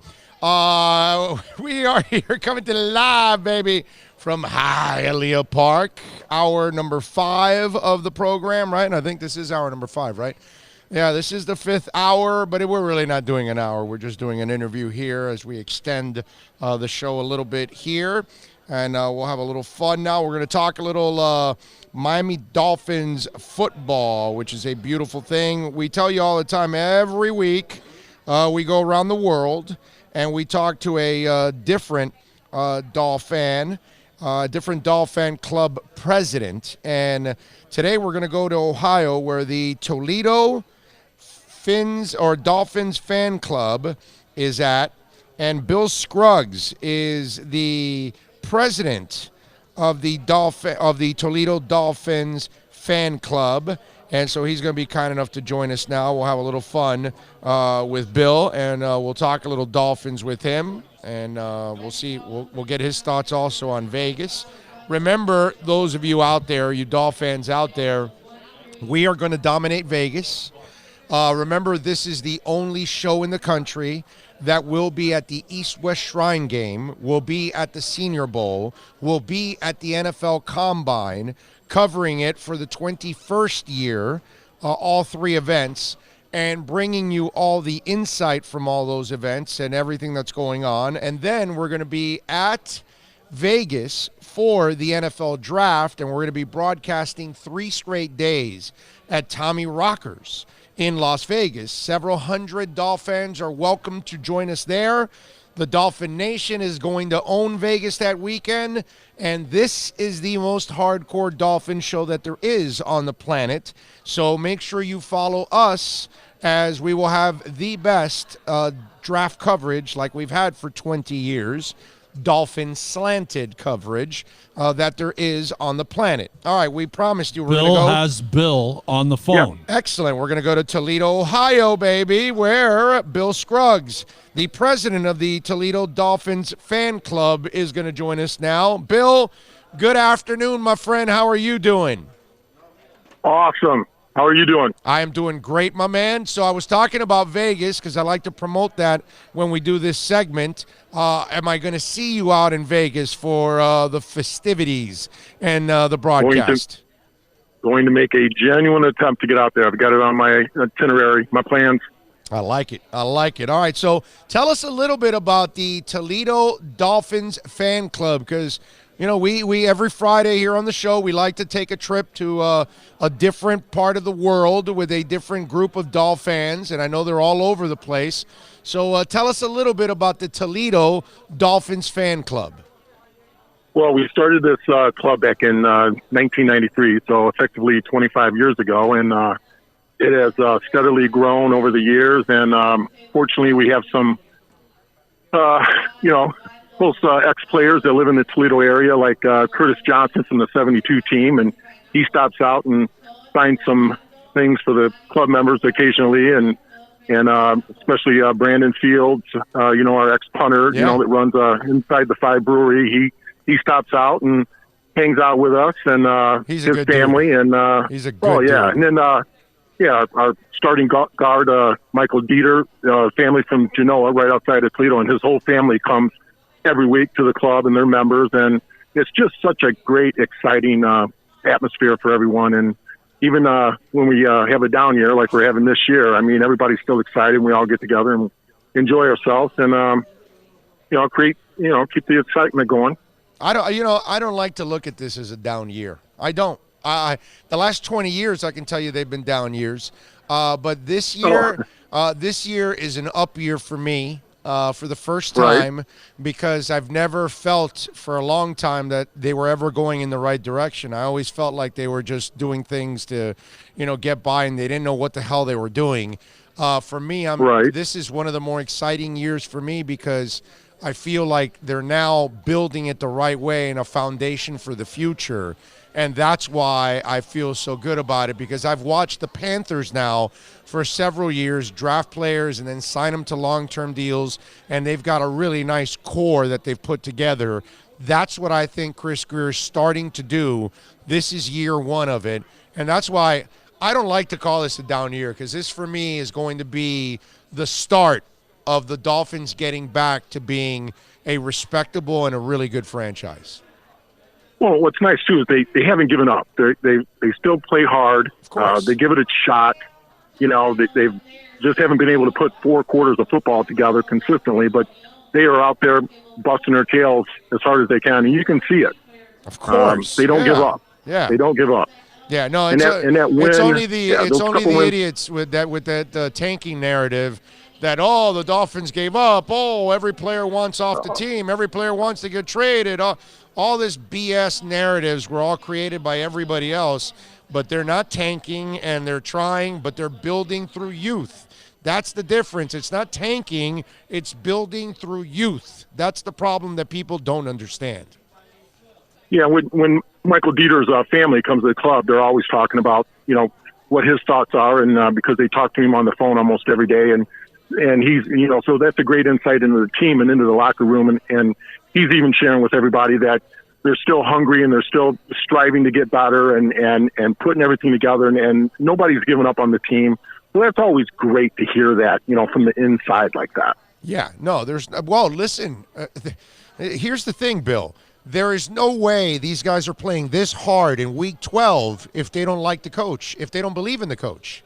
And if you've been a Dolphin long enough, you've seen teams that have quit on coaches by week 12 and 14 and 17. And you can tell that these guys are embracing Brian Flores by the way they're playing every week. Absolutely. Yeah, nobody sees it, and it's just awesome, the enthusiasm that still is there, and you can see it and feel it, when things work out good, and we're definitely feeding off of it as a club and feeding off of it, all over the place. So I just am very optimistic about the direction that we are going in, and I totally agree with your assessment of that. Bill Scruggs, the president of the Toledo Dolphins fan club, joining us here on the Big O Show. So, Bill, talk to me. How did you become a Dolphin? Because I'm born and raised here in South Florida, so I grew up as a Dolphin. How did you become one? Well, my grandparents lived in Fort Lauderdale, so my parents would send me down for 2 or 3 months during the summer, and my grandfather was just a crazy Dolphin fan. And so he would take me to like the practices and everything during the summer, before they would kick off the season. And I got to meet Larry Zonka and Paul Warfield and Greasy and just all the guys. And just, it was really, really neat. And I just fell in love with the whole atmosphere, and Don Shula, I can still hear his voice, and his hand in my hand. It was just crazy. And I just absolutely fell in love with the team. And I've been just crazy about it ever since then. And I was probably, 7, 8 years old. All right. So then you're there in Toledo. How in the hell did you guys come up with the idea of doing a fan club in the 90s? Well, back then they had, there was only like 3 bars in Toledo that had a satellite that could get games in, So me and 6 guys that I didn't know at the time, we're at the bar, and all of a sudden, we're sitting all far apart, and we're watching a game, and each week we got closer and closer and closer, and and started watching the games. And all of a sudden, 2 guys show up from another bar, and they walk in, and they go, "Hey, how's it going? We're the Miami Dolphin fan club." And I said, "How many of you are there?" And they go, 2. I go, "Why don't you guys sit with us?" And all of a sudden I said, "Hey, why don't we really start a Dolphin fan club?" And everybody got excited. We all pitched in like $5 a piece, and we set off for this little package of things through the Dolphin organization, and they sent us some stuff, and then it just took off from there. And it's been great. And they send us packages every year. Like I said, we've been in existence for 25 years, and Miami sent us all kinds of neat stuff. I mean, my God, they used to send us game-worn jerseys. We'd open up the pack, and it was still sweaty, and it was just stink, and we'd have to wash the jerseys, and we would raffle them off to the club members, and it was just neat. So it's gotten better every year, and how we do things and keep it exciting, and we keep reinventing ourselves as a club to keep the interest there, and people really get excited about coming, and I'm just very fortunate to be part of all of it, but it's been great. And out of those original 6 guys, there's still 4 of us that are in the club, and we're running it together, and all taking a part in it. And it's really an awesome experience that day to be there and all of us together. It's about as close to the atmosphere of being at a game there and doing things. And so how many we have members? Draft parties and everything. How many members are you up to, and how many people get together on Sundays? Well, we usually have 35 to 50 members there every week, no matter what. Wow. But we've got just under 100 members, and we've been up as high as 146 members one year. Wow. And so it'll flow, but it pretty well stays the same basic group of people. But, there's people that fall in and fall out, you know what I mean, that move or what have you, especially being in existence for 25 years. And there's people that join the club that are fans of other teams just because they like what we do and like our enthusiasm and being part of things. So that's another great experience. That is awesome. That is awesome. How many games do you guys make it down to? Well, any time that we are occasionally some of the guys will come down to Miami, but Toledo being so centrally located, we're an hour and a half from Cleveland, Detroit, Chicago, Indianapolis, Cincinnati, Buffalo, Pittsburgh. So and a bunch of us went over to Pittsburgh, and so anytime they're like close, we'll contact Miami and we'll buy a block of tickets, and we try to connect with other fan clubs like out of Canada and other places, and we get together and we tailgate together and all set as a group, and so it's pretty awesome. It really is. That is awesome, man. That's good stuff. Bill Scruggs, the president of the Toledo Dolphins fan club. Bill, thank you for joining us, my brother. And if folks want to join the Toledo Dolphins fan club, how do they do it? They go Facebook, website? Tell me. Yep. We got a Facebook page, Toledo Dolphin Fan Club, and also our the bar that we're at is called Pat and Dandy's. It's also known as the Fish Tank. So we kind of love that description of the club that way and at the bar. And so that's how they join. They join, and it's like $15 a year, but you're in a raffle every game. We raffle off, Dolphin memorabilia, Dolphin items, and then we have a big year-end party for our last game, and then we all get together and watch our draft picks together every year, and have a kickoff party for that, and that's how you join. I love it.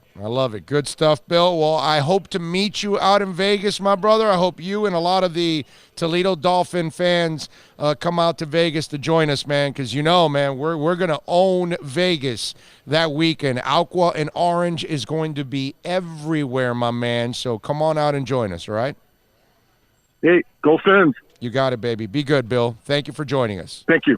You got it. Bill Scruggs, baby, the president of the Toledo Dolphins fan club. Hardcore, bro. Yeah. Well, everybody that's listening and following and all that, they are hardcore. You're all hardcore. When you're listening to sports talk, you are as hardcore as it gets. And if you listen to this show, obviously, and you're a Dolphins fan, you're going to definitely be a hardcore Dolphins fan. We got to thank a bunch of people. First and foremost, we got to thank Frank Fiore, of course, Steve Calabro out here, and the Brunetti family. First and foremost, they make it all happen out here, but all of them make it nice and easy for us. All the great people out here always taking care of us at Hialeah Park. We thank David Dwork from WPLG. We thank Bill Scruggs from Toledo Dolphins Fan Club. We thank Chris Long from WinwitchSports.net. Andy Behrens from Yahoo Fantasy. Bill, as always, getting it done. Hey, thank you, Big O. I don't know about me. I don't do anything. You bring a lot to the table here, brother. We try, bro. We just drive and have some fun. Enjoy the Heat game tonight. Enjoy a little tomorrow. We'll have a little post game for you. Even though it's a night game, we'll put something up for you later on in the evening. We'll do something over the weekend, so keep it going, and we'll have a post game for the Dolphins. Check out some of our sponsors. Yes, and more than anything, please support our sponsors that support us, that are allowing us to grow more and more and more every single day. We are blessed. Thank you. Spread the word. We'll see you tomorrow, but Monday we'll be back on camera again doing our thing. Be good out there. Thank you, guys. This is the